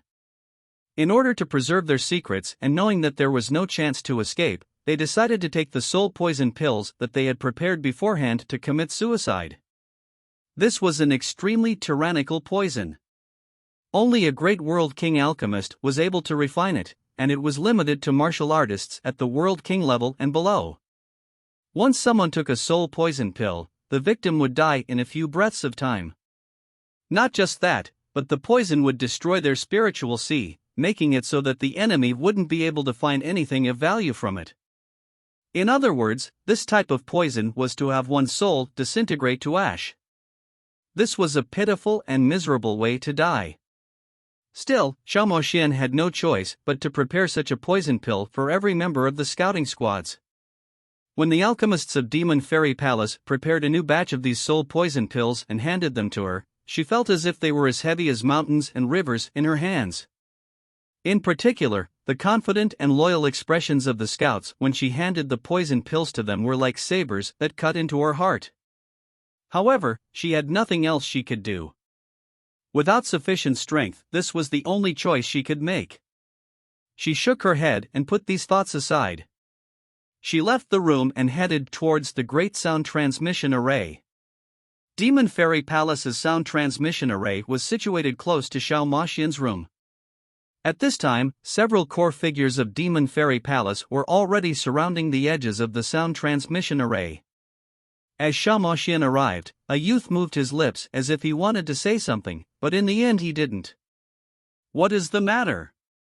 Xiao Moxian frowned upon seeing the youth's expression. This youth was named Taoan and he had been born after the Great Calamity erupted. He had been one of Xiao Moxian's faithful followers and was now part of the backbone of Demon Fairy Palace. From his expression that seemed as if he found it difficult to speak, Xiao Moxian realized that the news they just received was likely nothing good. "Speak, there is no need to hesitate. The worst that could happen is that the good fortune Saint's son has already found us," Xiao Moxian calmly said. Taoan froze for a moment. He looked at the other core figures from Demon Fairy Palace and said, "Miss, there has been a problem at New Ming Planet." Taoan's few words caused Xiao Moxian's heart to nearly tear out from her chest. New Ming Planet was the only planet that Xiao Moxian had established in the Hidden Dragon Galaxy in the past. Tens of billions of people lived on New Ming Planet. These people had slowly migrated from other star territories in the last 200 to 300 years and were Xiao Moxian's loyal subjects. Xiao Moxian loved her people with all her heart. When the Saints invaded the Hidden Dragon Galaxy, Xiao Moxian pledged that she would protect the people of New Ming Planet so that they could live long and prosperous lives filled with children and hope. But as the good fortune Saint's son continued to shrink his encirclement, Xiao Moxian was eventually unable to stay with New Ming Planet. She had no choice but to leave. Otherwise, not only would she be captured by the good fortune Saint's son, but New Ming Planet would have been destroyed in the flames of war. Leaving New Ming Planet was a helpless choice and the only choice she could make. In normal circumstances, if New Ming Planet was discovered by the good fortune Saint's son, then a time of suffering would descend upon them, but the Saints wouldn't carry out a wide-scale genocide. This was because the common mortals of humanity had no meaning to the Saints, and it was instead more useful to make them into slaves that helped develop the wild universe. But today, from the expression of Taoan, this might not be true at all. Chapter 2038, Our Final Pride. Starting from when the first batch of people settled on New Ming Planet, it had only experienced a history of several hundred years. In the perpetual river of history through which humanity had evolved, this tiny spark of time wasn't worth mentioning at all. In these last several hundred years, the population of New Ming Planet had developed from billions to tens of billions of people. However, across the vast and broad New Ming Planet, there was an incalculable amount of wildland that had yet to be developed. Humanity had only been able to occupy the tiniest corner of this planet, and around 100,000 cities had been established, both large and small. The name of New Ming Planet had come from Xiao Moxian's longing towards Lin Ming. Everyone on New Ming Planet knew of Lin Ming and Xiao Moxian's charming and love-filled story. The showdown at the Monster Emperor's Grand Longevity Banquet was a part they took relish in talking about. For those humans that suffered in the present, the tale of Lin Ming suppressing the good fortune Saint's son, rescuing Xiao Moxian and freeing her from the shackles of the demon and monster races and then starting their romance. No matter how many times these people listened to this story, they never became bored of it. To the people of New Ming Planet who were undergoing so many hardships, this was the fairy tale they loved the most. For the vast majority of new settlers who first came to New Ming Planet, the reason they chose to leave their homelands and follow Xiao Moxian there to develop this wild land was all because of their respect and love towards her, as well as their worship and admiration of Lin Ming. And after New Ming Planet was established, Xiao Moxian also joined together with her subjects. When the cities were being built all around, she ate and lived with them, living in perfect harmony. In the largest city of New Ming Planet, there was a holy mountain. Atop this holy mountain towered a memorial palace dedicated to Lin Ming. This memorial palace had the statues of Lin Ming, Xiao Moxian, and several others. Every year, a massive number of believers would come and worship at this memorial palace. Several months ago, the saints had discovered New Ming Planet. Without any effort at all, they had taken this planet into their pocket. The tens of billions of people living there simply weren't able to pose any threat to the Saint armies. After the Saints seized New Ming Planet, the first action they took was to forcefully change the planet's name. This planet was renamed to Saint Advent Planet. But this name was resisted by every citizen of New Ming Planet. Then the good fortune Saint's son passed down an order. It was this order that created a living hell for the inhabitants of New Ming Planet. In the past, when the saints annexed a planet, they would recklessly plunder it while killing off all the human masters. The common people would be left over as simple laborers. The saint pioneers mostly came to these planets to capture any bit of leftover wealth that they could. But this time, after the good fortune Saint's son seized New Ming Planet, he didn't do this at all. Rather, it should be said that he disdained to do so. The order that he passed down was to seize all granaries of New Ming Planet and then completely block off all 100,000 cities, not allowing anyone to take even a single step out.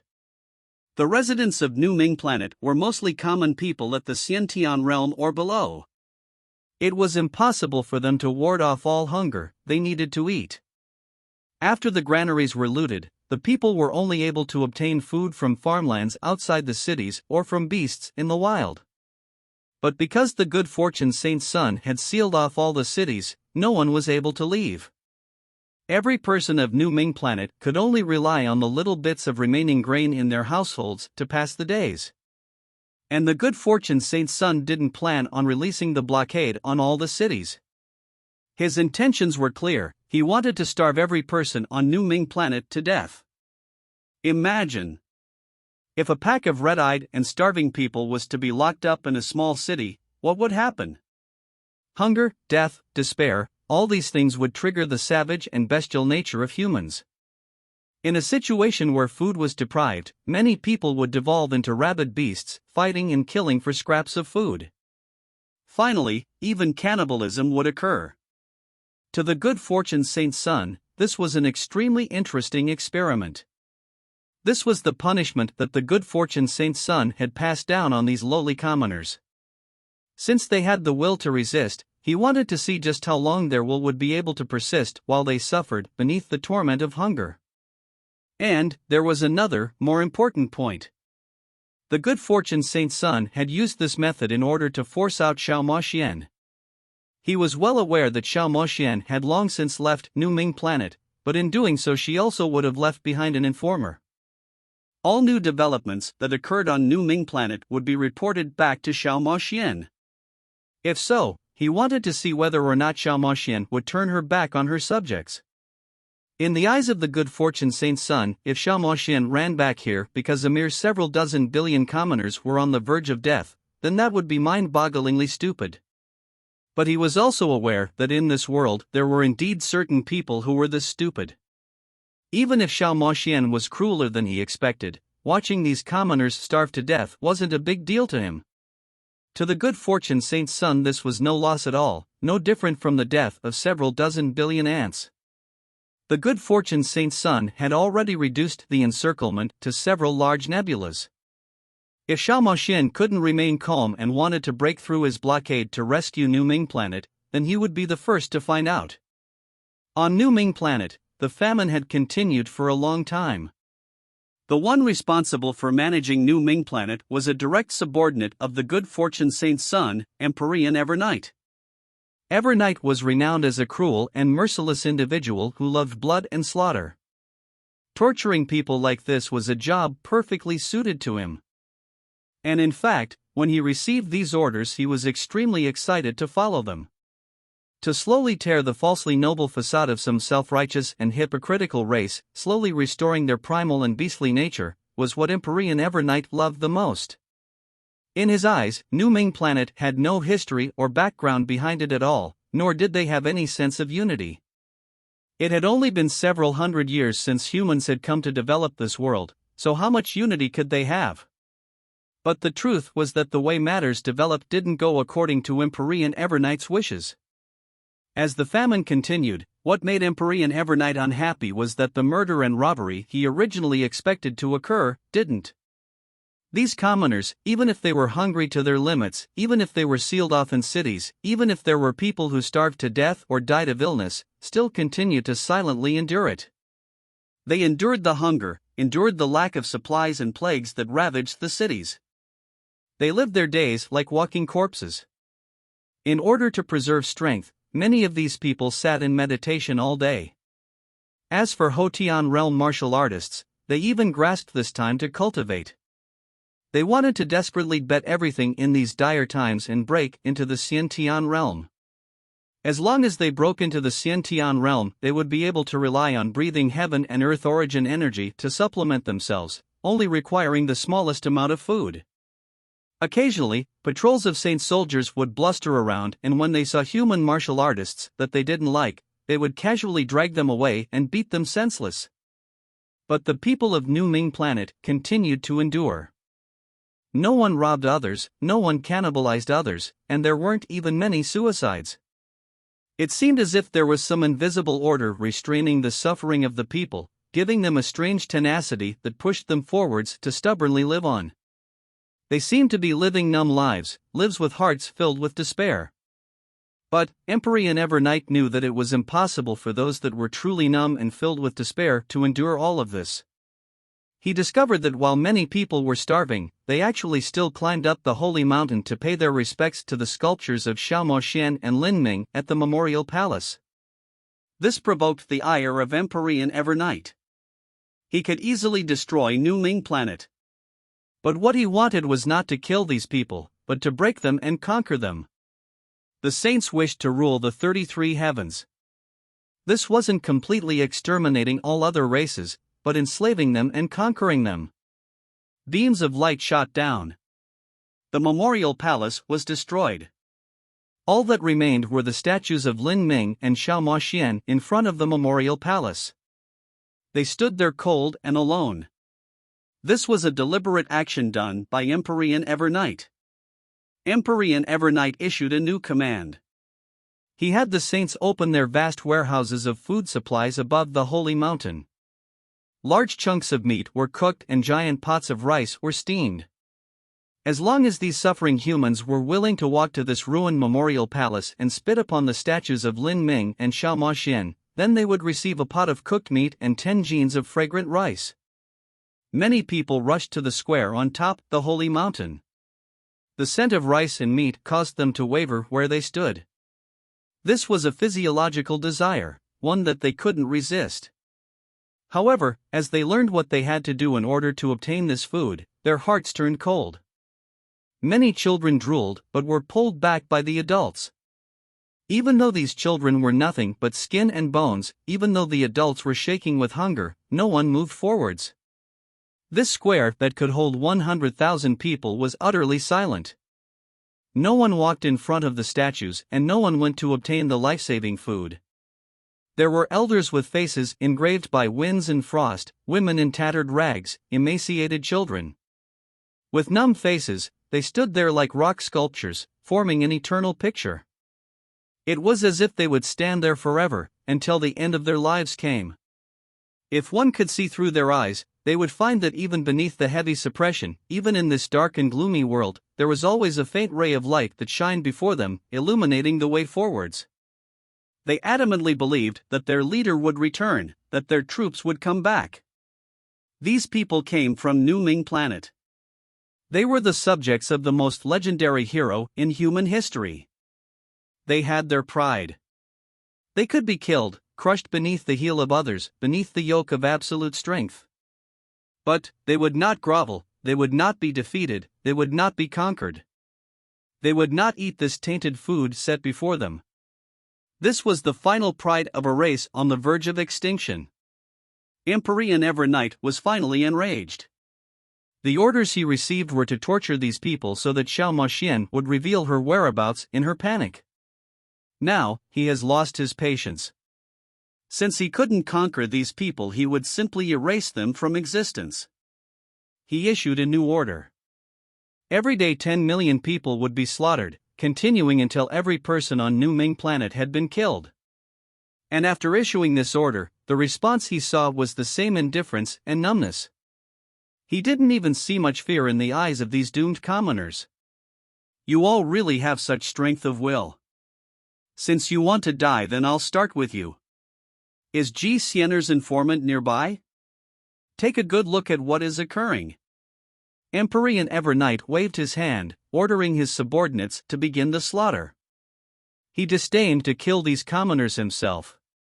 Just what sort of noble status did he have? Personally killing these people would have been a gift to them. However, the moment he waved his hand, he felt a strange aura arrive.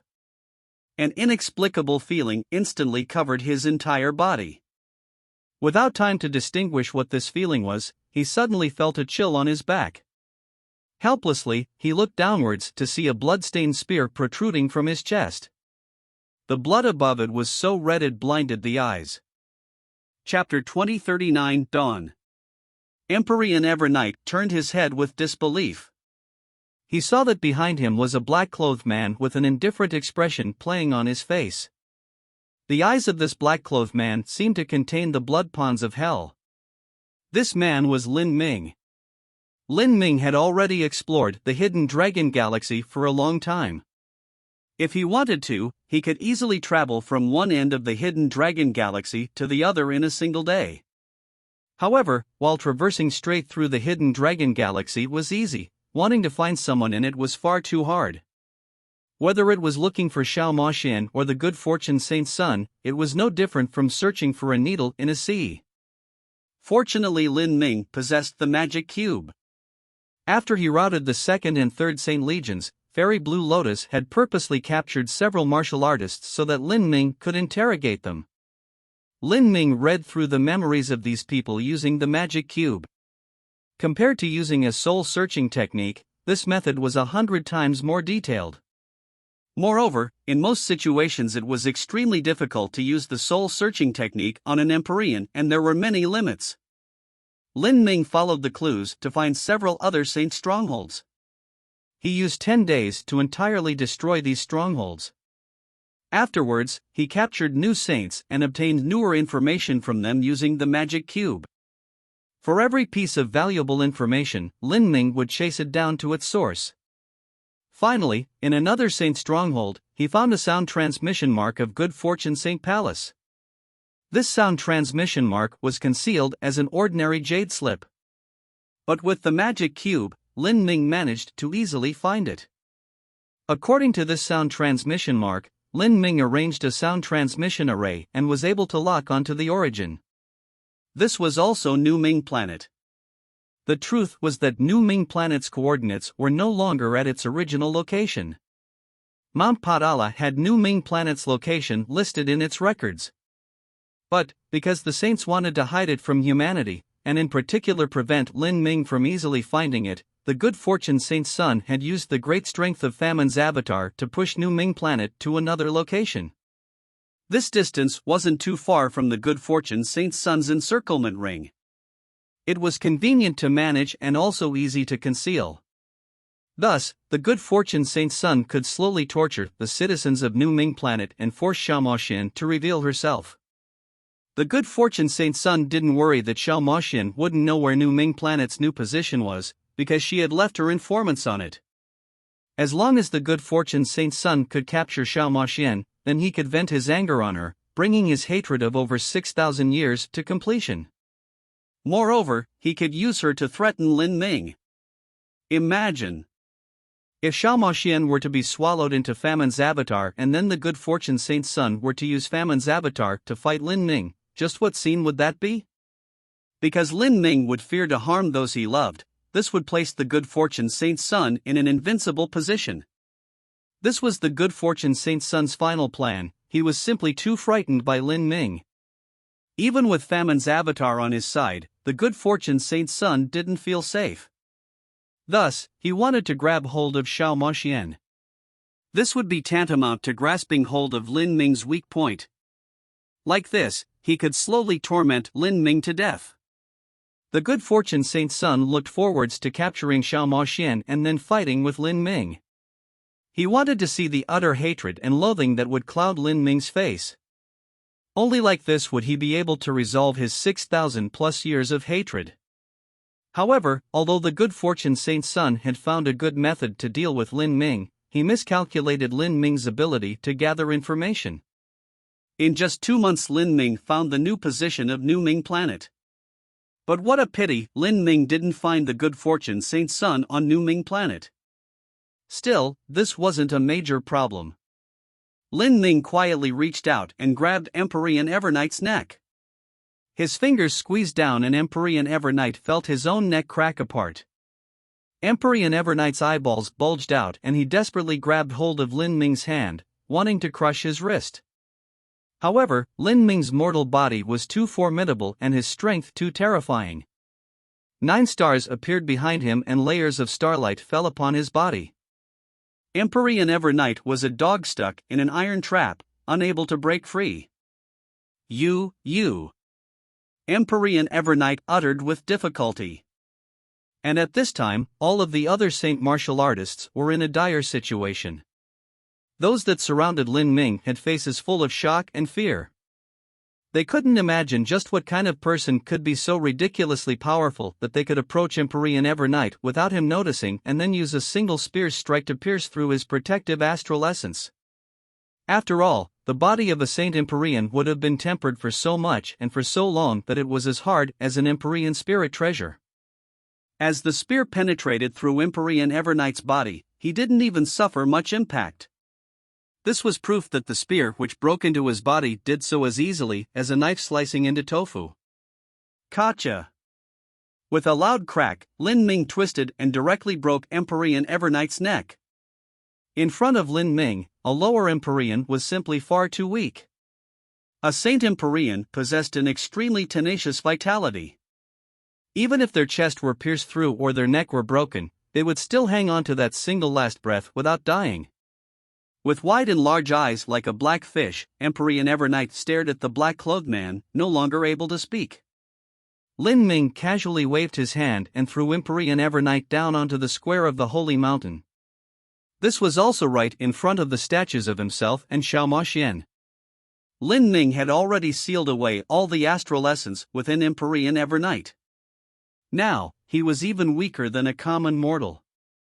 Seeing that previously cruel and insufferably arrogant Saint Empyrean being tossed onto the ground like a dead dog, all of the humans present were shocked. Who was this man in the sky? Although those in the square were mostly common mortals, they still knew what concept an Empyrean was. If there was someone capable of pinching an Empyrean to death like an ant, just how powerful would that person be? Even Emperor Sakya, the second-ranked powerhouse of humanity, might not be able to accomplish this. Everyone. Lin Ming floated above the holy mountain, flying before his own statue. He exuded the aura of a king throughout the entire square, causing everyone to quiet down. Every human looked up at Lin Ming with awe and worship in their eyes. To them, Lin Ming was like a god sent down from the heavens.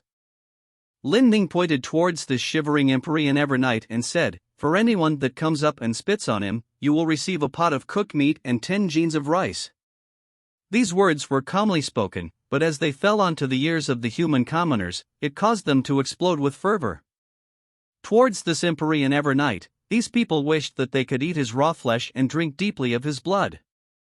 Now that they could spit on him and also obtain such luxurious food, all of them were bubbling with excitement. There were immediately human commoners that pushed themselves forwards, wanting to spit on Empyrean Evernight. For a time, the square that could hold 100,000 people suddenly fell into chaos. "Do not crowd forwards." Lin Ming only spoke a single phrase, but his words contained a calming magic to them.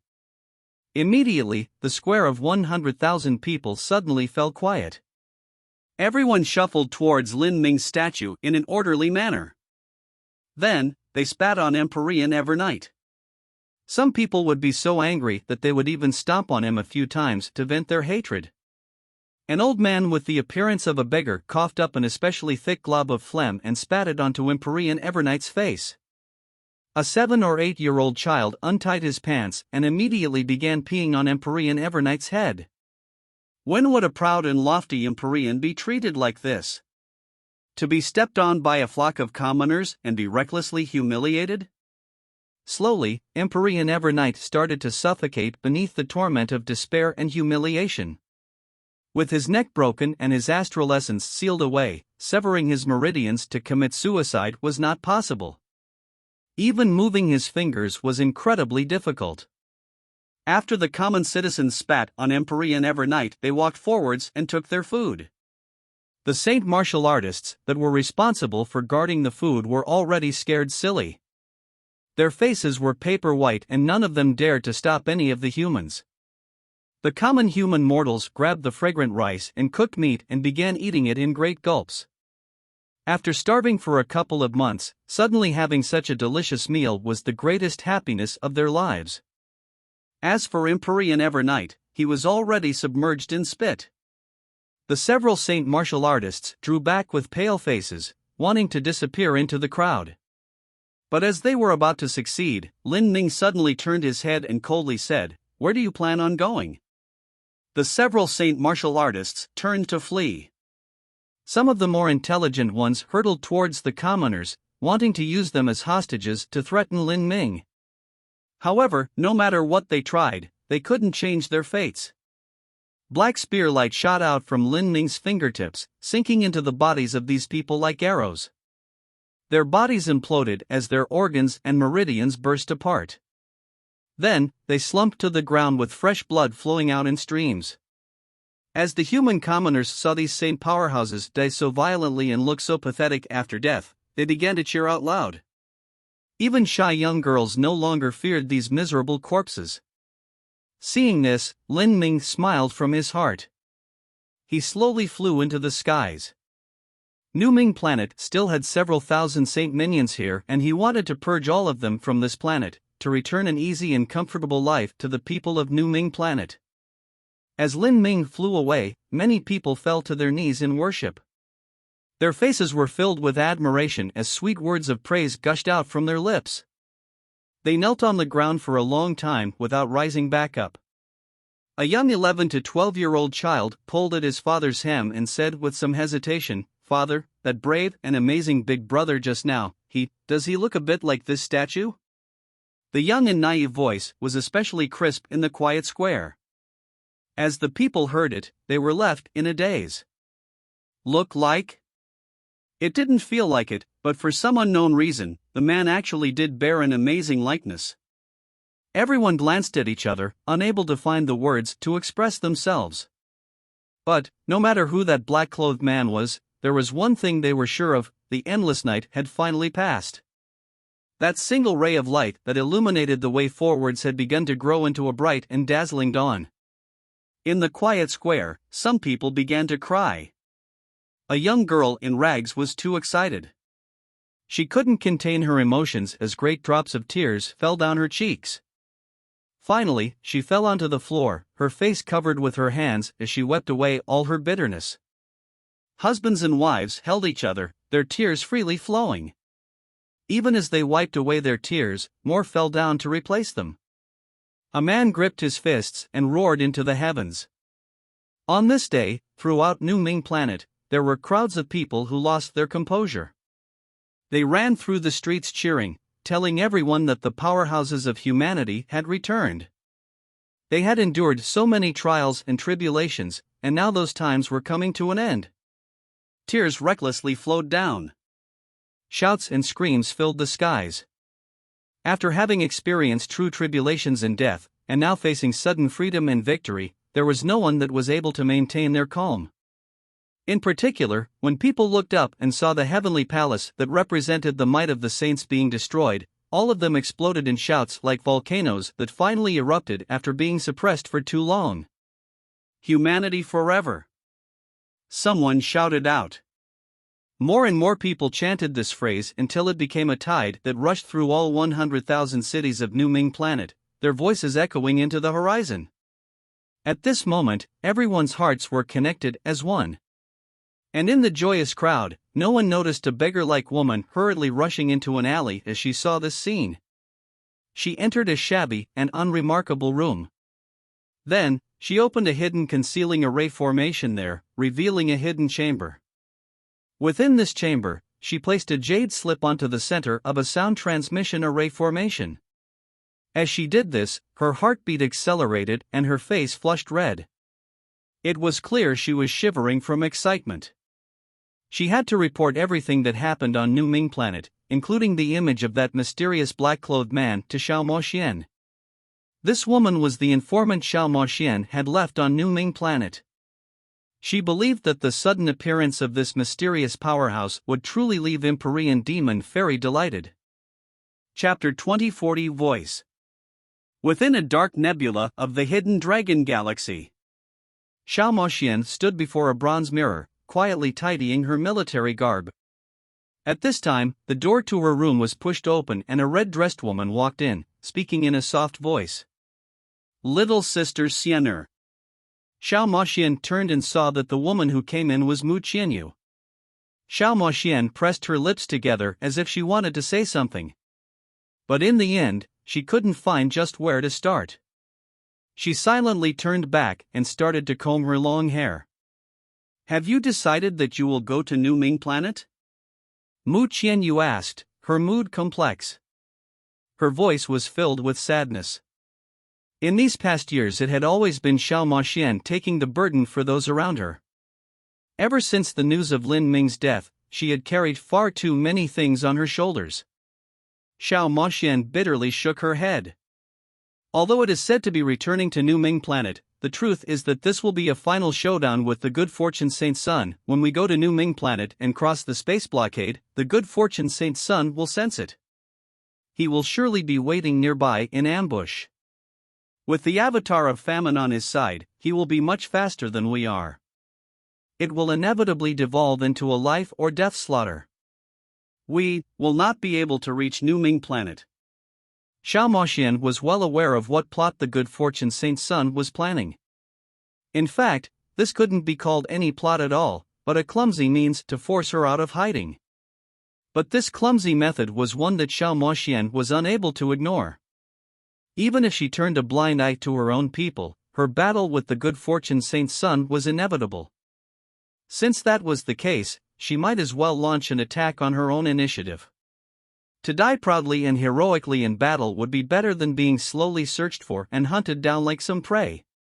In this final battle, blood was sure to stain the starry space.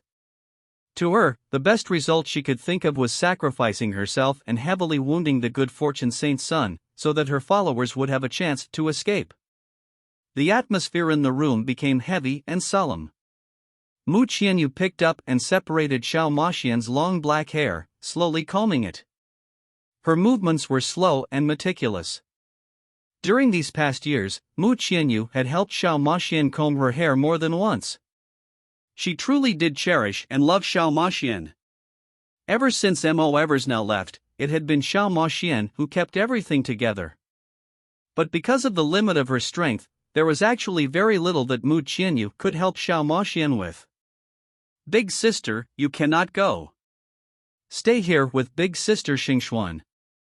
After our battle with the Good Fortune Saint Sun, no matter what the result is, he will not continue searching through this nebula. As Xiao Moxian spoke, Mu Qianyu's hand suddenly froze. Mu Qianyu bit her lips, not knowing what to say. She didn't want to stay, but what could she change if she went? She would only die in vain, and if she were to fall into the hands of the good fortune saint's son, the consequences would be unimaginable. If something occurred that she couldn't revert, even if she died, she wouldn't have the face to see Lin Ming. Xiao Moxian had already guessed Mu Qianyu's thoughts. She held onto Mu Qianyu's hand and brightly smiled, and there were actually innumerable meanings contained in this smile. Mu Qianyu couldn't help it as tears began freely flowing down her cheeks. Perhaps this might be the last time she would be able to help Xiao Moxian comb her hair. When everything was finished, Xiao Moxian and Lin Ming would still need someone to worship and clean their spirit tablets. Mu Qianyu covered her mouth, her tears quietly falling. And at this time, Lin Huang pushed open the door and stepped in. "Mother, Auntie Mu." Mu Qianyu quickly dried her tears. "Ah, Huanger came too." Seeing Mu Qianyu's wet face, Lin Huang could approximately guess what had just happened. But he didn't speak of it. In these past years, Lin Huang had already broken into the half-step Empyrean realm. Skyren Godlord's original advice had been for Lin Huang not to be hasty in reaching this boundary. However, because the saints invaded the wild universe, Lin Huang had no time to wait. He broke into the half-step Empyrean realm about 500 years ahead of time, but even if he did so, he still wasn't able to change anything. He possessed an Empyrean-level combat strength, and even amongst Empyreans he wasn't considered weak. But if he were to face the good fortune saint's son, it would be like a little white rock facing off against the bright moon. The disparity was too great. With the avatar of famine on his side, the good fortune saint's son was far too strong to the point that no human alive besides Empyrean Divine Dream could battle him. Even Emperor Sakya was not his match. "Huanger, what matter are you looking for me about?" Xiao Moxian noticed Lin Huang holding a sound transmission array disc in his hands. This was naturally information that he had just received. Towards this, Xiao Moxian was already numb. What news could be worse than the present situation? There seems to have been an emergency development. This is urgent news sent from New Ming Planet. As Lin Huang spoke, he set the array disc on the table. After placing a violet sun crystal within it, a projection shot out from the array disc. This projection was a bit confusing and chaotic at the start. There were great crowds of excited people eating food in joy and revelry. These grains that martial artists wouldn't take a liking to were actually the most treasured delicacies to mortals. Seeing this, Xiao Moxian and Mu Qianyu were stunned. These projections were all scenes of the people of New Ming Planet cheering. The originally suffering and starving citizens were actually beating the saints and oppressing them. They even saw someone dead on the ground, submerged in spit and phlegm. This person was someone that had been previously reported about, Empyrean Evernight, New Ming Planet's ruler. This is... Xiao Moxian's face was filled with disbelief. An Empyrean actually ended up in such a miserable fate where they drowned to death in the spit of common mortals? Xiao Moxian's first thought was that Emperor Sakya or Empyrean Divine Dream had done this. But soon, the explanation in the reported refuted her eyes. According to Xiao Moxian's informant, the one who saved New Ming Planet was a man of mysterious origins who had never been seen before. He wore black clothes and grasped a spear in his hands. He was proud and tall, his strength terrifying. The battle array disc also held a glimpse of this man. The black-clothed man wielded a black spear. As he ruined the Saint Palaces atop New Ming Planet and the statues of the good fortune saint's son, he did it as easily as kicking down sand sculptures. And as Xiao Moxian saw this man's figure, her eyes could no longer move from him. "Freeze it!" Xiao Moxian nearly cried out loud, her voice filled with excitement. Lin Huang was bewildered. His mother rarely lost her composure like this. "What is it?" Lin Huang was unsure of what was happening, but he still paused the battle array disc. The images recorded in the array disc weren't too clear. This was because the distance was too great. It only recorded half of the black-clothed man's blurry face, and because the speed of the spear was too fast, it was impossible to clearly see. For this sort of image capturing array formation, recording this was already the limit. Xiao Maxian's eyes shined brilliantly as she stared at this man's figure. Mu Qianyu was also dazed. For a time, no one knew what to say. All she felt was her heart rapidly racing, as if she had lost and then found the most important thing in her life.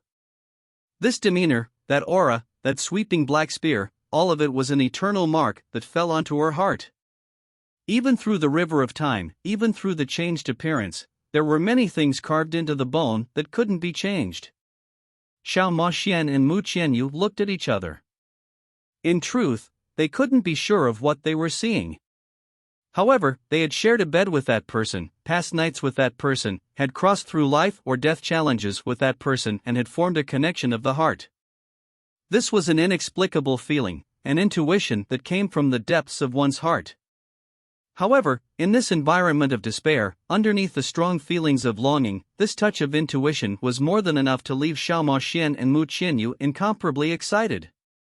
"Go and call your Auntie Qin over," Xiao Maxian said, her voice shaking. Lin Huang nodded. A moment later, Qin Xingxuan appeared in Xiao Maxian's room. She had brought Lin Ming's little sister Lin Xiaoge with her. "What is it?" Qin Xingxuan and Lin Xiaoge looked towards the projection of the array disk. As they saw the black-clothed man wielding a spear, a trace of confusion appeared in the eyes of the two women. "He is." Qin Xingxuan gently covered her mouth. "Let's wait a moment before we speak about it." Xiao Maxian took a deep breath and calmed her mind. She untied the band around her neck and took out an ancient and simple necklace. This necklace was the 1,000-mile heart link. This was also the last time the 1,000-mile heart link could be used. This necklace had Lin Ming's soul mark recorded within. If Xiao Maxian activated the array formation within the necklace, she could use it to search for Lin Ming. As long as they existed in the same world, she could use it to contact Lin Ming. Of course, this was only true if Lin Ming was alive. Seeing the 1,000-mile heart link, Mu Qianyu held her breath. She was afraid that everything occurring was an illusion. They only had a single chance. She didn't want her hopes to be dashed away, she would rather die. Seeing the 1,000-mile heart link, Lin Huang's dry lips twitched. He certainly knew what the function of the 1,000-mile heart link was. For all the years he knew her, his mother had taken this necklace as her life's most precious treasure. When he thought about the response that his mother and Auntie Mu had, could it possibly be? As Lin Huang realized this impossible possibility, his heart began to speed up. At the same time, similar reactions occurred with Qin Xingxuan and Lin Xiaoge. Xiao Maxian's shivering fingers laid the 1,000-mile heart link down on the obsidian tabletop. Her movements were slow, as if she were afraid that any sudden actions would wake her from this dream. Xiao Maxian carefully injected her energy into the 1,000-mile heart link. The candlelight in the room gently swayed, the light dim. In this environment, the 1,000-mile heart link flashed with a faint light. The 1,000-mile heart link recorded both Xiao Maxian and Lin Ming's spirit marks. Only Xiao Maxian could activate it. At this time, Xiao Maxian's heart was caught in her throat. She was afraid that this was all an illusion. She was afraid that the 1,000-mile heart link's array formation would suddenly break down. She was afraid of any possible accident. As everyone's hearts were gripped, approaching despair, that simple necklace began to gently and slowly, as if it was just now awakening from a dream that had lasted for almost 7,000 years, start to emit a vague and long-lost voice.